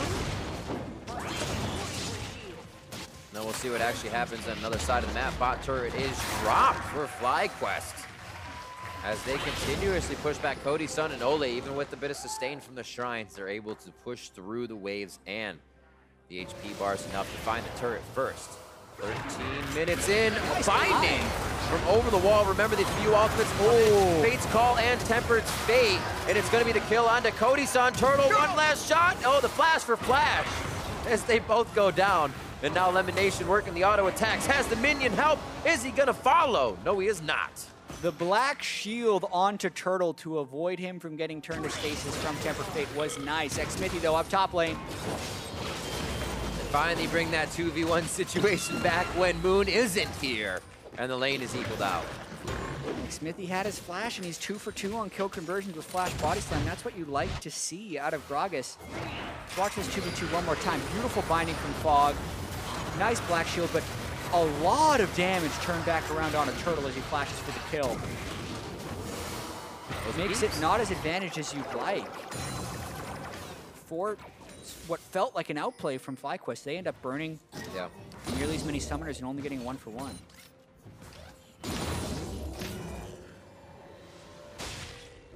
I'd say in the end, that's such a difficult matchup to look at too, to say who benefits from summoners down, because you still don't want to just run into either of them. You get locked up immediately. Still all up to the mechanics of what happens in that bot lane, and it looks like things are switching up now with the turret being down. And we'll see how FlyQuest adapts now with the rest of their team heading straight top. Seems like that. Oh no, they call an audible. High and Moon stay mid for a second. FlyQuest has said earlier in the split that their mid game was their weakness. Immortals have also thrived off the mid game, so in a game that's even from early, FlyQuest will have to show improvement in one of their weaker areas if they want to take the series. Very true. Very hard to do against Immortals, as we mentioned, especially the package from Corki, the ultimate from Kled, the initiation of Gragas and Bard. So many map tools that Immortals can use to force fights, whereas FlyQuest doesn't have that same level of mobility, so they have to be even more crisp in the mid game to outplay. Here comes Immortals, though. Could have that TP right in the middle of the lane. Ball says, I am coming to party.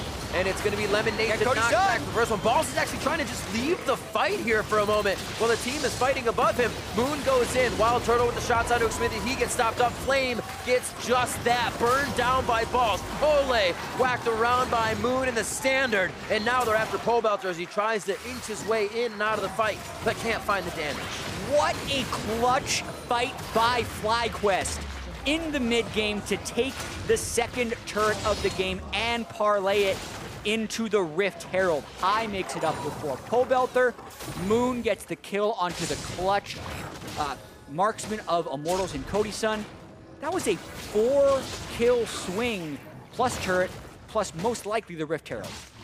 Moon comes out of that with almost 2,000 gold to his name. He's sitting around 1,700. Rift Herald's about to be in his pocket as well. So that's even more global gold potentially when they want that turret. And that is going to be the mid lane turret. And they could just go there right now actually and get it. But they're going to wait to see if it can be a mid and a second tier. Yeah, they're still going to have to go back and buy items on High as well because he hasn't recalled since that victorious fight. But they're doing their best to keep the pressure up as long as possible. Even Ocean Drake is up in 10 seconds. We're going to see this fight one more time. Immortals trying to make that play. We talked about the Kled ultimate, but Flame finds nothing because Lemon Nation kites up, which buys so much time. Balls then teleports in as Cody-san dies to Jarvan, and then waits a pretty long time to get a really good equalizer onto Ole. It allows Moon to finish him off right afterwards. High arrived with the shield on the Balls as well. Just pretty much everyone communicating very well for FlyQuest right there, knowing who they can pick off in the back of the fight, knowing where they have to save their allies. That's kind of one of the things we used to always see from FlyQuest when they were really making waves in the spring split, was they could micromanage a fight so quickly and kind of pick out the priority threats, take them down. Here, Flame wants to remount. Not too difficult. They're just going to figure out how to get on him. And Flame can't get the pocket pistol remount in. That does mean Immortals grabs Dragon with the top lane pressure from FlyQuest. Second Ocean Drake of the game for them. Oh.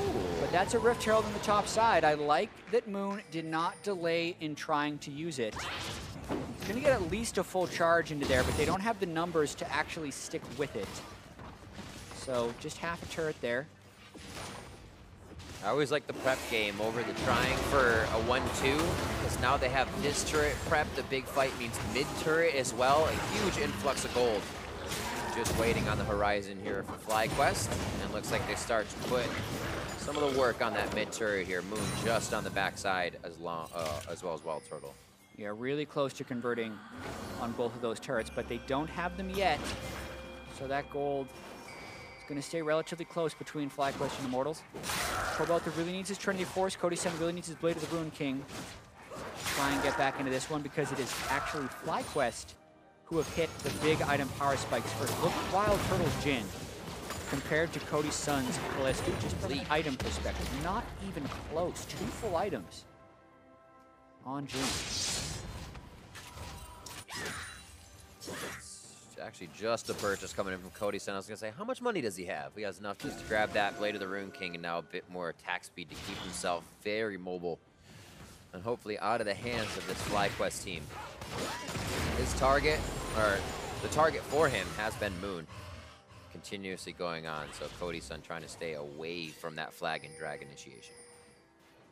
And that same build as X-Smithy for Jarvan is what Moon is going with. The Cinder Hulk and Knight's Vow. Knight's Vow most likely going on to High or Wild Turtle. This Jhin pick for Wild Turtle. Been very effective. There was the week where really FlyQuest started turning around. He got 3 player of the games, but the dive's on to Rumble. Nice equalizer, flashes back around. Cobalt just taking quite a bit of damage, and now it's going to go on to Flame as they break that turret. He tries to get back in with the Scrap Shield and give Moon some time to fight under the turret, but it is the flashes coming in from FlyQuest. Immortals look to work bottom and stop everything from going too much in their favor.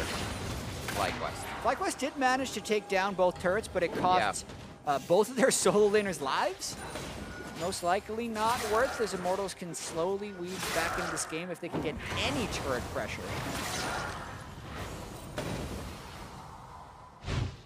Let's see what happened here in the mid lane as the fight was happening bottom. Just another flash initiation by X-Smithy. Huge damage from High, but not quite enough. That was the heal comes through from Cody Sun. Summoner heal and heal shrine as well. High, knowing the damage he can do, that's the call when you hear if he had a few more people behind him, we can fight this, we can fight this. I mean, you think about the team fights that are to come, if they have either a Jhin opening up with that type of shockwave, or Jarvan to combo, or equalizer down, so many things that would be able to turn that. As there is not necessarily any magic resist built up on Cody Sun or Ole, and High's gone for that early game magic penetration build, or those types of devastating shockwaves. Close 500 gold for Balls. He's actually quite far from that Zanya's. That's probably why they're trying to initiate on him as well, if they can get that teleport side lane down before he gets it. And he becomes basically unkillable in that 1v1.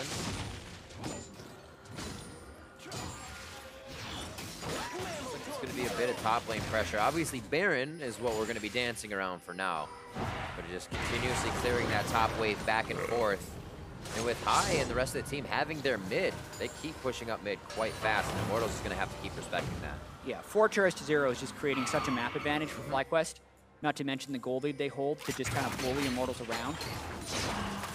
Such a stark departure from games 1 and 2 we have here in game 3. I mean, Immortals controlled the early and mid game in both games 1 and 2, and it almost felt like they would have so much momentum that this third game would swing for them, especially after what we've seen so far this year. FlyQuest sitting at 4 match wins, Immortals sitting at 9. Immortals being so dominant in the mid games. Yeah, we saw it last time. The games themselves have gone from about a 38-minute game from FlyQuest to Immortals' 27-minute game because they took control of that mid game, and that's just 6 minutes from now. So definitely a change in the pace here throughout this series. The Flag and Drag gets them away, and we're back to line of scrimmage, each team on their side of the river. Yeah, it's FlyQuest time to shine right now, though. I look at the items they've just completed, and everyone is hitting a power spike. Ardent Sensor on Morg. They have the Leandries completed by both their Orianna and their Rumble. Package bot. That's what Immortals are going to keep going for. They want to pick on this Rumble. Really early zonies. You want to do that with your Flame Spitter. I said he was going to be unkillable, Dad. Oh, he goes down. I did say 1v1, though, so retract my statement. Going onto the turret, Immortals. Persistence pays off. They keep going for balls, and they finally get him to go down.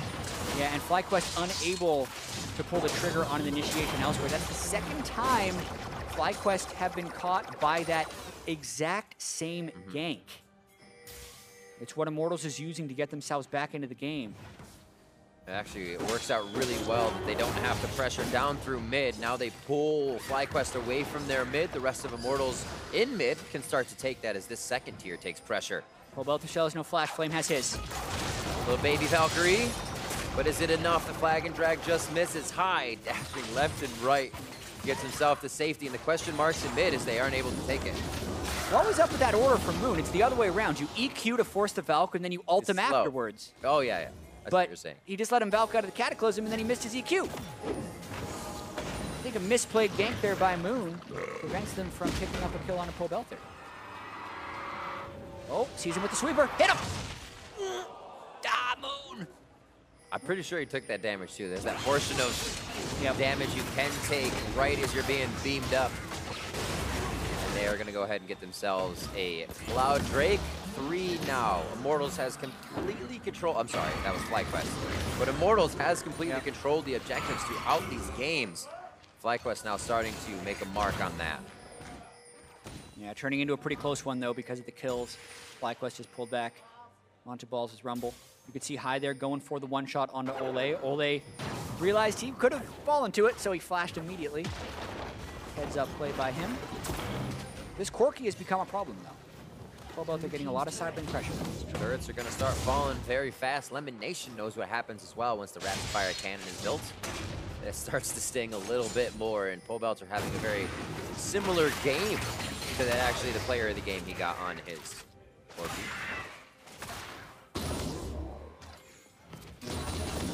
And there's that rapid fire cannon. Actually just needed a bit more gold to get it started up. Flames now controlling the bot side. Pulls respect in from Balls. We'll see what High actually comes back with here. He's backing out of lane. Needlessly large rod. More damage. Yeah, the next time the pack is up, don't want to see Balls dying to a turret dive from Kled and Corki, because that would be enough to even pull Immortals even in gold, but as far as the overall scheme of the game... What if the package is enough, chat? What if he just runs bottom lane? What if he just goes bottom lane? The Zanya's quite early again, but he did get Bear Trap on a rope. That cooldown shouldn't be there. Equalizer comes out. He's going to have to stay and pop off a Scarl. Pocket Pistol gets him to a safety. Rage! Oh! It's the captive body, and it's not going to take him down. I actually thought Pobelter was going to get hit up there, but he's able to squeak his way out, or hover, I should say. The exhaust from Pobelter coming in clutch. Wild Turtle tried to save the day. But that Kled Corki tag team down bottom is winning the game for Immortals. Aside from that, they've been losing by about 5,000 gold. Turret went down too. Second tier falls right as Balls is trying to actually guard that one down. Pobelter's damage though, he just cannot be able to take it. This is Immortals working that advantage. That mid-game, they try to completely light things up, and it's going to start off on elimination. Flashes forward, gets himself a 200 HP, burning down, tries to throw a last binding as he does fall to Ole. Pobelter gets himself out of the Cataclysms for more shots on the outside, and they turn around to take down Balls. And now it's High. Sliver of health, walking away, falls to the ground. Double kill for Ole in this fight. And Wild Turtle's going to get the retribution kill onto that one, but they turn right onto him and crack the shell wide open. An ace for Immortals. The 5,000 goal comeback is complete for Immortals. They find that fight while FlyQuest still didn't have everyone recovered from the fight in the bottom lane. Ole forces hard with Tempted Fate. Everyone else piles in, and because they get the clean ace, they can turn for Baron. Pobelter as well, getting the turret. So many things can be worked here without any pressure. Moon, Lemon are up. It's still going to take some time for the rest of the members. So Immortals have time to go ahead and back, and even get back onto the map to figure out where they want to go. Let's see this again. Yeah, you see Wild Turtle still dead. Rumble on the way, so Immortals say, yes, please, we will take this fight. They get Lemon Nation. Flashes after the body slam. The shockwave only hits Cody's son. And then Moon goes in because he wants to burst out Pobelter, but he's a Hex-drinkered Corki. Don't quite burst him out, and because FlyQuest committed so hard without a numbers advantage, Immortals then just kind of clean up. That's the situation where FlyQuest needs to go into a full retreat knowing they don't have Rumble or Jhin. They make the over-aggressive call, think they're going to be able to turn something around. This play right here with Cho'Gath is what put FlyQuest back into game one. Kalista. Immortals looking to throw it out. Ole says, I'm going to the right. We're going to get balls in the Tempered Fate. Moon does not want to get those javelins ripped out of him anytime soon, so he heads off to the left side. They try to separate Turtle, but they are able to separate Lemon Nation, giving him the quick squeeze. It's now looking like a 5,000 gold lead as Immortals start to work either mid or bot. Huge wave towards that bot side for Flame. Yeah, total control plus a double Ocean Drake mean any poke they take, they will regen up by the time they seed the next turret, knowing they have a 5v4. They're splitting the map as well. Oh, they are. Cobalt is getting all that standing gold. Remember, at one point, this was 4 turrets to 0 for FlyQuest. Immortals taken 6 in a row since then. Yeah, there's the gold patch. It's fun to look at it. Just the up and the down. Immortals are starting to get that swing. Right now, they are bombing down that hill that is gold as it falls into their pocket.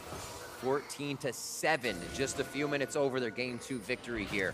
They start to pressure the front door of FlyQuest base, and initiation onto Turtle. Remember, Lemon just came back up, so they're making sure they can get him to help Turtle, but he can't even find him in time. Flames on the backside. Here comes Xmidty with the bop coming through. Explosive cast to still be used if they need to keep the kills in range.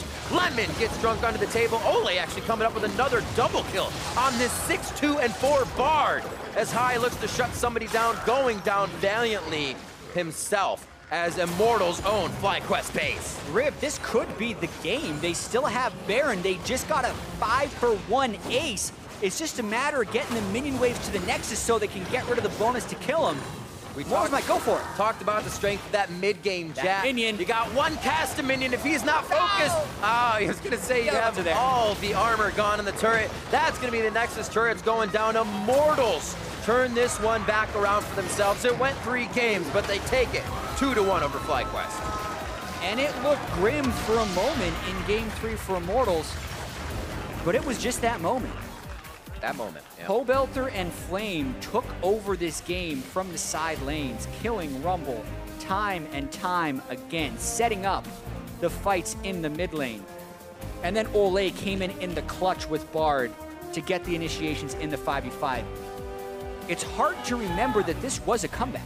They were down 21 minutes into this game by 5,000 gold. It was looking like FlyQuest was going to get the upset series, but when you look at the scoreboard after the fact and you see the 29-minute, 19 killed to 8th victory, it's not going to tell the whole story because this was a very close game. But Immortals show once again why they're the first place team, because they can play from behind and get those victories. Absolutely, and it was a different way for Immortals to have to bring this one kind of back into their favor. They can look at the other game and say, yeah, we messed up on the Baron. That's exactly, there were a few fights there. For this one, they kind of have to say, actually, why didn't we have our early game? Why did we just get back to controlling the mid game? How do we shore up the first part? For FlyQuest as well, questions to be answered, or questions to be asked, I should say. Where do they continue to go? The composition seemed to be working for them, but they're not finding the results. You almost say, you know, put your hands up in the air at that point. They have to be asking, what the heck happened, man? They were up 5,000 gold. They had Jhin and Orianna and Jarvan. They have plenty of ways to initiate, but they didn't control the waves and they didn't keep Rumble safe. They continually got dove on that bottom side, and when 2 people were sent down bottom, they were never able to make a 4v3 play with Jhin, Jarvan, Orianna, Morg. They were just behind on the play. I mean, Immortals really did outplay them from a map play perspective because they always found a numbers advantage, and that's exactly what you need to do when you're down in gold because that's the only way you're going to win fights. They did that until the gold is even, then they found the 5v5, and I mean, expertly done by Immortals. Being down that much in the early game and still winning pre-30, very impressive. As well, kind of making sure they could get around not having to work with the Cho'Gath or the Maokai too much within these games that could come to bite them in the butt with CLG and Dignitas on in the future here coming in for Immortals. Those are going to be tough games, and you know those teams are bringing in the Cho'Gath, bringing in the Maokai, and going for those late tanky games. We've already seen Dardoch and Darshan willing to throw that Maokai into the top lane or the jungle. It's going to hamper Immortals in that ban phase tomorrow, but that's a hype matchup we have coming up. Number 1 versus tied for first. Winner gets sole possession of first place with only 2 weeks left. in the regular season. I'm really excited for that, especially with the way Immortals finished this series. I'm still excited to see what happens to the teams that some of them we saw at the top last time. P1's down there with Liquid. What is FlyQuest going to do as these guys all battle to get out to the bottom? Who's going to make that last spot? Yeah. You know, there's so many things to go on, but we are coming towards the end of our day, and to hear more about that series, let's send it over to Captain Flowers and the Immortals jungler. Thank you very much, gentlemen. I'm here with Xmithy, who just got done with that victory over FlyQuest. And the first thing I want to ask you, the first game didn't go in your team's favor. What was the communication like in games 2 and 3, both on the Rift and between the games, to make sure that you guys were able to stay focused and come back and find the match win here? Well, first game was just like a blunder for us. We didn't really plan ahead to later the game because our team comp was pretty short range and we pretty much get our range, and then we didn't really use our play style or like the comp like really well. So yeah, we just got outscaled and they played really well. And for our mindset is just usually just going game after game. It should be different. We're pretty much playing 3 best of 1. So now, going into the last leg of summer split, regular split for 2017, what's the game plan for this team? What do you guys feel is the biggest thing that you've got to work on and the biggest focus points you have to make sure you stay at the top of the table heading towards playoffs? Well, every team has their own weaknesses, and for like maybe the first half of the split, we didn't really like strengthen it at all, and that's what we're trying to do right now. And everyone's pretty like more vocal now, and then everyone gives the right information, and then we can pretty much just breeze through the game if that happens. So the communication for the team has been evolving over the course of the split. You guys have been getting better at not only recognizing those weaknesses, but communicating with each other about how to affect them and make it so you can turn those into strengths. Exactly. Good to hear. Now, speaking of turning weaknesses into strengths, you're definitely going to need all the strengths you can muster for tomorrow's match. You guys, a first-place tiebreaker between you and CLG to see who's really going to claim sole possession of that. How are you feeling going into that matchup? Well, we try to look at every game as going to be the same. Like, even though we're going to be playing against like our rivals or just like the 10th place team or 9th place team, and like we always look at it at the same thing so that our mentality won't change. And when playoffs comes, like it's going to be a best of 5, so we're pretty much going to need all the work we can get to. That's a fantastic mindset to stay humble and stay successful. Once again, congratulations to you and the rest of the Immortals squad. We'll look forward to seeing more of you as Summer Split continues. But for now, one last time, we're going to toss things back to the desk for the guys to break it down. Thank you very much, Captain Flowers. Stay humble, stay successful. I like that more than stay humble, stay hungry. Right? Yeah. Yeah, I'd rather be successful than hungry. I don't know about exactly, you. Exactly. All right, hey, Immortals coming away with the victory, keeping themselves in that first place conversation right alongside CLG. But again, this one didn't come that easily for them. And in that discussion around the patch, it's very clear that many of our teams are undecided as to what their priority should be in Champions League. It does feel like a lot of teams have not had the practice on the meta picks that we expect to see moving forward here.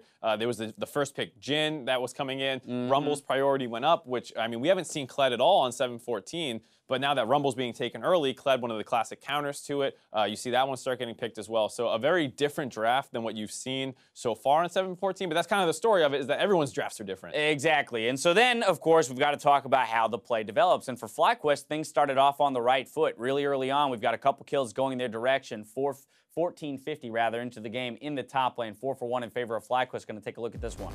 Yep, they're able to find an opportunity where Immortals is trying to get a pick off from the top side, but too many of the engaged tools just miss at the beginning. The Kled ultimate goes flying by. They finally knock Lemon Nation back into the team, but that's just the support that you've been choking down. Finally, the teleports come in. Moon's able to get involved as well, so Turtle's already traded back a kill, and then High comes in. The ultimates start falling in favor of Immortals, given the fact that the Rumble one lands as opposed to the Kled one, and they just are able to get a 4-for-1 here up in the top side. Luckily enough, this wasn't a late game one, because sometimes people lose a skirmish in the top side and they give up a Baron and completely lose control of the game. Immortals did have the lead at that point. That equaled it out for a little bit before they finally got their hands back in the lead. And we saw disappointed faces on the FlyQuest members there at the end of the game, and I have to believe that that's because all of them believe this series was entirely winnable. Again, there were multiple comeback victories here for Immortals, and a player like High, who in his history, or rather in his career, has been so successful with leads, has been so successful with closing out games, it's a different look for them to struggle this way. And that's the kind of scary thing, because we were talking about, oh, well, maybe they'll lose early games. And that kind of happened again here, where Immortals made a couple nice ganks and plays and things like that. But then they did find that team fight, and they did get back into a position where they had some things working for them. And right after that, Immortals bounces back. They find 2 scrappy kills. And it feels like they just were not able to deal with some of the side lane pressure that came in as the Kled started to get more and more online. Very much so. 26-30 into the game is where Immortals finally turns it fully into their favor. They get the ace here. And it's nice to see the aggression coming out of Immortals. Despite that failed attempt on the top side, they keep it up. They go on to elimination once again here, but they have more people in the right position. So Ole's off on the flank, constantly hitting people, and the Kled finally gets involved in the fight, jumps right onto high, and at this point they finally get their frontline members to CC a critical backline target. That was the problem in the last fight, was that they had kited out for so long. You know, Turtle was able to run all the way away. This is just a chase down where, as the Jin, not able to get away from a Kled too easily without any help. Yeah, that's helpless at that point. Here we have FlyQuest, you see there, the lead that they had established up to about 4.5K at that 20-minute mark, trails all the way down to a 10K gold lead in favor of Immortals at the conclusion of only a 30-minute game. So kind of wild to think that they're able to mount a comeback again as quickly as they did, but it kind of speaks to some degree. We've talked about the snowballiness of this patch and this meta. It seems that with some more tanks and playmakers in those support positions, once teams have leads, it's much easier for them to push them forward. That's definitely the case, where when you have so many engaged tools, you can just keep forcing action. And especially around the inner turrets, before you get completed to the base ones, you can get people picked off very easily. And then it's a combination of a lot of things. Like, there's not too many strong line wave clear champions right now. Like, the Victor is not super prevalent right now. Azir is something that's not that common. So you end up with a Corki and an Orianna who are reasonable, but against a Baron up minion wave, they don't cut through it that easily. Absolutely. Player of the game going to go over to Ole this time around, basically because what? He kill-stealed everybody on the map. Hey, if a support gets the most kills on the map, they're getting player of the game. I appreciate the bloodthirstiness. Look, I love it. I love how much more supports are in the spotlight during this summer split as compared to the spring split, where it was all about the shielding and playing backseat to everyone else. Yeah, and that's the thing, is you saw that big replay that gave them their Baron, and the ace was off the back of Ole's engage, was able to land the Bard ultimate, and giving them those tools to really shine as players is something that I think everyone enjoys watching. Exactly. Even players like Matt today, getting threshed both times, being instrumental in their victories to get another 2-0 series and the 2-0 for the weekend for Team Liquid. Either way, Immortals holding on to first place here, tied up with CLG. Now, with our matches wrapped up, let's go ahead and take a look at the standings. Our top 3 have become a top 2, as Immortals and Counterlogic Gaming are tied for first, while TSM drops to third, just 1 game ahead of Team Dignitas in fourth. Down at the bottom of the standings, Team Liquid's 2-0 week have bumped them up to 9th, only a half a game behind EchoFox and FlyQuest in 7th. So there's still plenty of room for them to shuffle around. We'll see how the rankings further shape up with our matches tomorrow. Our coverage kicks off on NALCS1 with Team Dignitas hoping to extend their current win streak against Cloud9. Then Counterlogic Gaming and Immortals rematch for another battle for first. Spotlight on that one. We'll return to that in just a moment. Over on NALCS2, TSM take to the Battle Theater versus EchoFox. Then Lyra and Team Envy face Moon and FlyQuest later in the day. With that Immortals CLG matchup, Mark, what are your thoughts? I gotta look at, just who looks the best on 7-14 right now, because I think it's a very volatile kind of situation that we're in. And I liked what I saw out of CLG. They had the Maokai priority. They were able to flex it between top and jungle.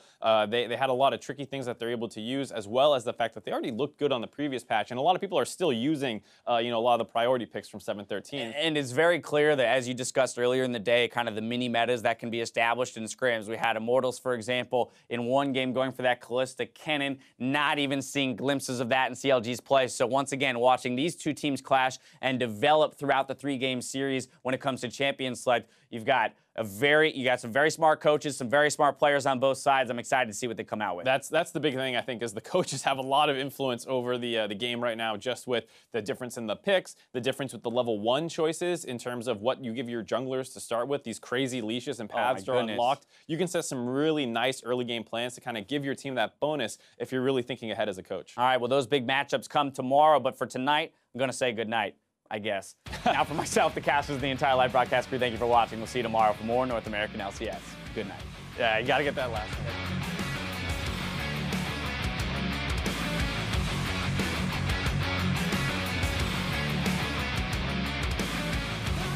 Team Dignitas come into this match after a very convincing 2-0 week 6. And it doesn't help that TSM are looking the strongest they have all split and only seem to be going further up. Staying alive, Haunter getting himself back, but now gets burned.